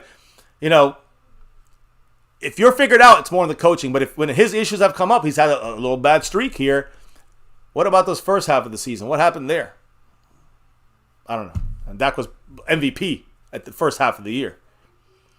Yeah, I hear you, Justin Quarles. It's the way it is. It is. Fan base is turning, says Little Dallas Cowboy. That's his goal, is to turn it against Dak, even if it costs us a Super Bowl chance. And that's where I don't consider those people necessarily Dallas Cowboy fans. They're fans of themselves or of their thoughts or what people want to hear. I don't think. I mean, we believe Dak Prescott is a top 5 quarterback because that's what we believe. To us, he is worth the money for the risk of it in the next 3 or 4 years to win a Super Bowl. All the people say, "Oh, I don't like Dak's not going to win." All those people are doing is betting on 31 other teams. That's easy to do. It's easy to bet on 31 teams. It's easy to be Stephen A. Smith and hate one team and hope they lose, while 31 teams can win the Super Bowl. I mean, that's idiotic, right? Right. You guys feel me on this. Raul Castro said 4 picks. Hell yeah, that defense, guys. Listen. Taysom Hill with a broken finger, whatever happened to the hurt finger, and their offensive line breakdown. No left or right Pro Bowl tackles. No Alvin Kamara. I'm just saying. Let's be honest. This looks like a high school team out there. Cowboys could have played even better than they did, but the defense came. They saw. They took. And they played the way they should have played. This defense. Let's see here. Little Dallas Cowboy, don't want to hear facts from you guys in the chat or from us here. It's all right. Listen, you're always going to get some people like that, and they're going to rep the navy blue, silver, and star, but they're going to hate some people on the team. I hated Jason Garrett, but I wanted to win a Super Bowl with them. That's all. Touchdown. Yeah, that touchdown by Harris when the Saints was what was that? A missed tackle by Casey, another missed tackle by Diggs and Jordan Lewis, and then Hooker couldn't catch him at the end there. Let me see here. Edward Dominguez says defense bailed us out. Dak is average. He isn't the quarterback. I disagree with you, Edward. I believe he is good enough to take this Cowboy team to the Super Bowl. I mean, Jeff Hostetler, how was he as a Super Bowl winning quarterback? Foles, is he a Super Bowl? I mean, is he a Super Bowl caliber quarterback? No. but he won a Super Bowl. That's the point the wife made earlier. Dak is good enough to be better than those guys. We all know that. Trent Dilfer, Super Bowl winning quarterback. I mean, you know. Let's see. Justin Quarles, completely normal, 100% said Justin Quarles. To me, My Cowboys Family said no such thing as a perfect quarterback in a 17-game season, especially. We've never seen a 17-game season like this, right? Never seen. You're not going to see a perfect quarterback all year long. That's never going to happen. If it does, it'd be rare to even see someone even have 1 or 2 bad games in a season, not 4 or 5, which they all these quarterbacks have basically had. Devontae Giver said, "I am mad. I wanted the offense to score more and do my I think Dak is top 10. I can't give him top 5 or top 3. That's fair. You can still have. I don't mind. Yeah, Dak top 10 is still good enough to win a Super Bowl. But my point is, I don't mind. See, I don't mind the doubt in Dak. Some Cowboy fans can't stand that, and not ones here mainly. But Dak has played poorly enough to allow people to continue talking the negativity. Now, I can't blame Devontae for thinking this. A top 10 quarterback still good, but he hasn't earned that top 5 yet. Well, he's given a reason for that to happen, and that's why I appreciate all views on this. I know most channels either this way or that way. No, this one is we discuss it, but with rationale and logic, and there's logic from Devontae. So yeah, Fury for a third time said, remember when MCF used to say racist if you didn't agree with him with half-white Dak? See, Fury, that's why you're racist. It sounds like to me. We'll just do something simple, like bye-bye for a second, and you can take a chill pill. Yeah, that sounds like some Barney the Purple Dinosaur shit you might get. Yeah, I mean, I just know that this guy probably is a racist, this Fury for a third. Anyways, he don't sound like a Cowboy fan, that's for sure. Justin Quarles in the house. We got Voodoo said, talking to Little Dallas Cowboys at Cowboys and Dak. I'm sorry. I guess Dak has gotten better since his rookie year. That's facts. Many different phases. And again, Voodoo bringing his Lamar Jackson comparison here, saying, look at Lamar Jackson, for example. He's still trash as a quarterback. Can't read the defense and can't throw. Like quarterback stuff. He's gonna get more money than Dak. Raul Castro said next week, like you said, Gallimore comes back. He said Gregory are coming back, and Raul. Don't forget, also Tristan Hill's coming back off of that suspension. And like I said earlier, baby, it's also. I don't know if you heard me earlier, baby, but I said it's also all of the injured guys like CD or COVID guys like Amari or Tyron Smith or anybody. Terrence Steele's coming off COVID. We're gonna get all these guys back, and now another week Zeke to rest. Everybody rests more now, and that's big for the Cowboys going forward. Justin Quarles said there are 25 NFL football teams that would gladly trade their quarterback for ours. That puts them at the very least a top 7 quarterback at the worst. So exactly right there, Justin Quarles. Facts being distributed here. And again, Devontae Griffin, though, he wants to see, more than just the stats, let's say. He wants the playoff teams being beaten by us and led by Dak. And I could understand that that's your kind of threshold to see Dak be in the top 5, let's say. So that's fair enough. That's what I'm trying. That's fair enough. But it's also not the Dak Cowboys. Remember that, Devontae. It's the Dallas Cowboys. And there's a defense which is playing great, an offense which is overall, with Dak not playing very good, but the coaching staff on offense, Kellen Moore, fizzling out here a little bit. So those are the things I think. Yeah, Flacco says Shakir Latif, another example. He won the Super Bowl, and if he didn't win the Super Bowl that year, you know who would have won it? Colin Kaepernick. So do you think those guys are elite quarterbacks? I know most of you guys just hate I don't hate Kaepernick. Yeah, but a lot of you guys hate Kaepernick. Take Tom Brady out of the equation. Yeah, take Tom Brady out, and who's winning Super Bowls? You got one for Aaron Rodgers, one for Russell Wilson, right? Right, guys? I think Eli Manning is the only guy, and Peyton Manning, along with Tom Brady, that's won more than 2. Big Ben, actually, he won 2. My fault. So, you guys feel me? It's hard to win a Super Bowl in the 21st century when you got Tom Brady winning 7. So, there you go. Justin Quarles, we're good at QB. Exactly. Thank you. And I trust you. We trust Dak, and we're going forward in this, generally speaking, as far as the fan base is concerned. We'll see what happens, man. I appreciate everybody out here. We're going to rock out. It's time to go, baby. I know you got a couple minutes before we're going to, you can sit down here. I'm making the space for the wife. Guys, let me just shout out everybody in the house right now. I know we only down like 35 people, but you guys made this thing go. And I truly appreciate everybody here rocking with us. Win, lose, or draw, good, bad, or ugly. That's what it's about here in My Cowboys Family. And you guys dropping the knowledge in the chat, literally the entire 4+ hours. The love from above, you guys, we truly... I mean, we just honored and humbled to have such great family members like you guys. We bow down to you. Thank you. And the support is grassroots. You guys run it, and that's why we just don't have words sometimes. So thank you guys for that. We're doing this no matter what, and that's win, lose, or draw, good, bad, or ugly.